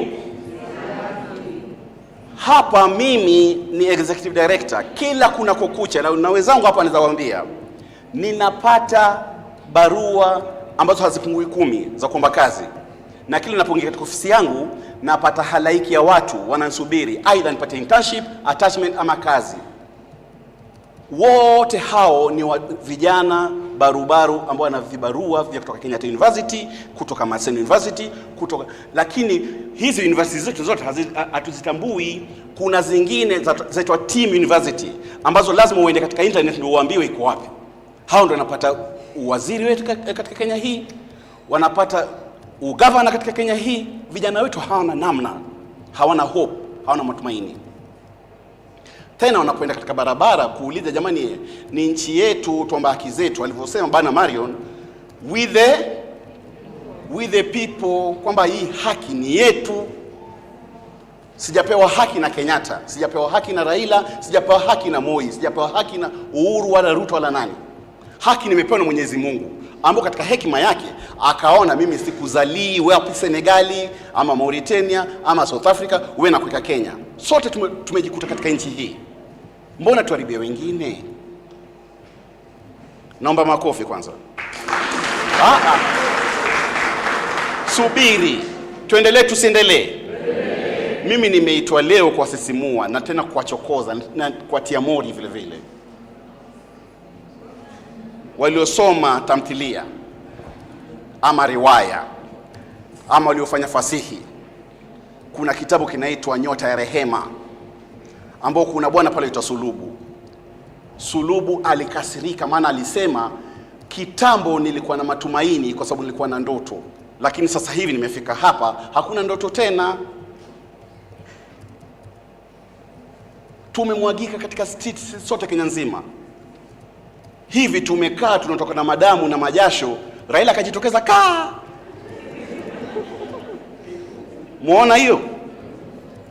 Kitambo tunaita abrakadabra. Yaani nyinyi mko huku mwapigana na Ruto, Raila yuko pale angalia hivi.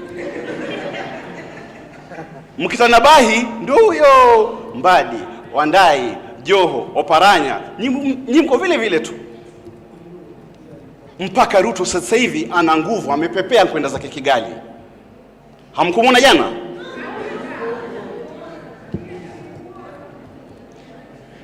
Lakini hatutakufa moyo. Miaka miwili iliyopita ilianza na Philippines. Tena vijana wadogo wadogo wakapindua serikali kule, lakini hawakutumia nguvu, walitumia kura. Kukaja mtu aitwa Boom Boom, kama una simu ya kisasa utaangalia katika Philippines elections iliyopita. Ni vijana wadogo wadogo waliingiza mwenzao aitwa Boom Boom. Ni mtoto wa rais wa kitambo aitwa Marcos, lakini aitwa Boom Boom katika lugha ya kimtani. Tena Senegal juzi, vijana wakakasirika na huo bwana miaka 8 akasema na enough is enough. Yule mwenzao aitwa Sonko alikuwa yuenda kushinda clean, akaamba hapana, kamiti akaingizwa. Lakini bado siku 10 kura zipigwe, vijana wakachangamka, Dakar, Zinkwa, wapi, miji mikubwa ya Senegal. Akasema mmoja wetu lazima ingie pale. Sasa hivi aliingia miaka 36. Hamjaelewa? Bangladeshi hapo kishavuka bahari, kukaja mama moja. Huyo mama babu wake alikuwa kiongozi wa hiyo nchi, tena babake akaja kiongozi wa hiyo nchi. Tena yeye tangu miaka 75 yuko pale pale. Vijana wakaanza, mtachoka. Vijana wakapigwa matia gas, mtachoka, sitoki. Mwisho wa kwisha vyombo vyake vikatumika kulisha hawa watu. Matandakio yake, si mlimuona vijana katika vitanda vyake? Kwa sababu Waswahili walisema wengi wape, msipowapatia watafanya nini? Kwani mlisomea wapi jamani? Hamkufanya fasihi? Wengi wape, usipowapatia watafanya nini? Tuendelee tusiendelee? Ilikuwa ni Bangladeshi. Saa 11 ndio huyo ndege New Delhi. Hatusemi tutafukuza watu hapa Kenya, lakini tuwasema lazima tusikizwe kama vijana, kwa sababu tumechezewa ya kutosha Kenya hii. Asubuhi leo nilikuwa katika station fulani, waliniona, walinisikiza. Nilikuwa nasema bwana, na nishaambia watu hapa nchi nzima hii, na nikamwambia mpaka maraisi, mpaka nikazungumza kina Mbadi tulikuwa naye miezi miwili iliyopita. Nafikiri kuna mmoja ama wawili ambao tulikuwa nao KICC. Wakati huo Mbadi alikuwa anambia Olive bwana, Ruto ni shoga sana 2 months ago. Asa juzi alivyochaguliwa nikampigia Mbadi bwana, imekwenda vipi kawa hivi? Olive hii ni Mungu.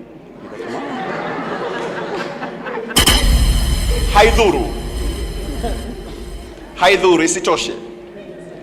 Sasa asubuhi ya leo nilikuwa napigia watu historia. Na hii historia nimepigia watu wengi katika kila kona nchi hii. Mwaka wa 92 mimi nilikuwa first year Kenyatta University nikifanya undergraduate yangu huko. 92 nina uhakika hapa tulipo takriban 90% walikuwa hawapo katika sayari hii. Wacha ulimwengu huu. Sayari, wajua sayari, galaxy. Wengi bado mlikuwa Saturn na Pluto na Mercury. Tulikuwa wachache sana katika 92 hapa. Wangapi ambao walikuwepo 92? Okay, wangapi hawakuwepo katika sayari hii ya 92? Inua mkono, wacha basi niwaambie kitu kimoja. Mwaka wa 92 Ruto alikuwa treasurer wa chama kinaitwa YK92. Mwakumbuka historia? Ambao ilikuwa ni youth wing ya KANU ikiongozwa na Moi. Nimesema nani? Ruto. Aliyekuwa mwanasheria wao mkubwa alikuwa ni Wetangula. 92. Bado hamko katika ulimwengu huu. Mko katika magoti ya wazazi wenu, ndio ipande nini? 92. Tena ikaja Raila, baada alikuwa ni secretary wa elections wa party inaitwa Ford 92. Kalonzo alikuwa minister of education 92. Mudavadi alikuwa minister of finance 92. Hiyo ni miaka mingapi iliyopita? Nyinyi mwombe subiri vuta mtangoja sana. 92 walikuwa ni hao. Tena ikaja 97 wote walikuwa katika bora moja katika nini ya Moi. Mjanisikiza. Na alivyokuja marehemu Kibaki 202 wote walikuwa mawaziri. 202 nani amezaliwa baada ya 202 hapa? Waliozaliwa baada ya 202 hawa wote bado walikuwepo tu. Leo hii ni mwaka wa 2024, bado ni hao tu. Alafu mkiwaambia wamejaza makanisa tele kila Jumamosi wako SDA, ikivuka Jumapili wako makanisa, wanajua Biblia tangu mwanzo hadi mwisho, katika hali ya kuwakengeusha na kuwapumbaza na kuwachezea. Lakini mwenye makosa ni nyinyi. Juzi mlivyokuepo katika street mkaulizwa viongozi wenu ni nani? Sisi hatuna viongozi. Mtendaje vita bila viongozi?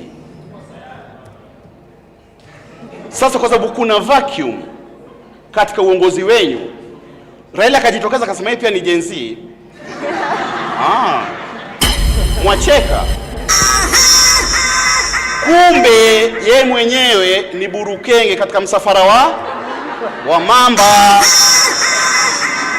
Mwanielewa? Lakini kutahamaki ni yeye ashapenya. Tena mwaka wa 2007 ilikuwa ni zamu ya Kalonzo. Akina Raila bado wamezuba hapa Serena wanapiga hadithi, nani atachukua nini? Kalonzo ameshikana na Kibaki. Kibaki ambaye basi ni mimi president, Kalonzo.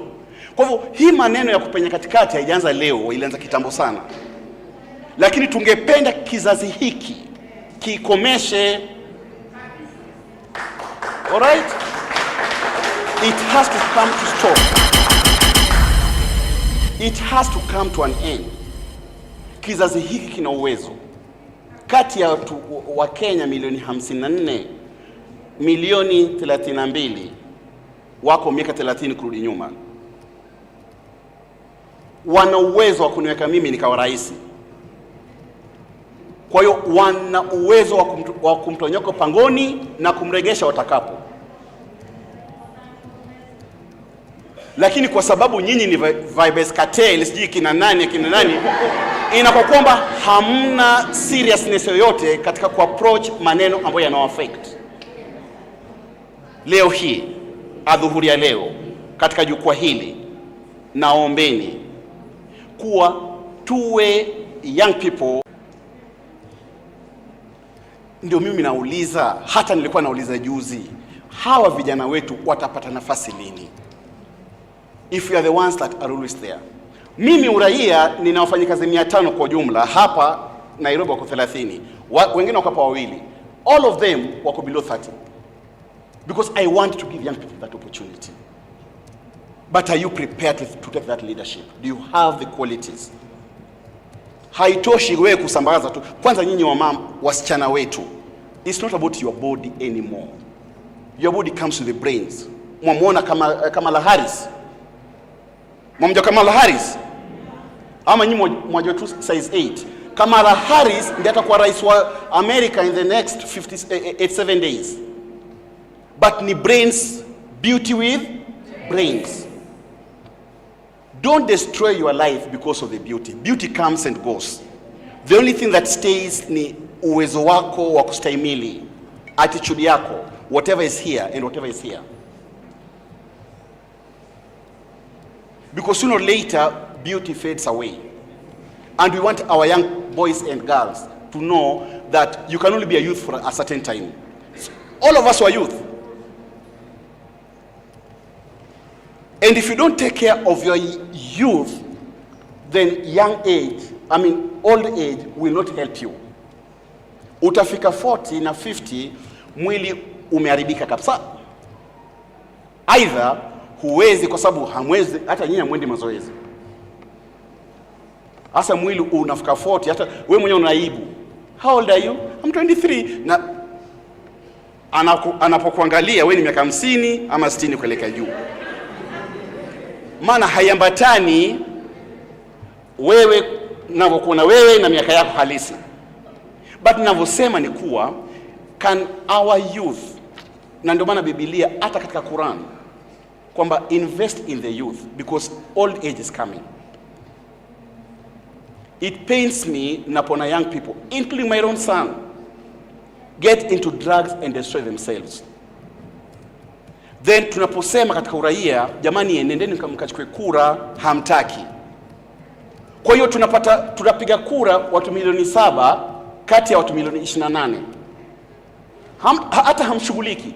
Magazeti hamsomi, TV hamuoni, mkiona muona Vibers Battles hiki na nani, vituko tu kutoka America.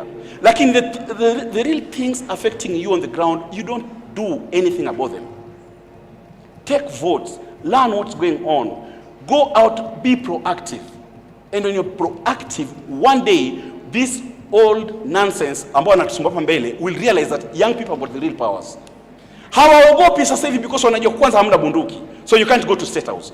Pili, hamna kura, so you can't go and vote them out. But I want to get your education, especially the girl child. Lunchtime tukizungumza, get your education, especially the girl child. Lunchtime tukizungumza na wenzangu hapo katika lunch hapo, nilikuwa naambia I feel very bad that young people don't even marry nowadays. Kwa sababu vijana hawana kazi na wasichana pia wanapenda wazee kama kina nitaje sitaje, wanawapenda hao. So vijana hawana wenzao wa kuwaoa. Wasichana pia wanataka simu ya iPhone na kadhalika, so which their age mates cannot afford. So we've got a distorted generation. But the only way we can change that is to go back to the basics. The basics here is women were women and men were men. And when we reach that level where women will actually learn to say no to people who are inappropriately wanting them. Because I can tell you as somebody who is married, simuona mimi nina dhahabu hapa, alafu na kutongoza ingia box. The best I can do ni kulala na wewe tu na kukunulia chips basi mimi nende zangu. But the real loser will be you, not me. Maana mimi jioni na roho Sonko na kadhalika are not better than any of us here. We are all human beings, children of the high God, and we all deserve a chance. But if we are not careful, then they will keep on playing with us like this. Kesho kuta wataita half of you, kila moja anunuliwe chips, alafu shilingi 500, then mkashifu wenzenyu, then hii inaitwa dividing you and ruling you. But ombi langu ni tushikamane sisi sote. Let's love our country. Let's love ourselves. Because you cannot even change the future if you're not prepared to change yourself now.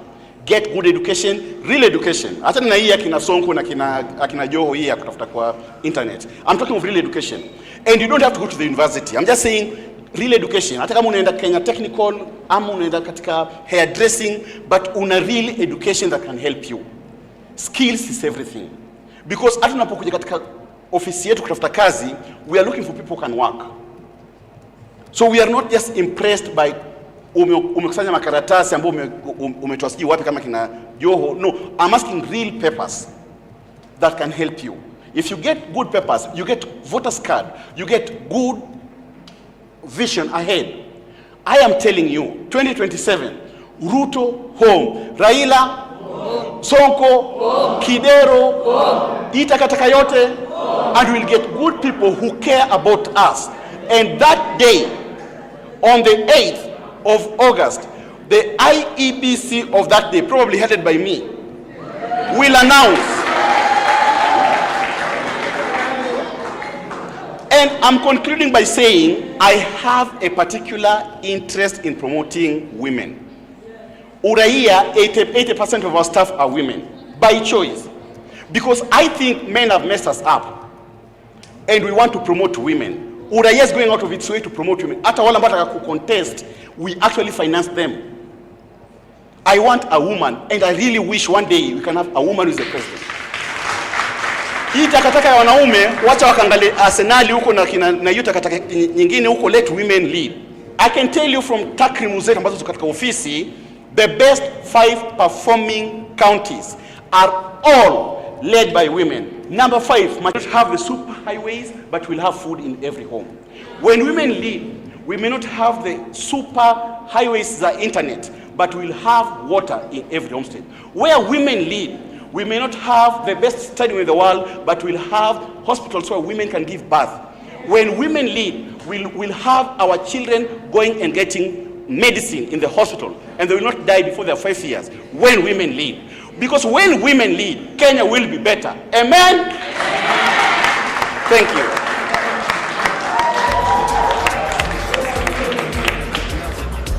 Makofi tena. That was very, very powerful. I think I'd like to say, young people, tumeambiwa we should do what? We should rise. It's our time to rise. Whether you're a man, whether you're a woman, there's space for you. It's now or never, okay? So I'd like to, there's a video we'll play, as just a short clip that will lead us into the next session, which is the panel discussion. So I don't know, is it ready? The video? Is the video ready? If it's ready, kindly just go ahead and play it.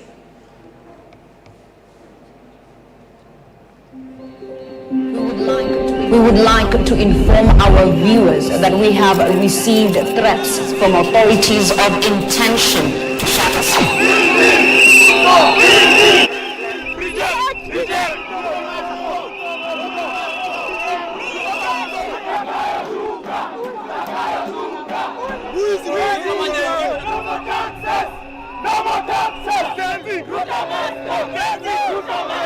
The day Kenyans take this matter upon themselves, Trevor, there will be no one to call to the table. Ruto must go! Ruto must go! Tukasirike. tukasirike sisi wote. Kenya ni yetu sisi wote, sio ya politicians na familia yao na marafiki zao na side chicks wenye wanalipa pesa ndio waishi maisha mzuri. Ni yetu sisi wote. Kenya is our country. Kenya is for us. Wameshika simu ya iPhone, wanajiita Gen Z, wanafika kwa maandamano na Uber. Kama ni ng'ombe tulipiga wazi wazi, na ikija kesi tena Jumanne nitapiga tena yes. I am a photo expert, Mr. Speaker, and I can point out to you photos that were edited to look like they were in the streets of Nairobi, but they were not.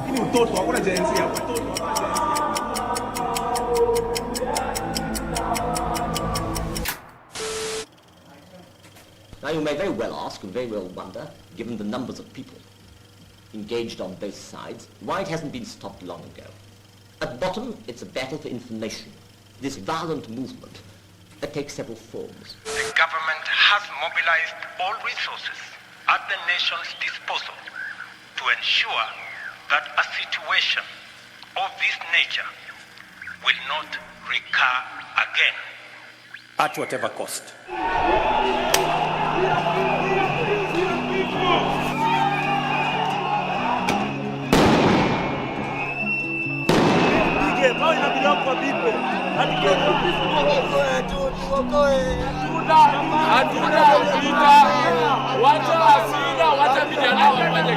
Wipe my tears dry. With your smile convince my broken heart I will be okay someday.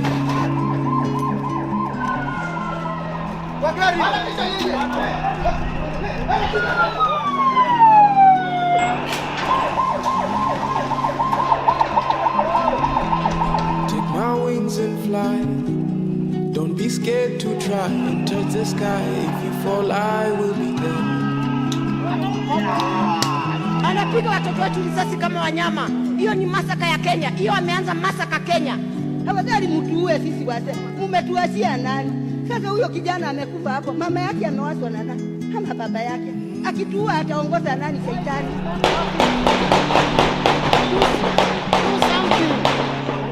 It cannot be a matter of killing. Kuni mtoto wako analetwa kama maiti jioni. Kuni ndugu yako analetwa jioni, utafanya nini?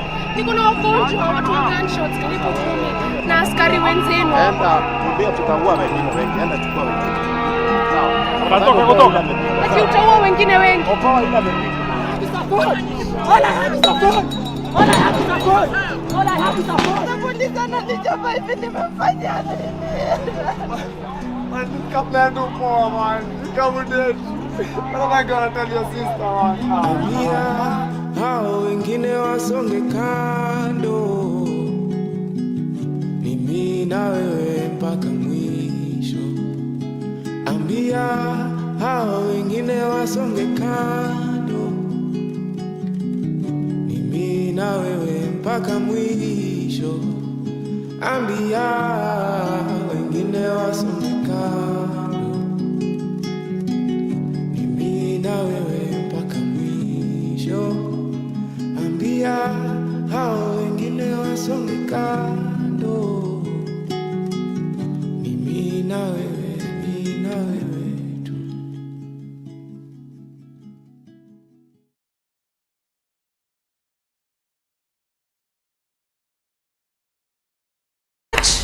For that, we will not forget, and young people of Kenya, we have a civic responsibility to change this country. It is now or never. Every time we watch that video, it reminds us of how we started the movement, the journey towards freedom for this nation. And I'd like to tell us that it's beyond the streets. We have to show up. We have to go for public participation. The budget process is starting, the next cycle. The circular will be out in August. Like we were doing on social media, go for public participation at the ward level. Make sure you know where is public participation happening. There are bills at the Senate, at Parliament. What role are we doing to ensure that we are participating in those bills? Because beyond the streets, we must also put an imprint of what we want in the policy and in the policy and lawmaking processes. And so having said that, I'd like us to go to the next session which will then be inspired by what we have just seen. We've seen a couple of creatives there. We've seen the media, both independent and mainstream media, independent and individual media personalities, just, showcasing what was going on the streets. And so I want to welcome our moderator, Mwende Ngao. Beginning my coffee. So, Mwende Ngao is an award-winning storyteller based in Nairobi, Kenya, working at the intersection of media, tech, and culture. Her background is in journalism and film, and she's the founder and creative director of Zeda, a pan-African digital media initiative that works to platform women's voices through a magazine, podcast, and boutique events. She is passionate about telling stories that center African and portray us as complex and layered. She's especially passionate about women's rights, culture as a tool for change, digital rights and democratic processes, and uses all her platforms, including her strong social media presence, to highlight and amplify these topics. Once again, Mwende Ngao. Thank you. The next on stage is Mike Mushiri, a social media influencer. So Mushiri Mike is a distinguished social media influencer, renowned, recognized as the best influencer at the Digital Media Awards 2022, and honored with the Gold Award at the Kuza Awards by the Communication Authority of Kenya in 2023. Mushiri continues to captivate audiences with compelling content and impactful campaigns. He is also a visionary creative with an unwavering passion for social justice and social impact issues. With an innate ability to think outside the box, he utilizes his creative prowess to shed light on pressing societal matters and ignite social change. Beyond influencer marketing, Mushiri is the visionary founder of Civic Rise, a pioneering initiative dedicated to promote civic education.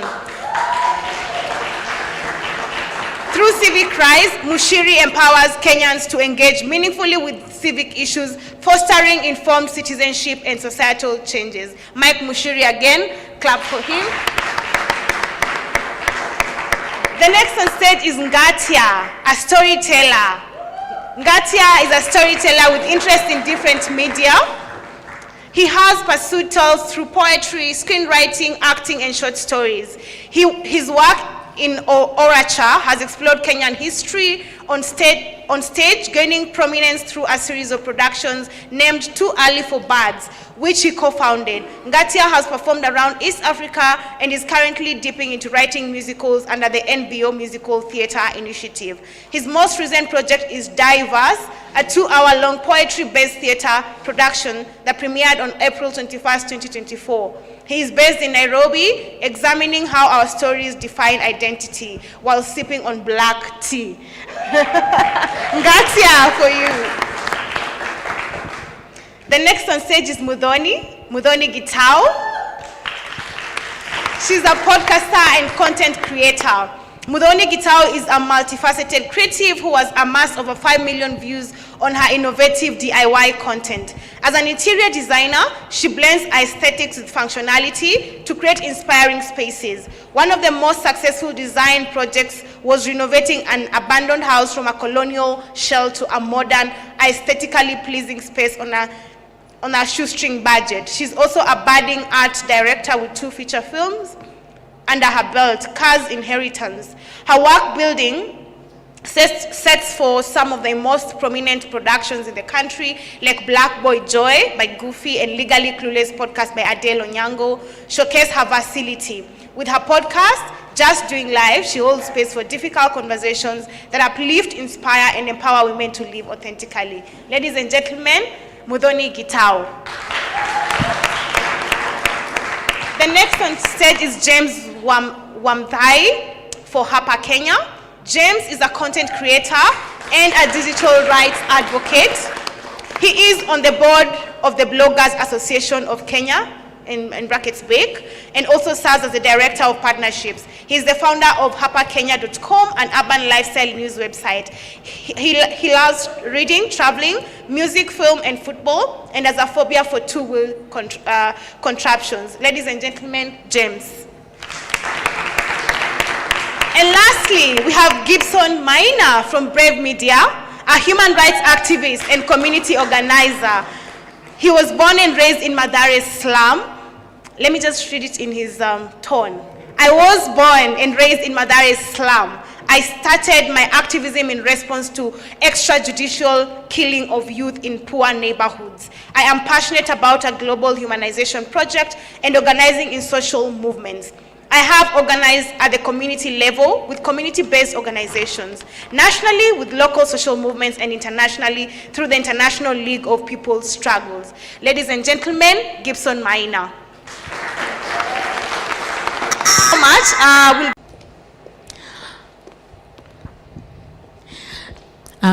As she does that, thank you so much for that great introduction, and also for the other activities that have come before this. I was very moved by the video. I don't know if you guys were moved by that video. Were you guys moved by that video, or did I watch it by myself? You were? Yeah, that is the power of creativity. And so, as you've heard, this is a panel that is full of creative people, people that are doing amazing things in the creative, I don't want to say economy, let me say creative industries. So just to kick this off, because we are, running a bit behind, and I want us to get to the meat of the conversation. I'm a huge believer in starting from a place of joy, because for me, joy is protest. And so I would love for each one of you, as we get into the conversation, first things first, to tell me your favorite moment from the protests. I know there's a lot of terrible things that happened during the protests, but there are also some things that were highlights, that were joyful things. So each one of you to tell me your favorite moment from the protests. And as you're answering that question, also let us know how did you get into the creative space, and what do you feel your contribution towards the protest was? We can start with you, Wamathai.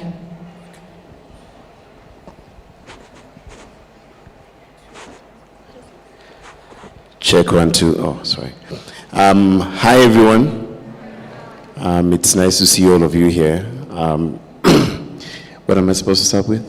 I'm sorry. Favorite moment from the protest, and then how you got involved in the protest.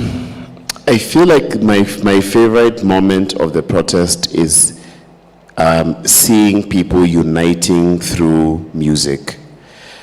I felt some sort of like togetherness. Kenyanness. Music really brought people together. We saw that when, since the first time when people came with speakers, people who are sitting out, or rather standing outside bars, and the DJ would play on Moi Avenue, and I think. Seeing people uniting for a protest using art, for me, that was amazing. In terms of how I became an artist, I am a writer, podcaster, poet, many things.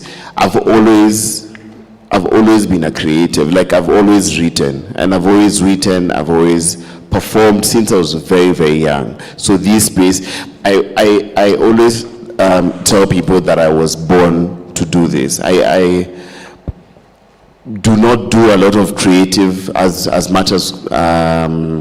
much creative work as I should, but I was born to do this, and I love it. Thank you, Wamathai. I don't know who else enjoyed the part where when they would use the water cannon, and then the water was pink, and then everyone would go like, "It's a girl."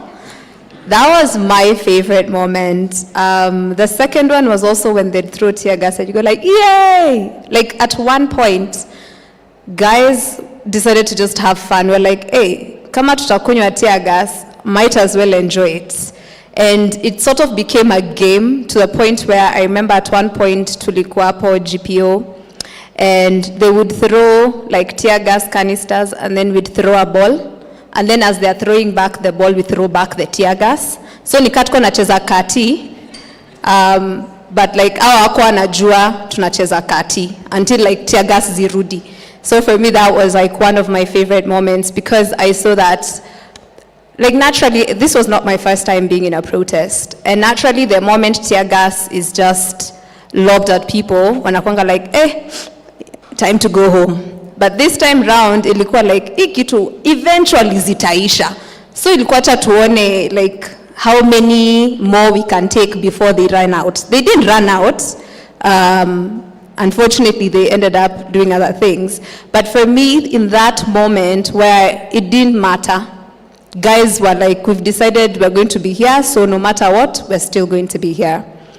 How did I become a creative? Just like Wamathai, from when I was very young, I used to just do things. My mom calls me Kameme. My job was to tell stories. So stima ilikuwa tu inapotea hivi kwa nyumba. So I'm like, hey, entertainment time.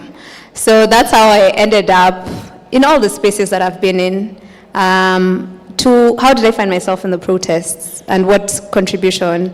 For me, I think I helped mobilize people and shared as much information as I could. I was one of those people tulikuwa, nakumbuka tukisalimiana. I was collecting numbers and sharing. Well, people were sharing numbers, and then I was like, nimezipata ndo hizi. So that was me, and also just mobilizing. And then in the streets, I was sharing information in regards to where to avoid wamejipanga pande gani, so si tuende hivi. So I think that was like one of the things that I contributed towards the movement. No, Wamathai wants to answer that question. Okay. Yes, I didn't answer. Sorry, I have a terrible memory. I didn't answer the last question on how I contributed to the protest.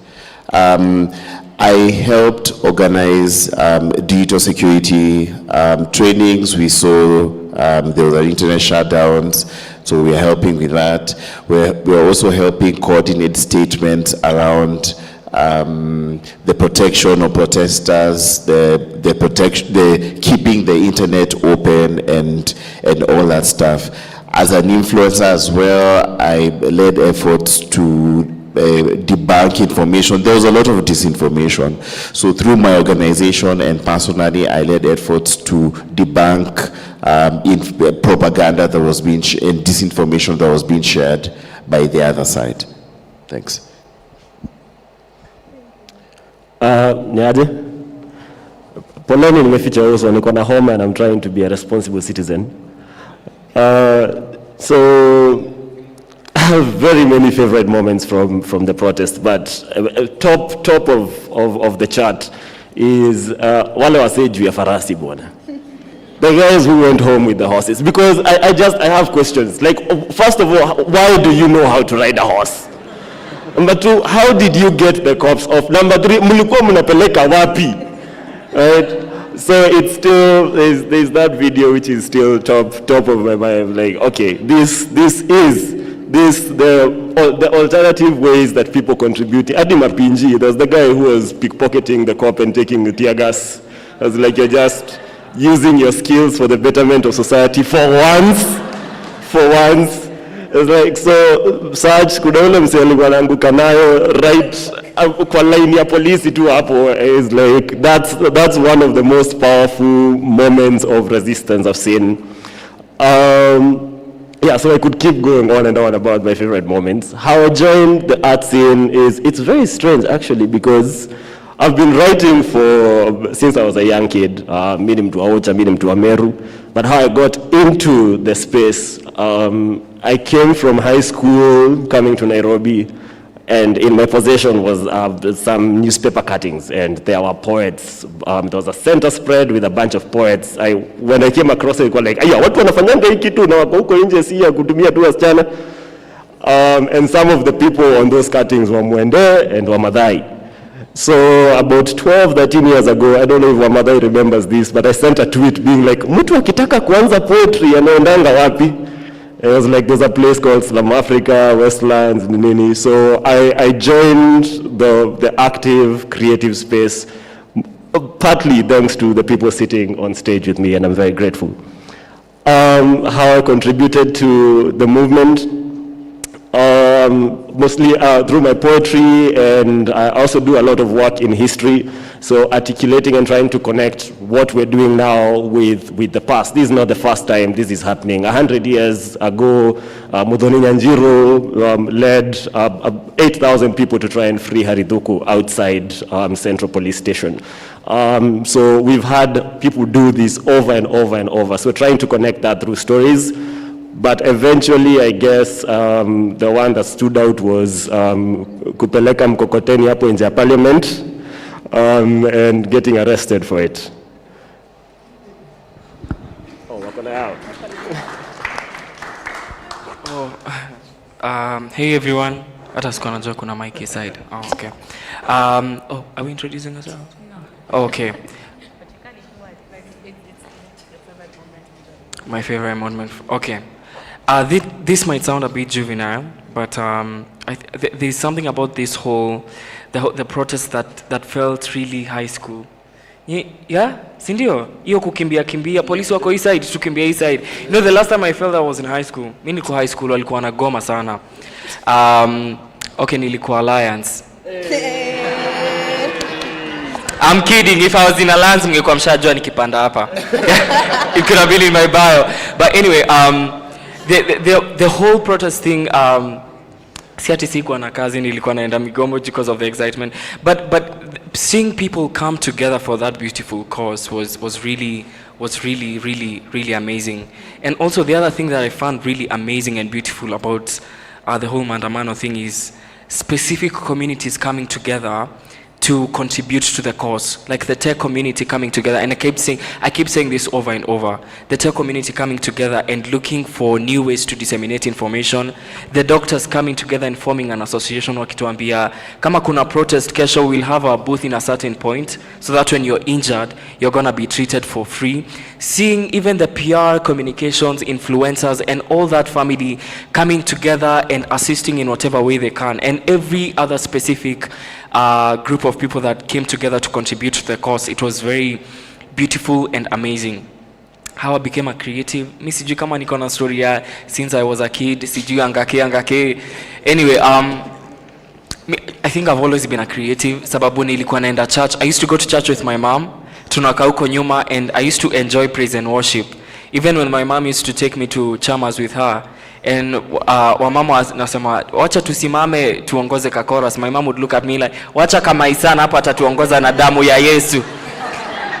Yeah, and singers are creatives, right? Yeah, so I've been a creative like since, plus I was in the drama festivals in primary school and also in high school.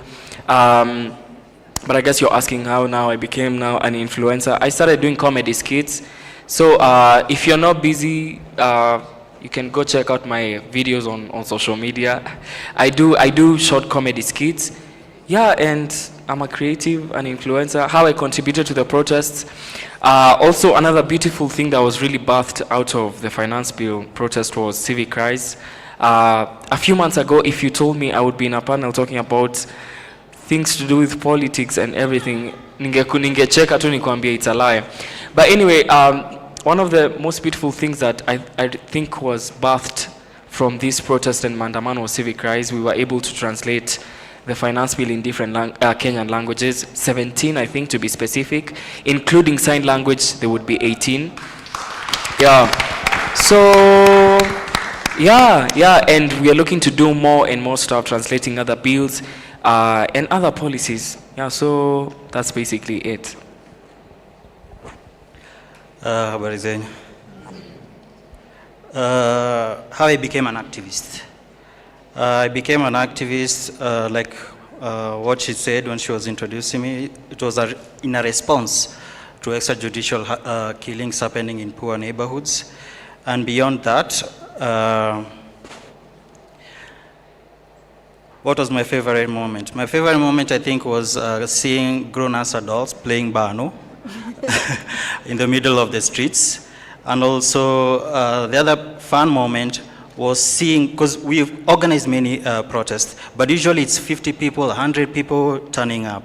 But now seeing so many different people from different sections of society coming to the protest, that was a big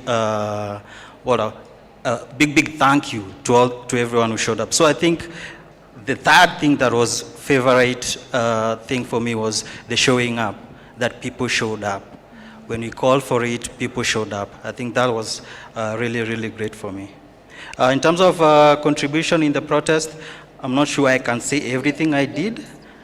I'm not sure I am allowed to say everything I did, but in short, I can say that I was a supplier. I supplied all the supplies you guys were using during the protests. We were doing the supplying and the distribution and all those kind of things. Yeah. Fantastic. So like I said, this is a very, very powerful panel. I just wanted you guys to hear who's on this stage. So now we can get into the next question, which is really the point of this panel. When it comes to media. Media here also, legacy media, but also social media, where a lot of us tend to be. What do you think the role of media is in terms of youth empowerment and also in terms of youth representation? Anyone can take that question. We don't need to go in a line. Okay. Is it in the context of the protest? In the context of the protest? Yes, in the context of the protest, yes, but also just generally.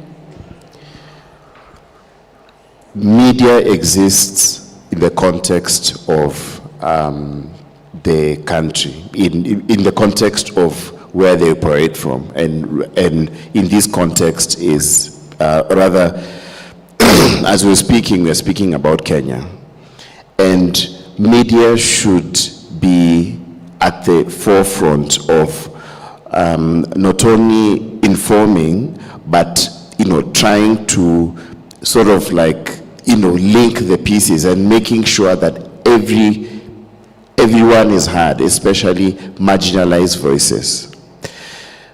Journalists are taught to give two sides of the story. As far as their trading is concerned, they are taught to give two sides to a story.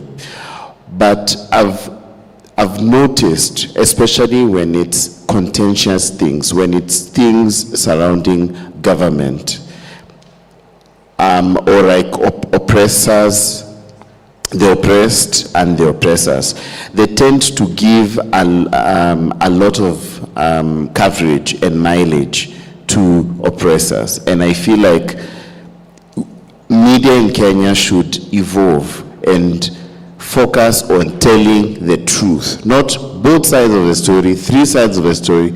Focus on the truth. Sometimes the truth is only on one side. For instance, when during the protest, the media were witnesses to crimes against humanity. In that particular instance, there is no need to have representatives from the police coming to defend the police. There is absolutely no need. Those voices are not necessary, because we saw on live TV the police shooting protesters. The only thing we need to hear about is from the DPP, the prosecutors, IPOA, and other people who work in that space, how those police officers are going to prison. End of story. So for me, I feel like in the context of that, media is letting, or rather, let down the country because of that, focusing too much on the oppressor and not the oppressed. I feel like when media now started getting targeted, when I say that is that journalists started getting shot, is when they started changing. Even you could see some of their headlines were 5 protesters shot, 6 injured. But shot by who? These these guns don't how do I put it? They have to be operated by someone. So who was doing it? But after I saw at the Nane Nane Mat, that was last week, the journalists were being targeted. They were shot with tear gas canisters. Now they dropped that passive voice, and now they are focusing on police disrupted the protest. And I feel like, to be honest, I'm not saying the media should attack anyone, but they need to report the truth, and they should stop, my opinion, employing passive voice when it's obvious what is happening, and using words like allegedly when they have witnessed whatever it is. They have camera footage, they have pictures and all that stuff. So yeah. Thank you for that. So I'd love to hear from you, Muthoni, and then Gatia, on specifically now how the representation of the youth is in the media, especially with regards to how these protests were framed as the Gen Z protests, as opposed to Kenyan protests. One of the things that really stood out to me was the language that they kept using. It really stood out because I would read their headlines and then I'd get really angry, because I'd be like, why would you even think that that's something you say as someone who's supposed to just report what's happening? Even like the idea of the Gen Z protest, they started it. It was meant to minimize what the movement was doing. It was meant to minimize the protests. And as that kept morphing and changing, and it's like, oh, Gen Z movement, they'd come to the streets and they'd see, at one point, you had grandmothers that we saw shoshos running. There were shoshos who went to parliament in the morning and they were tear gassed, right? So it was a Kenyan movement, and their language never shifted from how it started. You see, like, when you think about the protest, there was a shift. Every time something was happening, there was a shift. But they kept that narrative from the beginning. I don't know if it's because they were paid, because there were also rumors that people were called to State House, Agado, and then even that idea of stop live broadcasting. But then it was like, we are going to stop live broadcasts. But bado mnaenda ku live broadcast CSs wakikuwa sworn in, nani. So it was very specific. You could tell they were being used. They were being used for propaganda. So it's very unfortunate. And even when they have young people, they put young people there in terms of, it's like a token. It's like, hey, see, your friends are here. It's not because you put them there to listen. You don't care for their opinions. You just want to be able to say, but our group has young people. I would like to equate that to the way we have women reps in the National Assembly. It's so that when they pass BS things, they can say, hey, but the women were in the room when this was happening. It's not because you're putting them there to listen to what they have to offer. It's because you want to be able to get away with things by saying they were in the room. So I feel like within the protest, I agree with Amathai, the media really failed. They failed the Kenyan people. And it's funny that when now they became targets, then suddenly they were like, hey guys, fight with us. Even when they protested, I was very pissed off by their hashtags. When they said, we are not criminals, who are? Who are the criminals? Because then are you suggesting that the other people who went to the streets before you were criminals?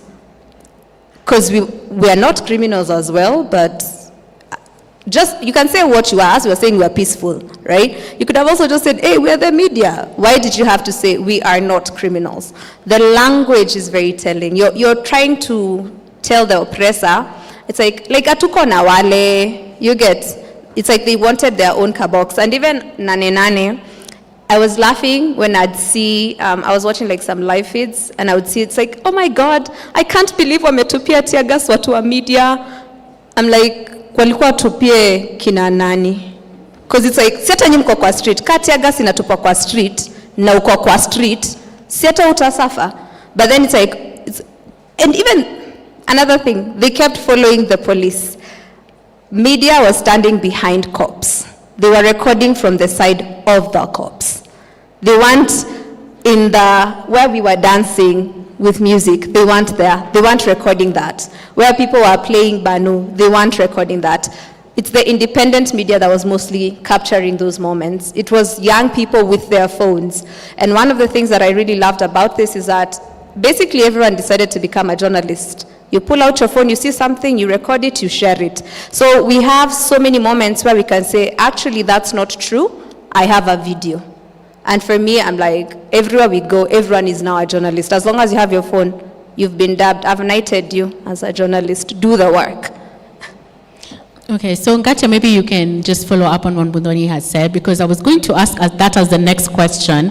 In terms of, we're looking at this protests have definitely kind of shifted what media could look like, the media landscape, in terms of the fact that a lot of the information that was coming out of the protest was actually from the people.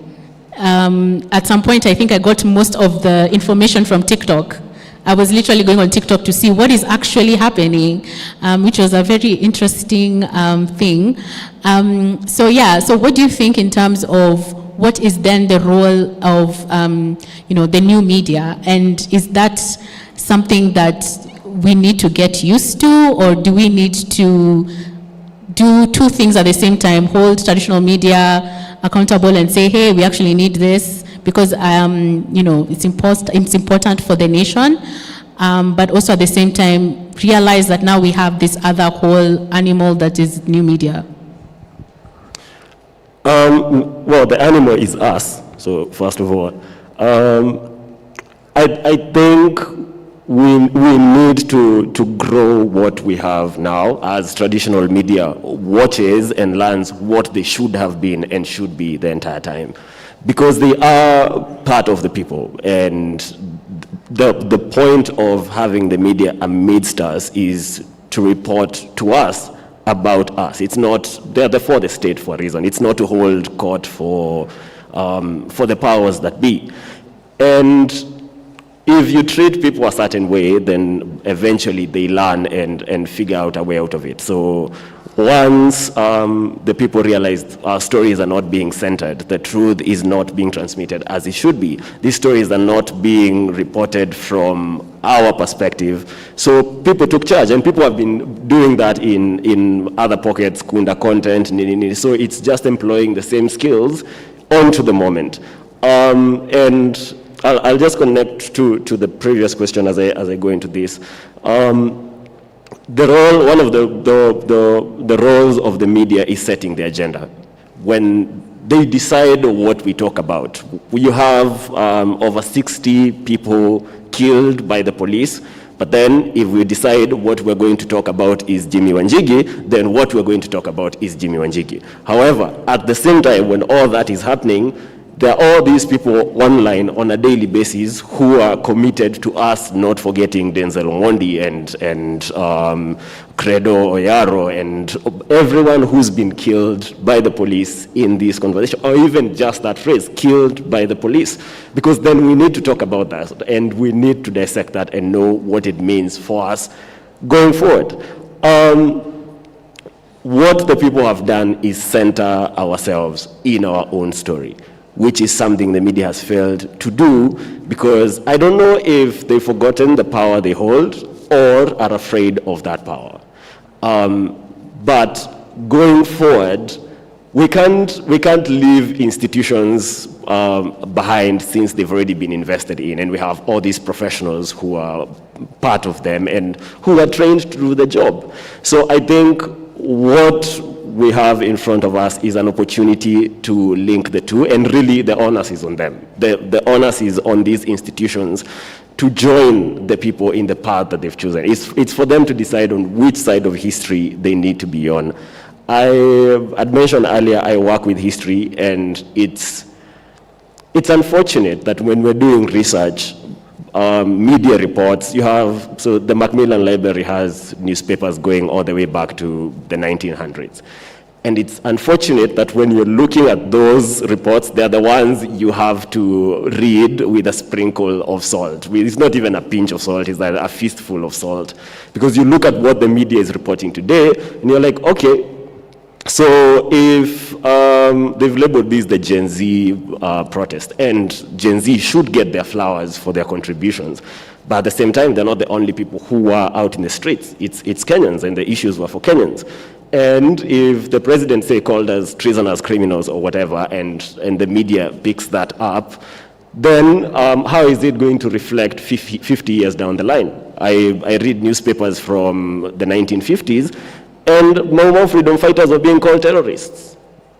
At some point, that term had to change to freedom fighters, but that's after they'd fought for a very long time. But an agenda was set then, and there's an entire section of the world that still remembers them as terrorists. So we have a duty as the people to continue on the path we have picked up. We picked up those cameras, we sent out those tweets, we made those TikToks. We can't stop now. Mike is here. He can't go back to not having civic rights. That's a conversation that needs to keep happening. We can't go back to not debunking the stories that are being put out. We can't go back to seeing bills pass and we don't interrogate them. That's the work the media should have been doing all along. All that research and all that work, that was their responsibility. But now we're here, and theirs is to catch up. Thank you so much for that. Mike, since you've been mentioned and I was coming to you, the work that you're doing with Civic Rise of translating the bills, and you had started with first the finance bill in different languages. At first it was, which I thought was really amazing, it was basically crowdfunded, where you were asking people to, whatever language you can speak, just try and translate and send me the video. How is it going? And what are your thoughts in terms of when we talk about the future of media, and how really the traditional sense of media has always kind of been like separate from the people, and then this is sort of like a crowd-funded initiative where the people are creating the media. Do you think that this is basically going to be the norm? I was supposed to use it. Okay. I think people should have eaten lunch jioni. Watu wameboeka bana. But anyway, yeah, so it was interesting because people were even coming forward and saying, I speak Luya, I will translate the finance bill into Luya. It was basically done by volunteers who were saying, I speak Kimeru, so I'm going to translate the finance bill in Kimeru. So that's how we were able to translate it into other many languages. And we're looking to translate, as I said before, we're looking to translate it into we're looking to translate policies and bills into Kenyan languages in the future. But now in regards to the question you asked about the media, I'm going to tie it together with creatives. I think currently, creatives and the media have the responsibility to sustain the momentum, because the fire has kind of gone down, because you can't compare the atmosphere now and how the atmosphere was back in June. And I think currently the responsibility to maintain the momentum is through media and creatives. Because when you mention media and creatives, what comes to mind is content and releasing information that is consumed by people, by Kenyans. So I think to sustain the momentum, the greatest responsibility majorly lies on the media and creatives. And at the beginning of the protests, we kind of thought the media was on our side, until whatever happened, because they were reporting things as they were. And then we don't know where things took a turn, and they suddenly started saying alleged. You're behind a police officer shooting a protester, and then unakuja kwa TV unasema allegedly. What do you mean allegedly? We are seeing on TV ameshoot, allegedly changed its meaning. And also I think through media and through creatives, the youth in Kenya have representation. I don't know how many of you know that the youths have been denied representation since 2019. Because representation in the Kenyan government is through the National Youth Council, which hasn't held its elections since 2019, despite a budget being set aside for it every single year. The last Mkeni time, tunaibiwa. the last time the National Youth Council, which answers directly to the president, had leaders was back in 2019. And every year, 2019, 2020, up to today, 2024, there has been a separate budget for elections of leaders in the National Youth Council, which is supposed to be conducted by the Attorney General. It hasn't been done. Actually, a few months ago, I think it was during the protest, one lawyer protested that issue in court, and I think it's still an ongoing case. But nataka mjue hatuna representation in the government.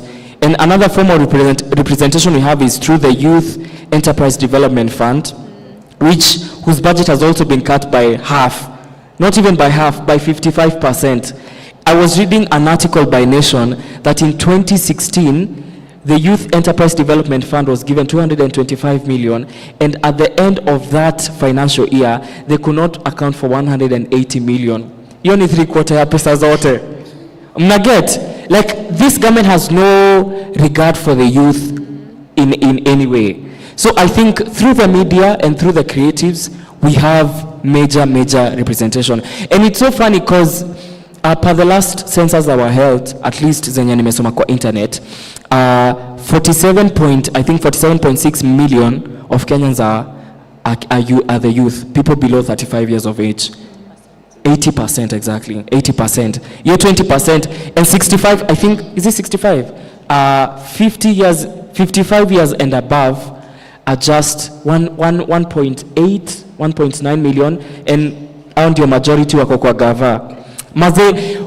The youth should realize we have so much power. There is power in numbers, and we make 80% of the population.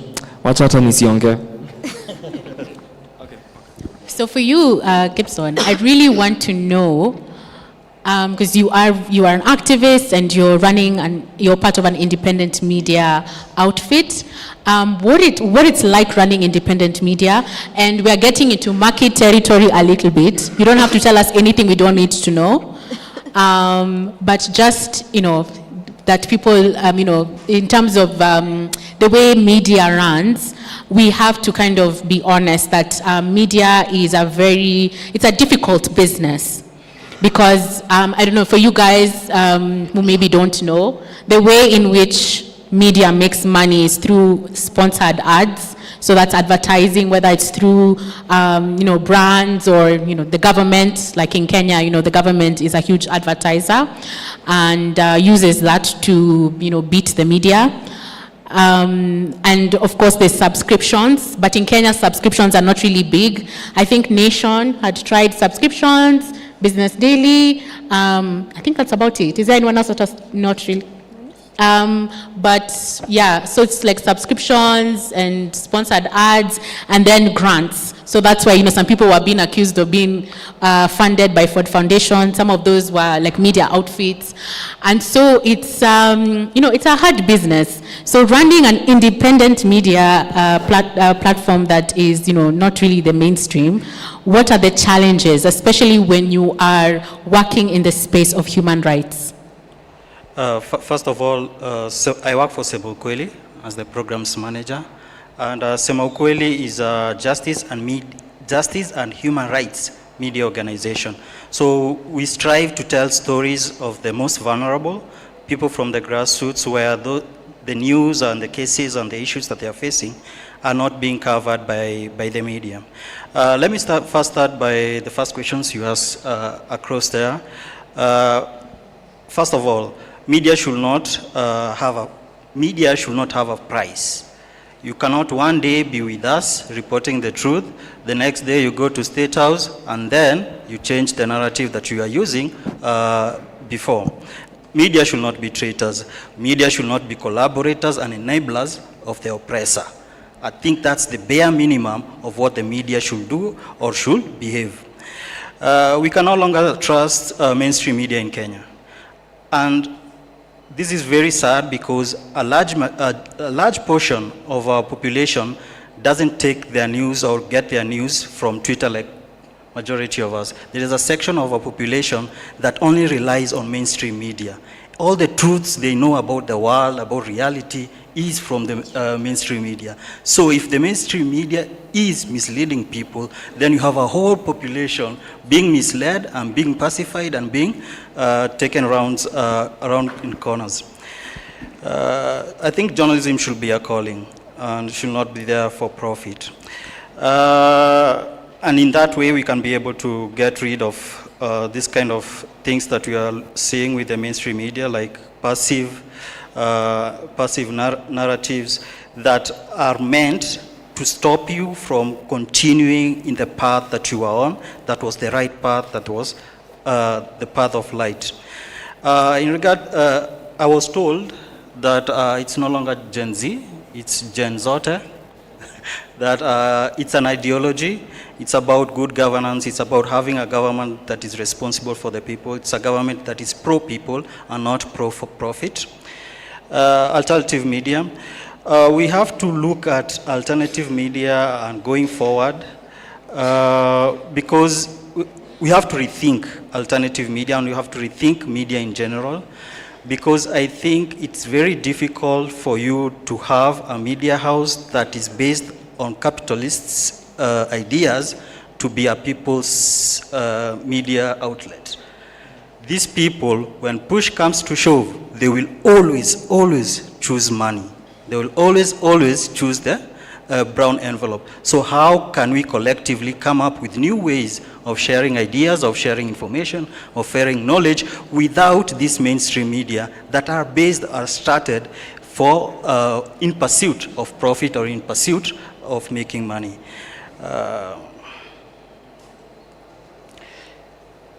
Yeah, I think that was the last point. Yeah, you can add, and then from you, I know Wamada is burning to say something, and then I'm going to ask the last question. He said something about some people relying on traditional media to receive information, and I think that's the biggest percentage of Kenyans. People who rely on TV, radio to get information, and I don't think people realize how much power the media has. And I realized it when I went for a funeral. I was going for my uncle's funeral. I'm waiting for someone to say my condolences. Oh yeah. Yeah, I was waiting for I was attending a relative's funeral, and then I was having a discussion with my aunts.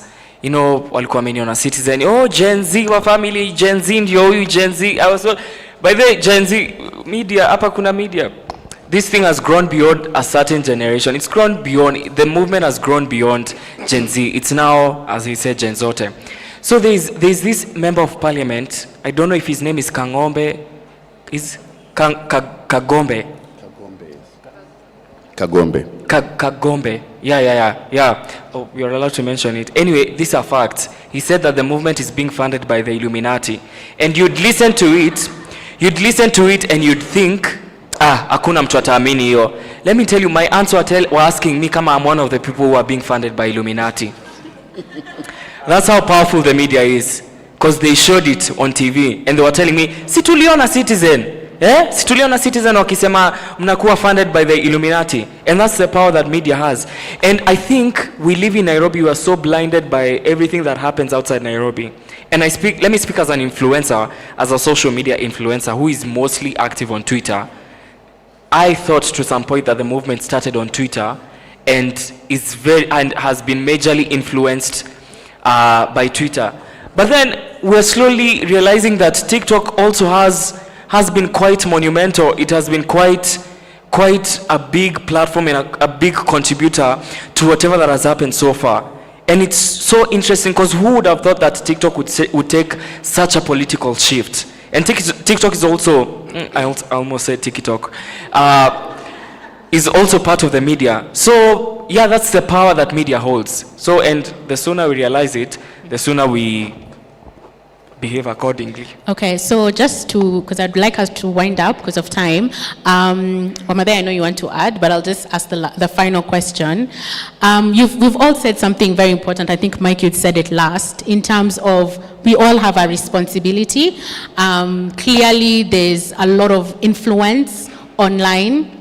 And one of the things that's missing, and which is the question I want to ask, is that when we look at some of the conversations, there's so much happening, it's easy to kind of get lost. If you look at platforms like Twitter or Instagram or TikTok, yes, you can search with the hashtags and all that, but really it's like if you didn't get the content while it was hot, it's basically over.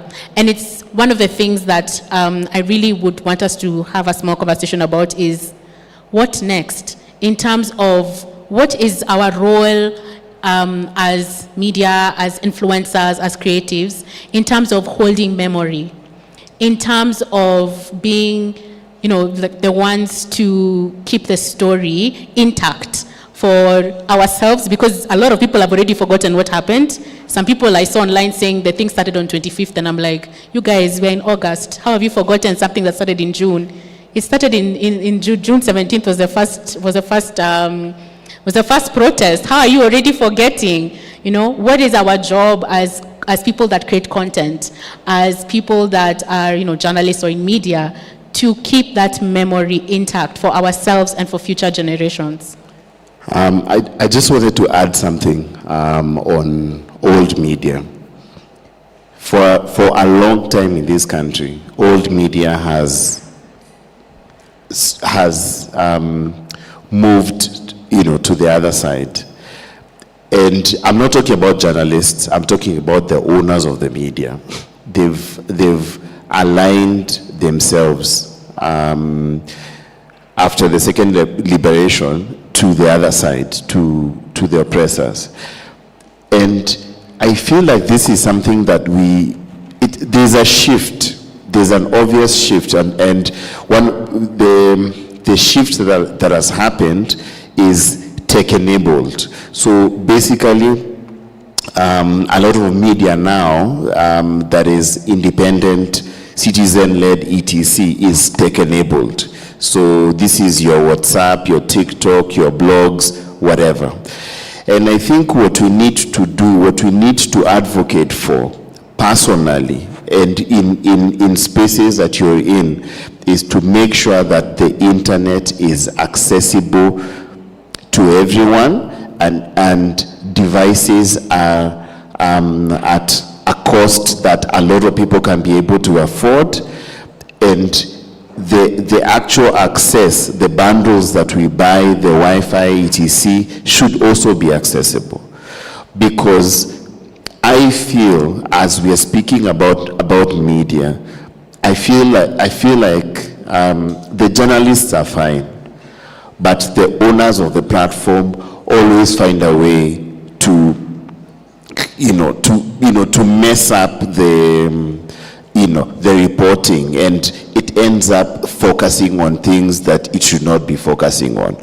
So I think that is homework from me to every one of us here.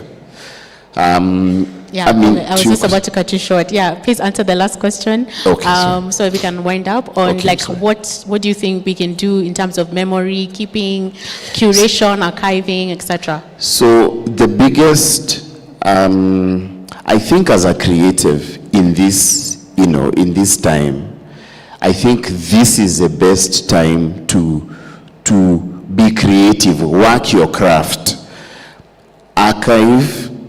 Tell all these stories. It doesn't matter whether it's a video on TikTok, it doesn't, a poem.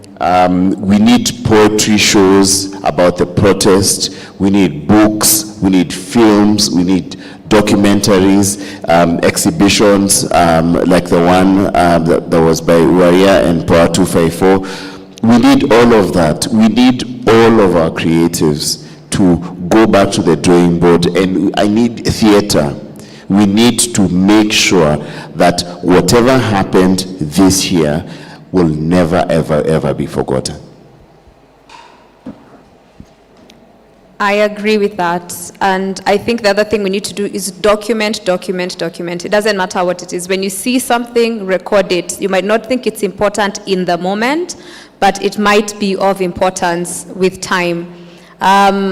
When you talk to people who are mainly getting the information from mainstream media, correct the misinformation, guide them on the path and tell them, actually, that's not true. This is why we went to the streets. Hatukuenda juu sijui tulikuwa funded by Illuminati. It's because we are tired. It's because mimi personally I'm tired of ABC. And I think we also just need to hold space for each other and just keep supporting, because you know, one thing I know for sure is as a movement grows, you will lose some people. People will be bought off. We've seen that happen where one time someone's with us, kidogo kidogo, sijui kuna space, na nani wako huko ndani. So we have to keep the fight alive. The story can't end here. We've lost too many souls to let their story end with, at least we tried. That can't be how we end that story.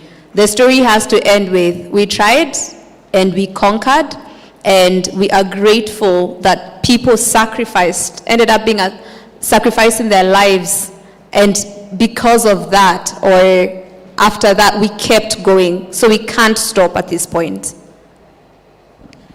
The responsibility of archiving and telling these stories does fall a lot on creatives and academics and all that. However, ntai switch over pia juu the people who actually hold the history are the people. So sisi wote tuko na responsibility ya just keeping the story alive. One of the biggest, most powerful tools we have as a society is gossip. Umbea na hiyo like mushene. All the channels that gossip goes through, that's where we need to keep these stories alive. Story kichange huko chini tunasema hapana. In fact, actually, Illuminati hii ni story wametuletea wenyewe. There are the things we hold zenye zinaenda into exhibition and all that, but home pia. Kama ulikuwa na t-shirt ulikuwa unatokea nao maandamano, isikuwe ya kulala, iweke. You're going to have to explain it to your kids. Kama ulikuwa na placard, usiwashe nayo moto, iweke. At some point that story will be relevant. And start with Asana what they said. What I'm going to do is mention names when it comes back to creatives. Palma uko hapa bado. Iyo album tupe Morio. Tunahitaji hizi vitu zikuwa documented. Mudhoni yako hapa, the YouTube videos. Omadhaya you run a blog. Mwende, iyo kitabu, me I'll follow up. And me I'll show up with a show on stage. Like we all need to do this together. Venye tu tulitokea pamoja, hivyo ndo tutazidi pamoja. I agree with Ngatia. Anyway, I agree with Ngatia that it's a collective responsibility to keep it alive, to document everything. Do what you can in whatever in your capacity. I wanted to say something. I really had a point. Yeah? I think imeenda. But yay. Viva. Nani must go. Hivyo amesema. To finish off, there is a job for everyone in the movement, in the struggle, in the uprising that we are experiencing. You may not be able to come to the streets to run around for one or the other reason, but it doesn't mean that your contribution to the movement is invalid. So you should support us or support whatever is happening in any way that you can. I also want to say something serious. People died. So this is not a joke. So if you supported this protest, if you tweeted for people to go out on the streets, if you participated in the protest, then you're not allowed to vote for someone because ni mtu wetu. You're also not allowed to vote for someone because he gave you 200. That blood will be on you. So kila mtu ajipange vile anafaa kujipanga. Hakuna vile tutafika hapo mbele tena mwanze kubadilisha njia. Kama ulikuwa na support progress, kama ulikuwa na support protest, pia kura, ukipiga kura yako, upige na akili. Lakini hiyo ni kuongelea mambo ya 2027 na sifikiri tutafika 2027 before the liberation. Viva. And so the next wave of protest should be daily. Wakifunga barabara, tunakaa nyumbani, hatuna shida. We've still achieved everything we wanted because CBD is empty.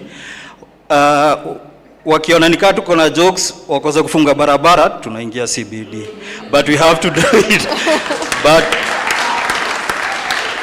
But this time round we have to do it daily. Monday, Tuesday, Wednesday, Thursday. Before your Monday ingine tutakuwa na president mwingine. Thank you so much. So I just want to close this. Thank you so much for your time. Thank you guys for being a great audience. I know you've taken a lot of your time, but thank you for being here. What I want to just say is that honestly, I am so proud of the young people of Kenya. It has been incredible just being, I've never been this patriotic in my life. I bought the flag, I bought the wristband. I actually felt like, wow, I'm so proud of being Kenyan. And even the idea of, the whole concept of Kenya ni home, of knowing that, you know what, we actually care about our country. We want our country to be great. Well, people are flexing that they're going abroad or flexing that they're wearing foreign brands. We want to flex on our country, that our country is amazing, that the people are amazing, that the young people of this country have so much to offer, and, we want to grow our country. And so I'm really, really proud. Like, I've never been so proud to be Kenyan and so proud of young Kenyans. Thank you so much for your time. Stick around for the next panel. The conversations keep going.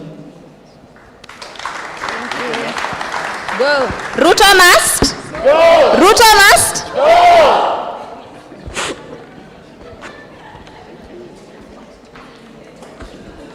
Thank you so much. Tafadhali tuwapigie makofi. They did so well. Yeah, so because of time, we'll move real quick. So I'd like to invite Randy Muziki to just perform for about 3 minutes. Then thereafter, I will welcome Jerry to take over the program. Jerry from ELF to take over the program. And thank you so much. Please stick around so that we wind up together.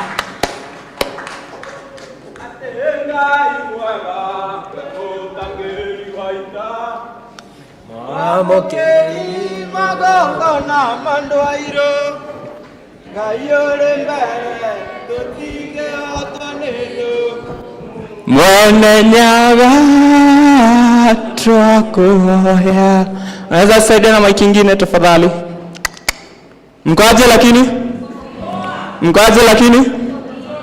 Ala, niko poa, nashukuru sana. Kwa sawa?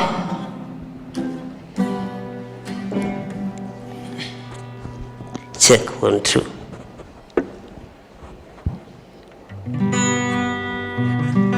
At the old pirate, yes, they robbed by, sent tied to the merchant ships.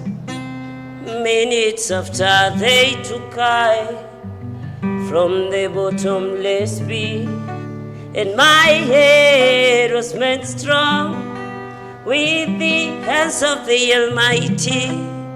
Move forward in this generation triumphantly. Won't you help me sing? Oh, sweet songs of freedom, 'cause all I ever had, redemption song. Oh, redemption song. So leo hata wakichange my body lazima nita free my mind kama misere. Sita betray him rather than kusubmit cooperation. Kwa hii country imejaa patriots kwa jails na prisons, juu economy ni colonialist, na hii regime ina create poverty na kufanya ama youth wanakuwa criminals. Nimekataa kunyamaza kuona tunaoga mikono kuserve bullets. Leo hata kama history itaandikwa na pen, waambie ni pass iandike na rifle. Sina fear imprisonment kwa regime ina treat citizens kama slaves. Inatudina human rights na bado kwa public holidays tunaimba love, peace and unity. So niaje hii country most democratic time others wanakufoga detention cells na torture chambers. Niaje hii country most democratic time others wanakufa na njaa. Country ni prison, home oppressed, alafu a small minority na enjoy privileges. Exam papers zimechelewa kufika Turkana ati transport ni udu. Na ballot papers zilifika before 6 a.m. Wewe acha bana. Emancipate yourself from mental slavery, 'cause none but ourselves can free our mind. Have no fear for atomic energy. We got to fulfill the time. How long shall they kill our prophets while we stand aside and look? Just upon faith, we got to fulfill the time. Won't you help me sing? So tutaunganisha stima, tutaunda barabara, tutajenga serikali na vijana ya bodaboda na mama mboga. So akaka slogan kagasha goa goa. Mr. President ni Ruto gani unatupeleka? Kusema education ni free na vile books ni expensive ni ku exercise our minds. Kusema education ni free na jana kuna mtu yalisare shule ndio alikosa uniform ni ku exercise our minds. So unafilaje? Unafilaje sasa zenye uwezo wako na kuongoza national anthem na tujenge taifa? Alafu Korogosho, Mathare, kwa jenga wanabomolewa. So gunshots na sauti za tinga hata kwa speaker kwa mwananchi amenyesho inafanya hati zao even more weta.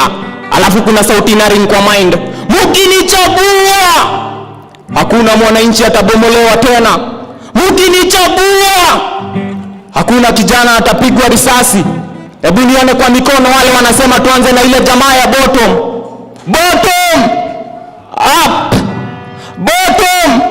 up.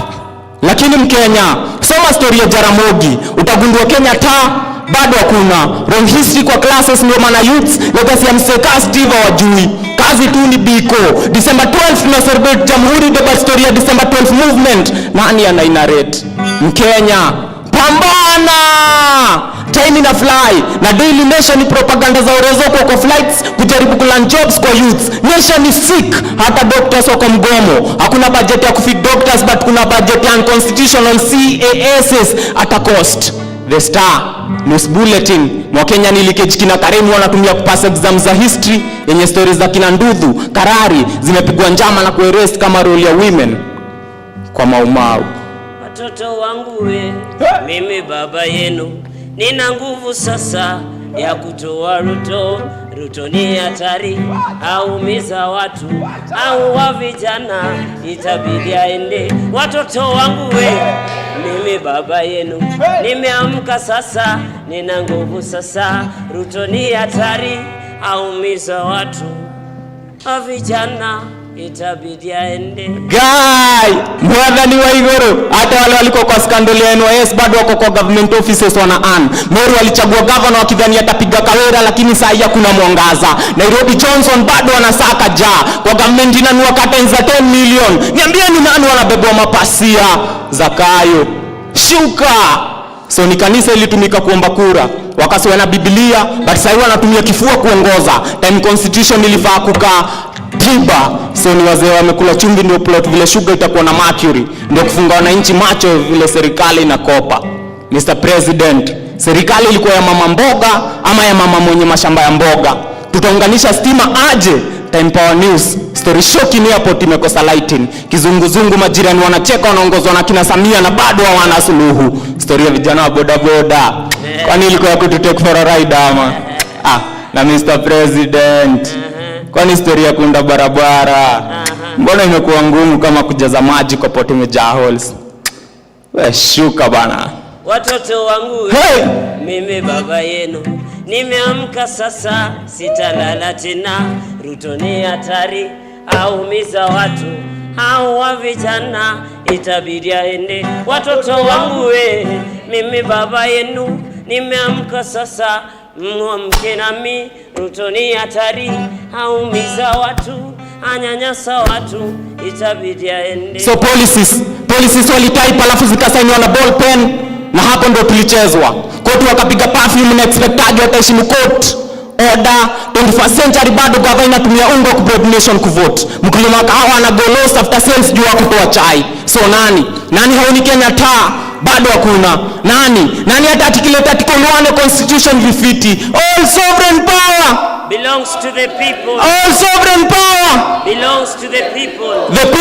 The people ni set flani ya rulers of protect wealth kwao. Sunday wamekram apostles creed, alafu Monday greed na drive na testimonies za vile 7 days without prayer inawafanya week. So wewe hujasikia kiongozi wa Wanga alikuwa na bongo na bado alikuwa deceived na sweets. Mambo leo still you colony believe me, hata Mugabe angekuwa Kenya na angetaka anyone amuite roba ama ni roba. So tunaishi na country where the president anapenda the youth but most strategic jobs anapenda the old, na kwa hiyo mood still awari. Country yenye ina constitution kama ni leadership nachagua humanity kwa leader wangu. Juu kama leadership ni school degrees na certificates, basi hadi zile karatasi za Waititu zilikuwa true. Ni Ferdinand Alizimishinta Pret. Nimulikie muizi. Mulika. Nimulikie muizi. Huyo. Nimulikie muizi. Huyo. Nimulikie muizi. Shika. Nimulikie muizi. Nimulikie muizi. Kibaza peace wasanii wanaandika lakini bado wana amani. Kiongozi mwananchi alichambua already anamfichia white. Already anastokia ngano ya kubandika posters time ya campaign ya Turkana tunakufa njaa. Wanjiku hawezi afford kwa remove kulimwa roskoko na majani chai analia njaa toka time ya Nyayo. Afya center ni kama base fulani ya viongozi waendea snacks, docs ni less, hospitals ni less na zenye ziko hazina madawa. Doka na complain of protective gears ndio anatekisha ya 4M na last time nurses wali strikes ni jana. Si wages zinafanya mwalimu kwa hata kidato. Si wages zina do natives kwa evicted Kariobangi, Mukuru na Ruai. Unanyomoke Ruai ginya hakiri. So equality iko wapi time kuna mwenye nchikare na kona aneka ya parking na neka smoking zone na parking large kuliko cho fulani iko Dandora, Korogosho na Mathare. Equality kwa wapi time kuna mwenye nchikare na kona aneka ya parking na neka smoking zone na parking large kuliko cho fulani iko Korogosho, Dandora na Mathare. Tujiangalie, tuko pabaya leo kuliko jana. Tusipoziba tutajenga. Ndivyo walivyopanga Maulana. Tujiangalie, tuko pabaya leo kuliko jana. Sikio la kufa halisikii dawa. Tusake zetu tungali vijana. So tunataka police service si police force. Utumishi kwa wote si utumishi kwa kara wengine. Juu kara wengine ni same na photographers kila time they've got a clear shot. Makara wengine ni kama kwa class walitoa sura viatu vile wamekuwa sharp shooters.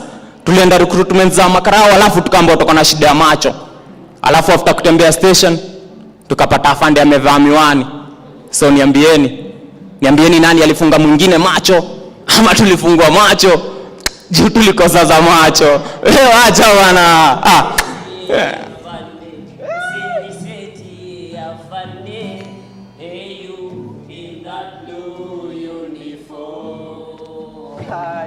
If I hear from you, I will reform.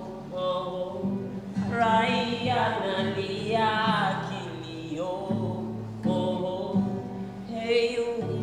Hey you. So najua si wengi wata second hippies but a minute of silence to all the innocents wamepass via bullets.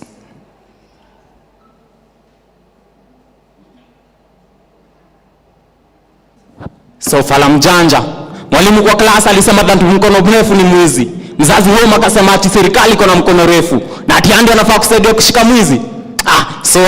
So morning na evening zote zishakuwa wake time. Jogo wa mtaa shawika already kuna polisi fulani amekuwa triggered amekok. Kama yule bwana Bethsheba Lia kuna mandugu watoka nitoke moja akindole wanatoka kwa streets. Tembea kila maili 7 one vile leo wamejaa Dandora na ghetto zetu. Pronounce letters A, Kenya kama P na dunga hii fulana. But hii hood imeingiza baridi. Maboys wameenda exile more than 47 wamepass via bullets. Neti si Kenya tunaishi kwa mkopo bill of rights ni kama ni scam fulani. Boy ghetto wamenyimwa haki Human Rights Commission kama inaunga mkono ya nyoko armed. Boy ghetto limble sana mikono polisi hata take his life na bado kwa koti watasema alikuwa armed.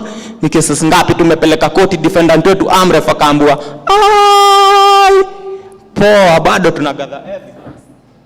Hati sina makosa afande niwie radhi.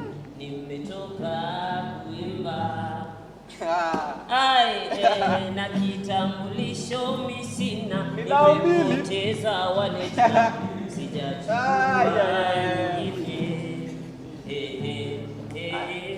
na sijakataa kosa nililofanya, sijakataa kitambulisho sina, sijakataa chini nimeshaketi.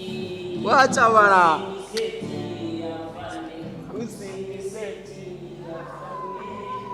So my son, Maisana ise chungana na huyo karao. Wakibeba site wanaona far site kuliko twiga. Wametukosea respect every innocent bila scent. Wewe ni suspect every dema. Da cases wakima da kuokota hongo bila evidence. Ni evident alles lazima. Sentence bila justice. Zinawapea parents coma. No one anataka buichal because the sentence ko pronounced death. Ni right of passage but at least is go from guns cause hata sisi tuta entertain hizo sheneni. Guns hizo guns tumieni kushoot corruption kuliko kuangamiza wa kids. So wamekuwa mabist kuliko KDF wa sons wanapepeta kibol. Our wives miscarriage wanaziget. Amani ni peace flani heartbreaking. Maboys wameficha white. Mahelo kwa brain wanapotelea kwa bangi jona Jetson ni pedi. Cure. So polisi hata kama kwa class ukushika kitu, the only time takudi grade 10 ni time a bullet itaua innocent. Jeni kama collectional centers zimejaa the wrong people, ndio maana kwa streets hakuna mzazi anaweza state house gani iko na uhuru. Cricket rights, random muziki, hata tukuwe na homa aje, si ukas negativity kwa hii state.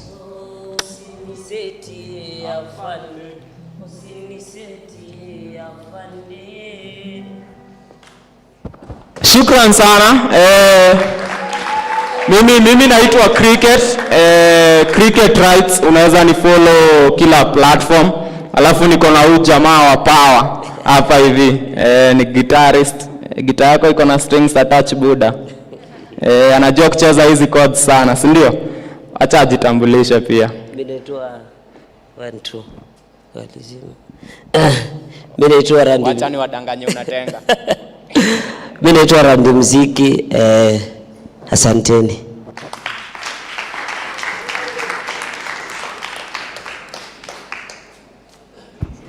Viva Comrades Power.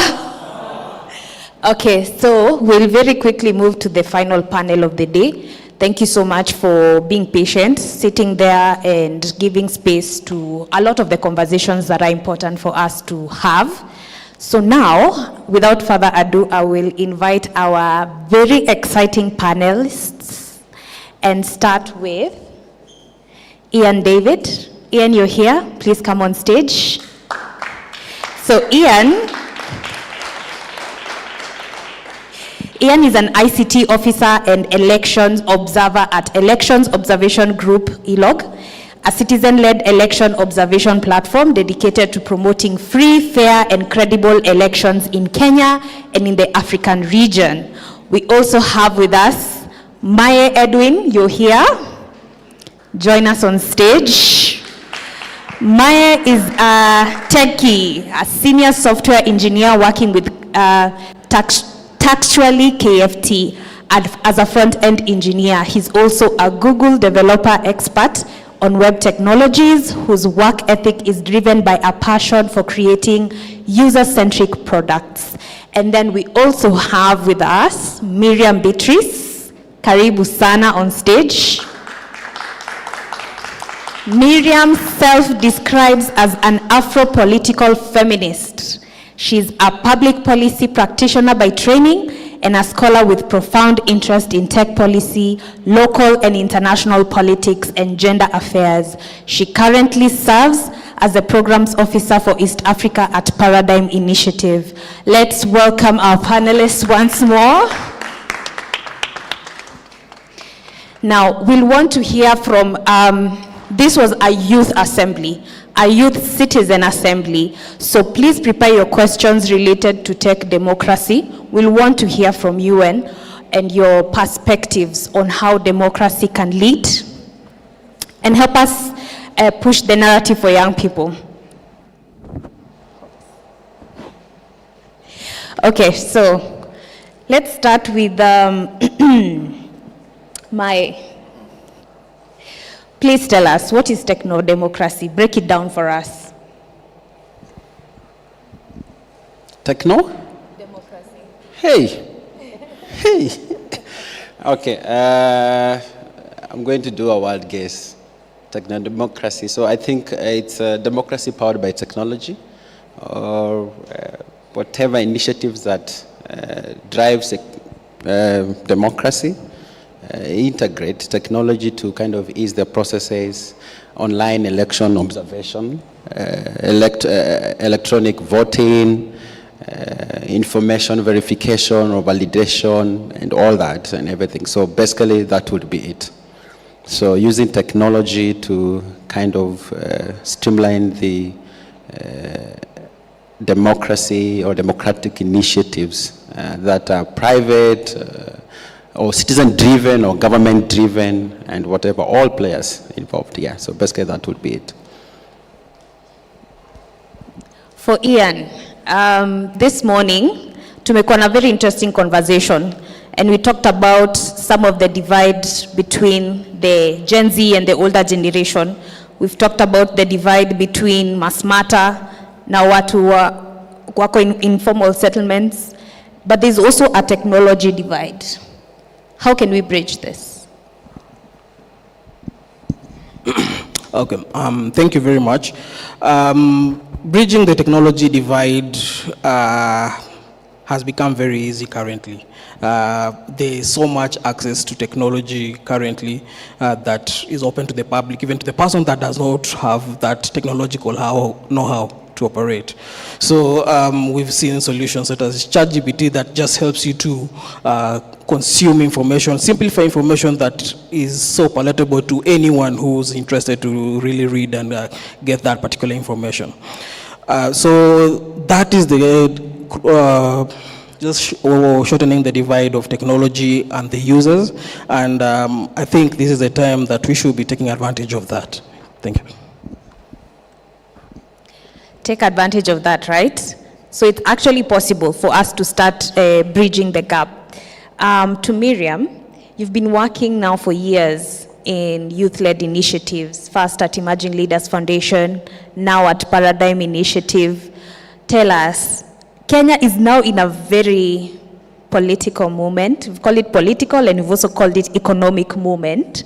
How can we actually use digital tools and technology to translate where we are now into real transformation on the ground, grassroots level, mama mboga, boda boda rider transformation using tech?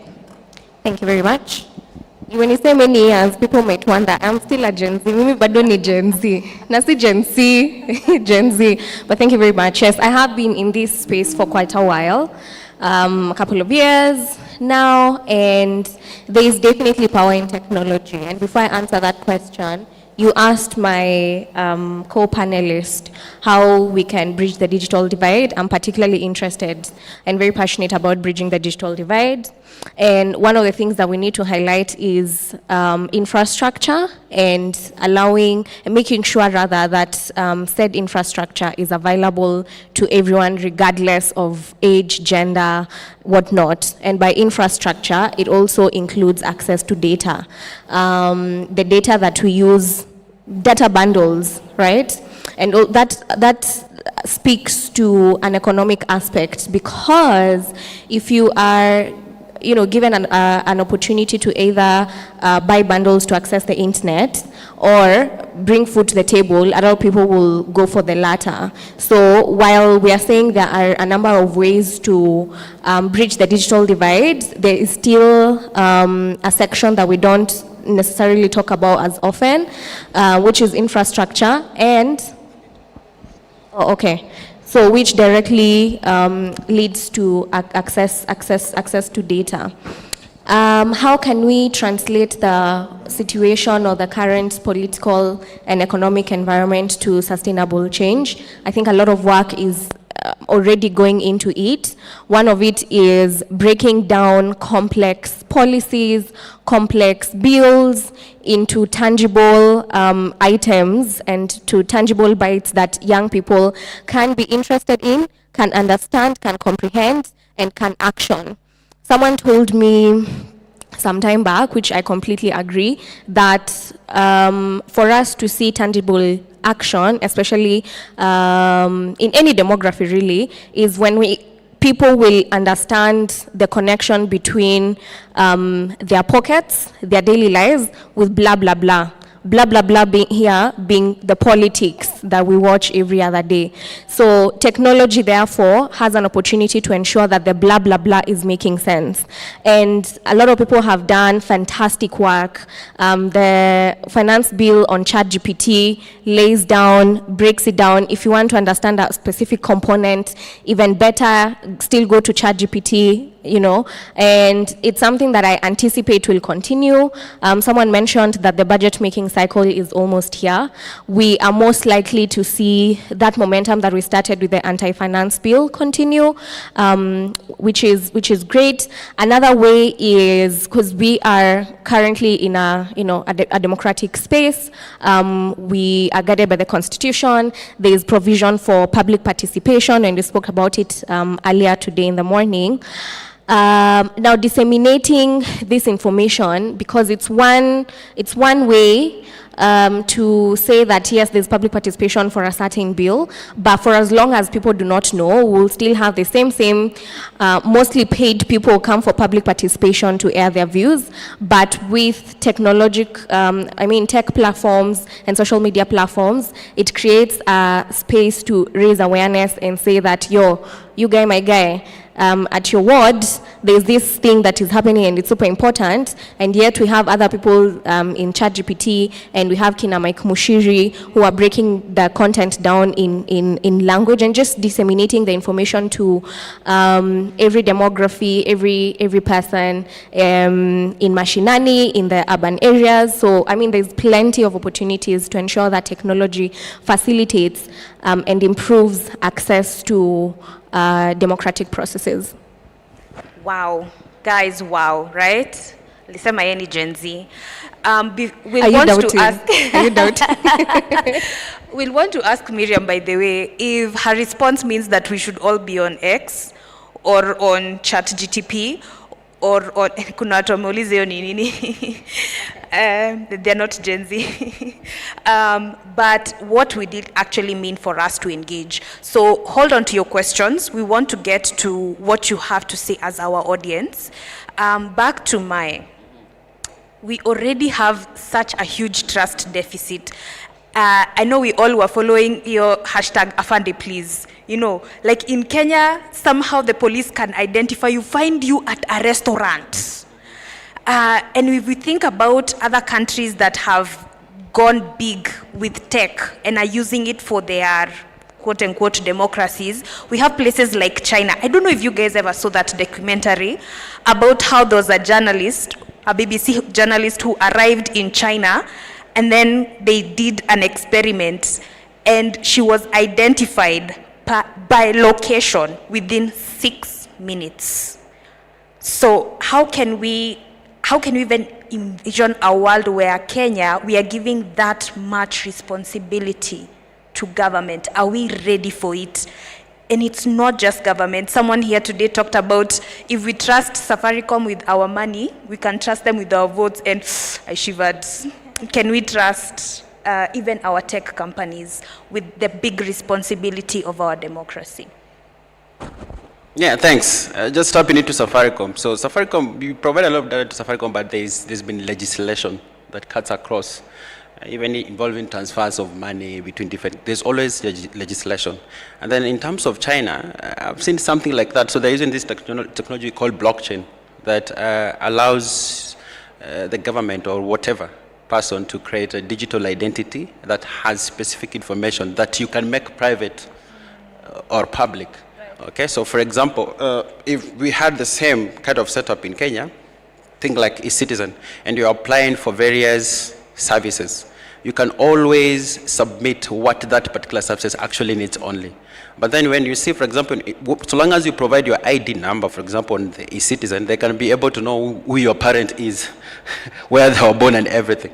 But then with this technology like blockchain, it provides you with an ability to control how much the government can actually access, and they can only access what you allow them to actually access. And we've had experiments even in the US and I think Georgia, the state as well, so we've been experimenting that. In terms of also kind of making sure that identifying people and all that and whatever. There is, using blockchain as well, you can also, for every transaction or request that is made, can be made public. So for example, if I had this digital identity and a certain police officer in a certain police station was tracking me, I can decide to make that information public or not. And I can know who actually tracked me and where he was at what particular time. And you can never, I can't delete it, they can't delete it. So a lot of governments are kind of trying to build legislations around blockchain, the technology, and how they can also tap into digital identification, allowing citizenry to kind of participate in government processes, identity, and all that, and also controlling how much the state can actually access about them and all that. And also providing visibility to them and to whoever they want to kind of track all those transactions that would kind of encompass their individuality in terms of identity online and all that. So yeah, there's a great opportunity around that. The main challenge with many countries is legislation. The same thing we have with crypto. They need to come up with a legislation that will control how that would operate, but it's very much possible and doable on smaller selected scenarios and stuff. So a good example would be, for example, the finance bill. So the constitution says that we need to collect feedback and public participation. You go to the court and the parliament committees cannot verify that, yeah? So if it was made a digital bill, people can actually provide feedback and you can actually have a digital footprint of or record of what actually happened. And you cannot alter the opinion of the people, whoever participates in that particular digital transaction as well. And yeah, so all these technologies are there. I think there's been a lot of conversation internally with governments and other stakeholders to kind of create legislations that would drive such adoption, but very possible. Thank you for that. Very techy. Ian David, perhaps help us now translate it to what it will mean for us in 2027. And are we already starting to see digital tools and technologies being applied to our processes of elections? If not, what should we be tasking the government to do? So where are we? And what should we be tasking the government to do so that we can start to see some of the gains that technology would offer for us to grow our democracy? Okay, thank you very much. I think historically, looking at our elections, elections have been gradually evolving. Our elections were fully manual at some point, and slowly we are adopting technology in each and every phase. We started with voter registration, where we brought in the biometric voter registration kits, which moved later to the EVIDs, the electronic voter identification kits at the polling station on election day. We went to the results transmission systems, which sends information directly from the polling station to the tallying centers, and then now to the tallying process itself at the National Tallying Center, both at the constituency levels and at the national level. So I'd say it will not happen overnight, and in this, they still need for legislation, guidance on how are we going to use this technology, because Kenyans are a very suspicious lot. They want to question every move. But the reason Kenyans are questioning, asking a lot of questions is because there's no information coming out even from the EMB themselves.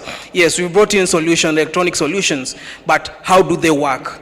Are they adhering to the Article 86 of the Constitution, where electoral system are supposed to be simple, verifiable, accountable, and has a trail audit? So at the end of the day, if this information is not coming down to Wanjiku, they will always have to question that process. What happened to the server? Mbona hizi zinatofautiana na huku? So this is brought about by lack of communication from the EMB, just to be clear on what these systems they are bringing on board are all about. So it becomes a challenge even for EMBs to administer these particular technologies that they are bringing in. But if we can have an electorate that is really involved in public participation, in the formulation of these particular policies, why won't they adopt this technology? Because even around the world, we've had elections in Estonia last year which were fully, 53% digital. Brazil had theirs 100% digital. And that is just outside. Locally, I can give you, how many, do you have alumni of University of Nairobi here? University of Nairobi does its election fully electronically. Within 30 minutes of close of polls, we already have results. People are already dancing outside. Why should we not extrapolate this to a national level? Like, why don't we just put in policies that can guide us towards this? And Kenya has one of the brightest minds in technology. Why can't we harness this? So as an organization, we try to really recommend to the Election Management Board, which is IBC, please try to just improve efficiency in your processes. Introduce technology, explain the technology to people so that it is understood. It is not shrouded in a lot of secrecy. So from where we sit as an organization, as ELOG, as observers, as citizen-led observers, there is a lot to be done by the EMB, but I agree, it is very doable, and I think that is one path that we should truly create a roadmap for, adopting technology in our elections so that they are simple and inexpensive. We run one of the most expensive elections in the world.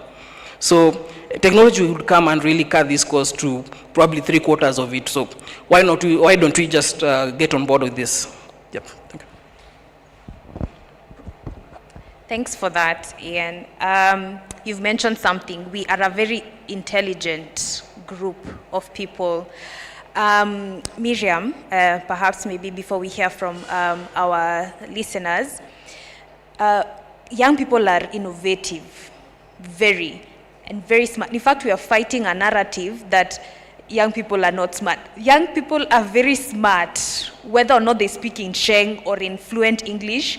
They are as intelligent enough to carry on conversations on every aspect of our social lives.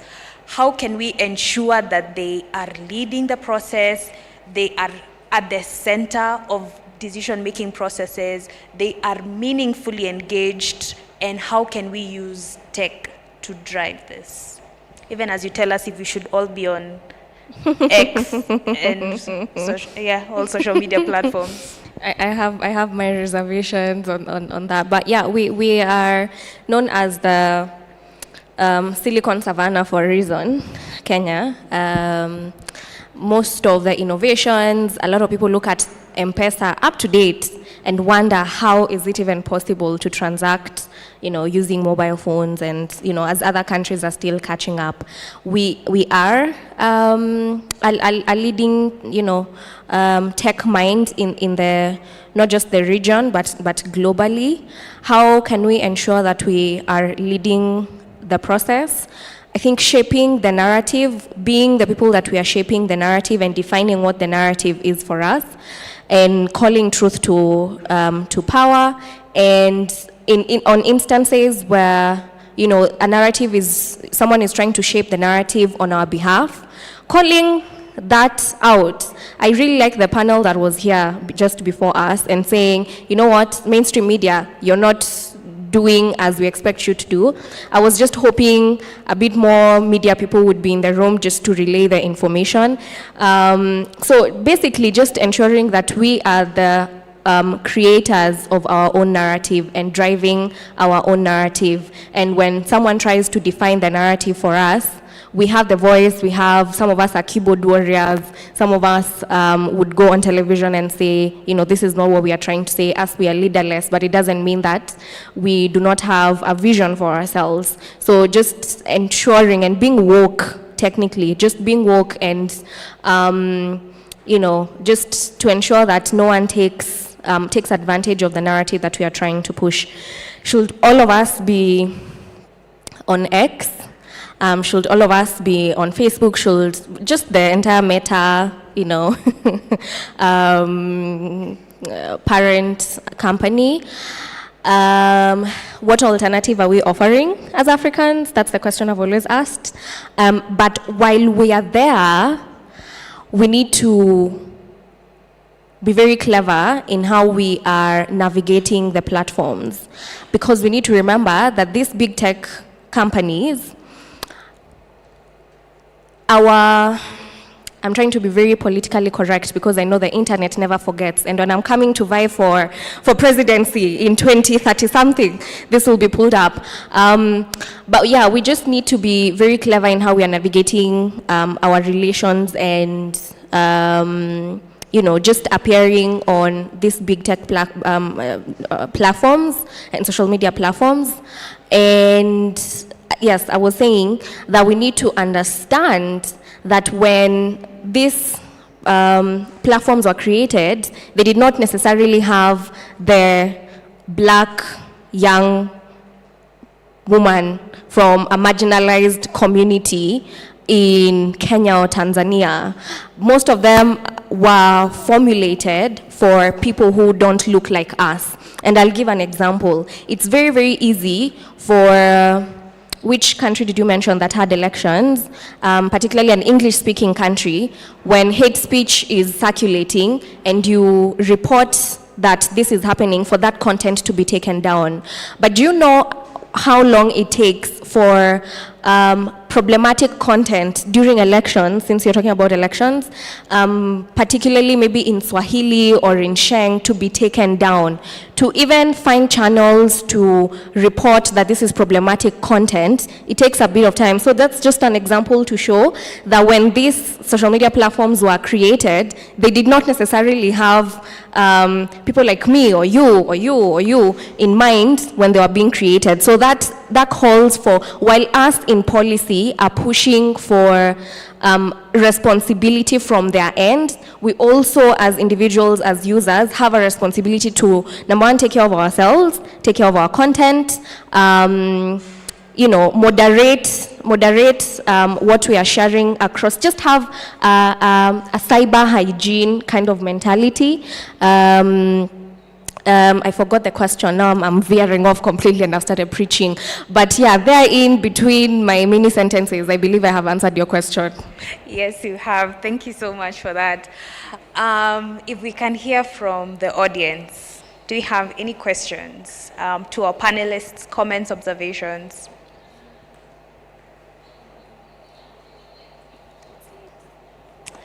All right. So, okay, there are two questions at the back.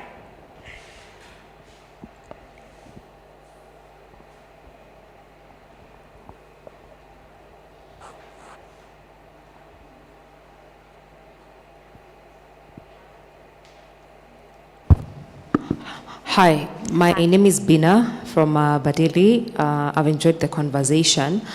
I think my question would be to our last panelist and ALOG, even in light of us looking at the role of tech in elections and misinformation and all that.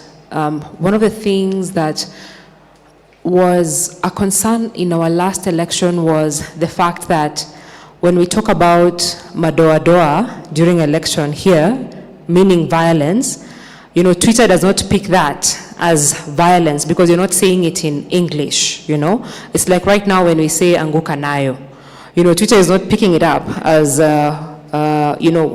rightfully what you mean. So how do we navigate that, even as we look at our upcoming elections or even just conversations around electoral processes? I think in Africa this year we're having 17 elections across the continent, and our local lingo can mean something so harmful that we may not be able to take down in good time, and it spreads much, much faster. What are some of the ways we are navigating that? Thanks. So we'll take the last other question. Then. And good job to the panelist and the moderator.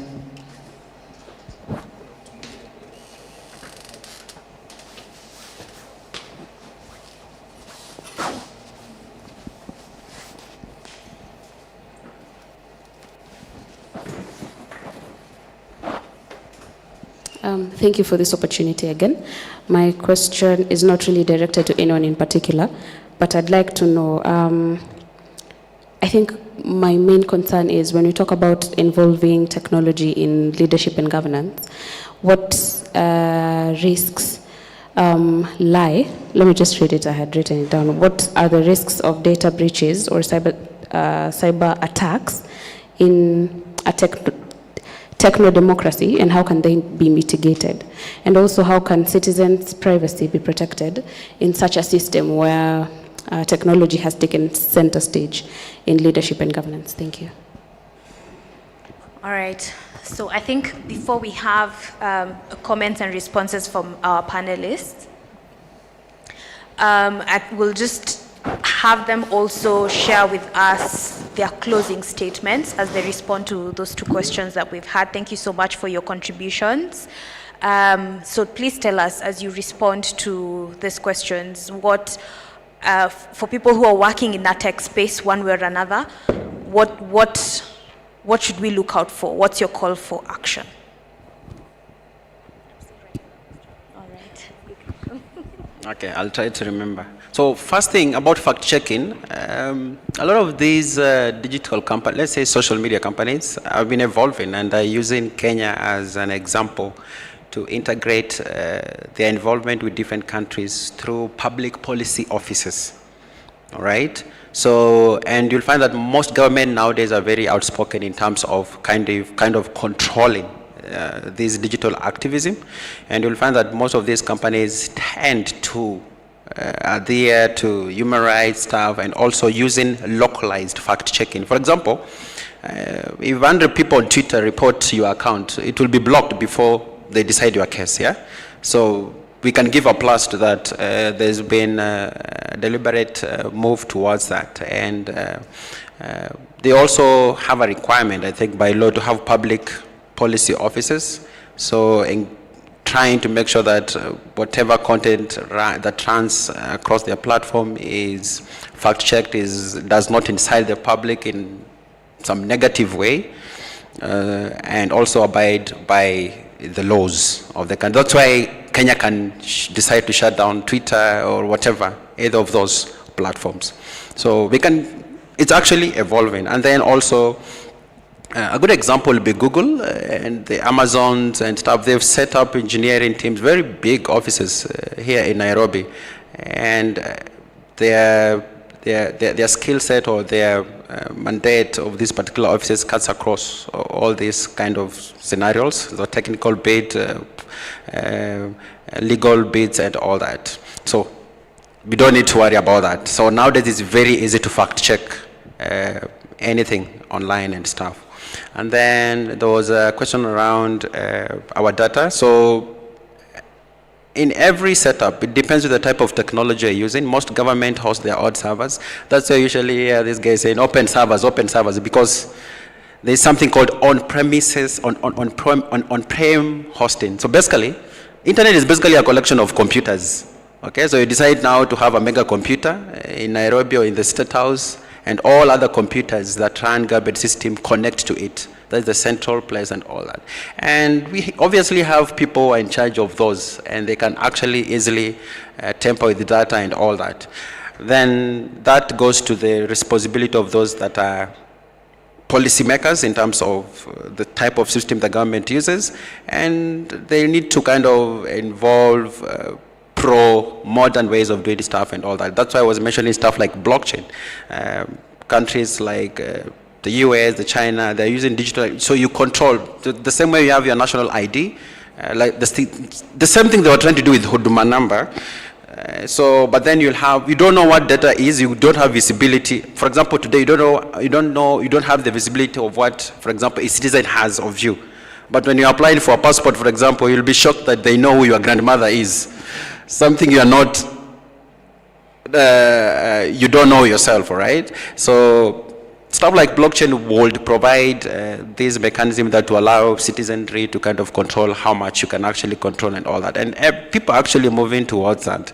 In terms of elections as well, so it's also the type of technology. So if they involve the public in terms of vetting and scrutinizing the type of these system providers that are being used, we can always point out such things and kind of try to get answers from those people who actually influence decisions on which companies we can actually use to provide us this particular system. So it's more of transparency in terms of acquiring this particular or the right technology and all that, and also involving the right mindset around the same.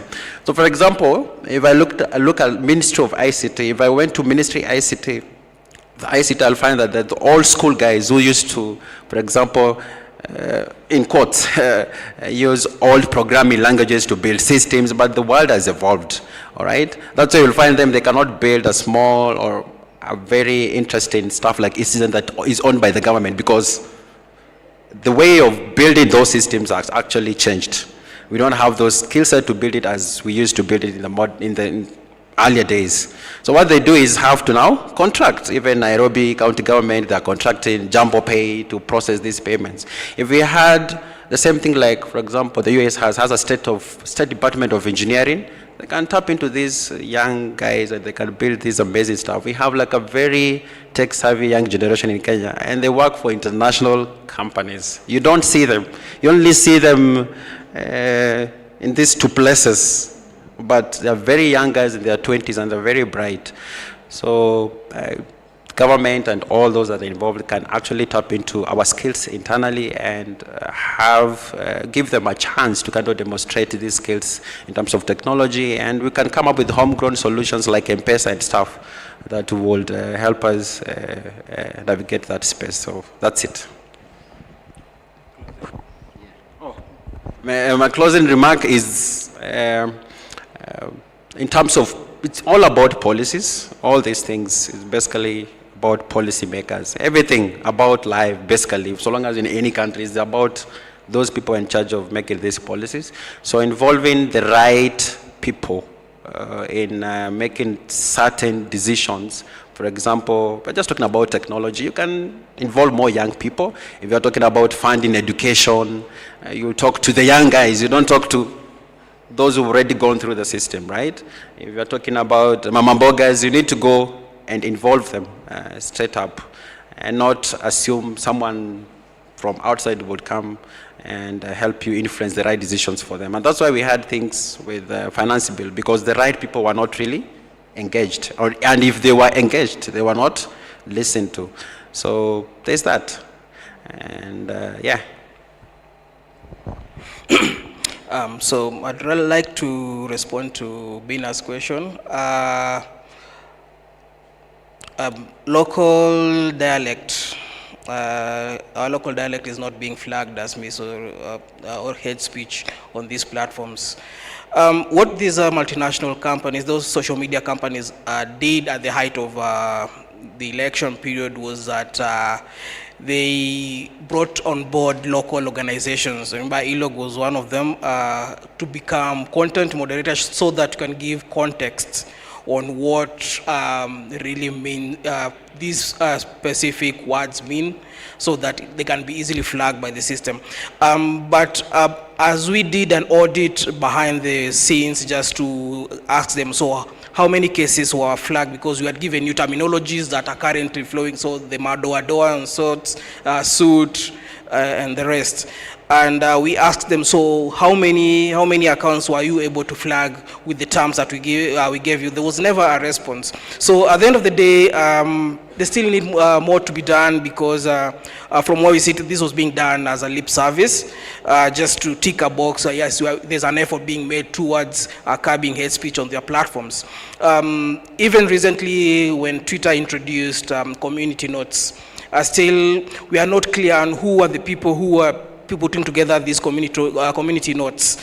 So it is very important so that these things are, these particular organizations are out there, so that we can reach out to them, can kindly put this in the bit of community notes that you're sharing, in, depending on the topic that is being discussed on social media. In terms of mis and disinformation, ELOG has done extensive work in just detecting and debunking mis and disinformation in both traditional media and social media. And there's been a lot of homegrown solutions that I would really suggest the public to get on board. There's been I Verify by the Media Council of Kenya. Just share information that you feel you're not sure about, and they'll try and debunk it for you. There's been PesaCheck, there's been AfriCheck, there's been Midan Check. So there's been solutions, but the problem has been these solutions are not getting to the people. Our next frontier should be how do we get this particular solution to the people so that they can actually make use of them in our fight against disinformation. So my closing shot will be, the Gen Z protest has really awoken a monster that really needs to be fed. The Gen Zs are looking for information, but getting the right information to help them make the decisions that they need to make is the biggest problem right now. We really need to invest on dissemination information that are right in terms of, let's say, for elections. What information is there for election for the Gen Z? We need to really come out very strongly to share information. And the fact that they need this information fast and furious, the timeline or the period that this information is needed should also match their energy. You don't want to respond to something that was raised last week, you want to respond to it a week later. So a lot of proactivity in the sector is needed, and a lot of collaboration as well. Thank you.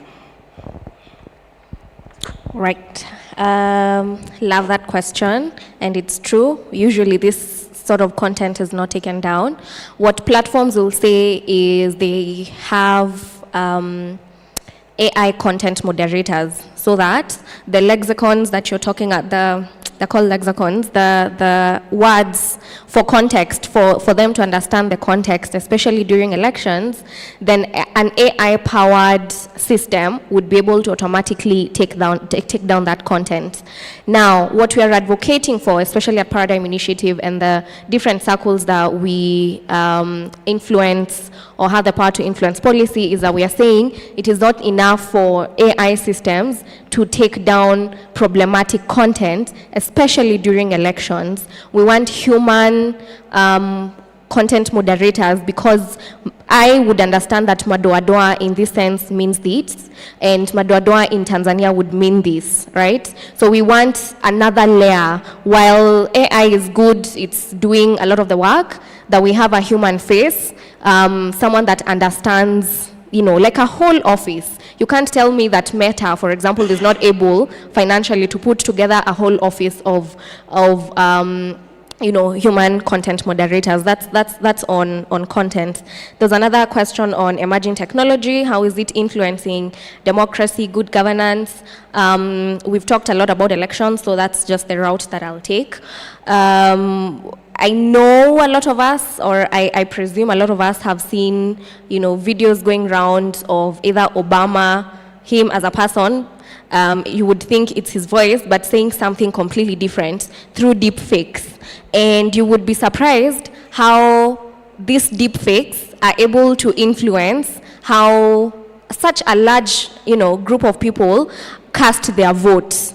So while a few people would understand that this is probably AI generated, using that during elections is becoming very problematic, because maybe our parents, even our parents' parents, and even people our age, we can't say that everyone has an understanding that this is AI generated. So deepfakes during elections is very problematic. Another issue that I have seen and actually written about is the move for governments to, be digital, move all our government services to the digital platforms.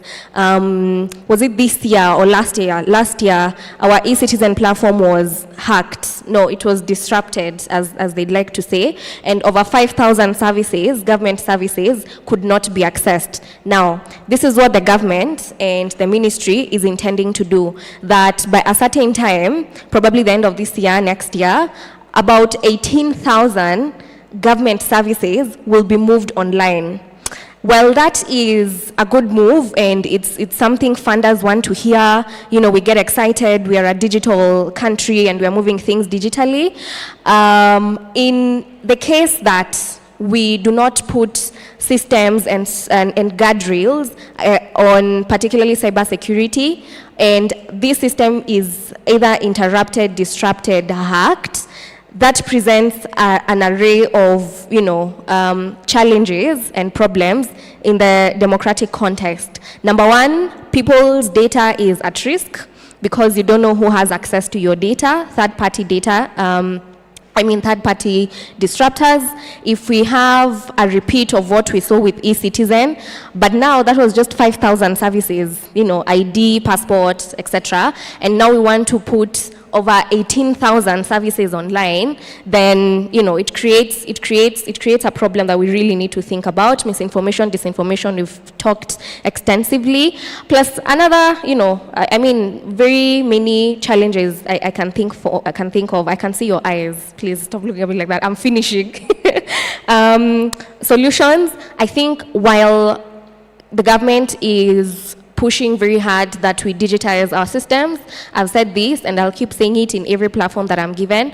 It needs to coincide with cybersecurity, and we need to, invest heavily in ensuring that, this move towards the digital scene is also, our data is protected and everything therein.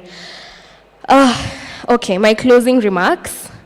One of my favorite t-shirts that I have is written, "Technology is power, and those who have it win the war."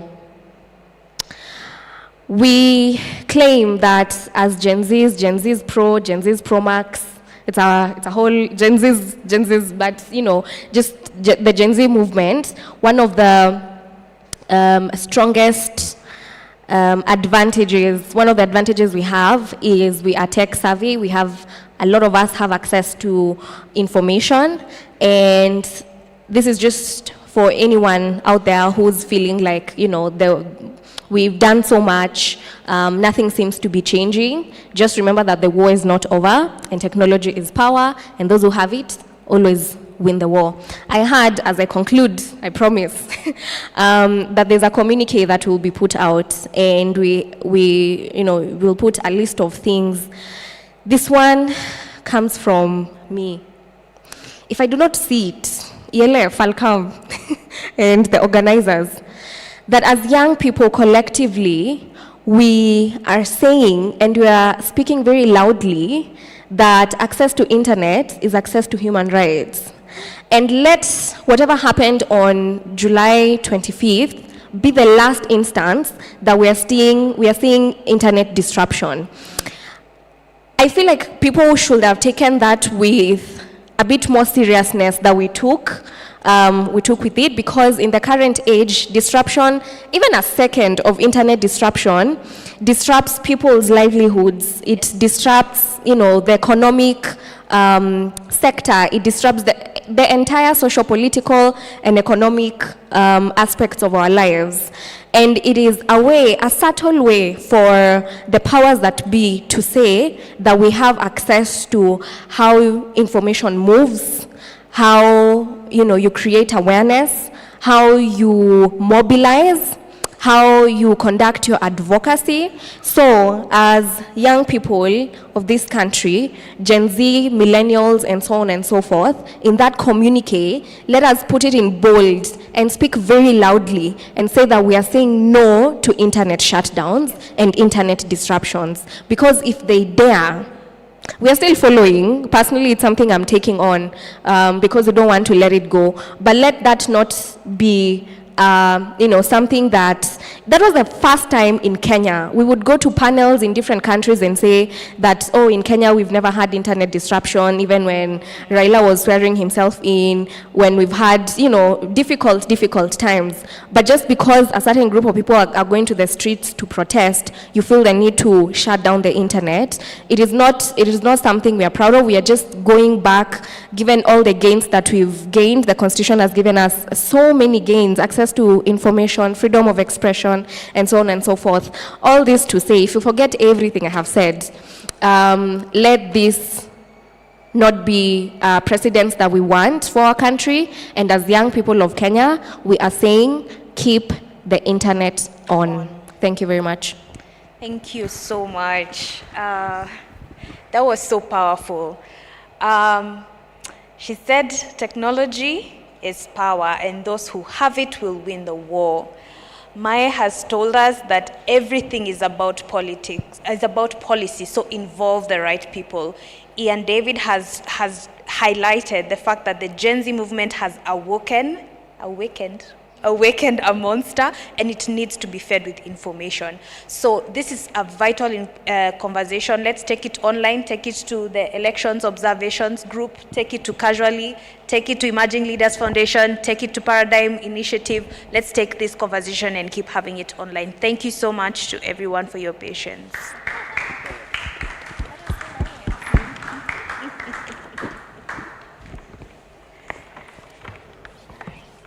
Marion?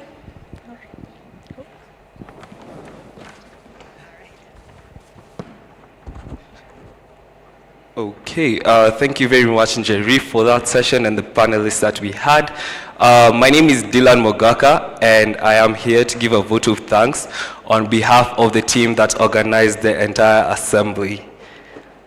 So if you would allow me. So I serve as the assistant coordinator at YSO, and YSO, we are a group of, is a network of youth groups, youth-focused and youth-serving organizations. And as we draw the curtain on this significant event, I would like to task us with reflecting on the profound journey that Kenya has come. At 61 years of age, we have recently borne witness to the excellence of collective action, the power of shared vision, and the indomitable spirit of the youth. As we come to a close, I would like to extend our deepest gratitude to all that made it possible. To our esteemed panelists, moderators, and the artists that performed, we are incredibly grateful for the insights and experiences that you've shared. To the team behind the scenes, we appreciate the work that you have done tirelessly to see out the event's success. And to all the participants and attendees, your presence here is a powerful reminder that change begins with each of us. And as we were told, get involved. So as we leave this gathering, I would like it to be a constant reminder of the beginning of a new chapter, where the flame of the youth shines even brighter, guiding us towards a future we all believe in. Let us remember that youth together under one voice is not just a slogan, but a call to action, a philosophy that will carry us forward. Thank you and safe travels as you return home.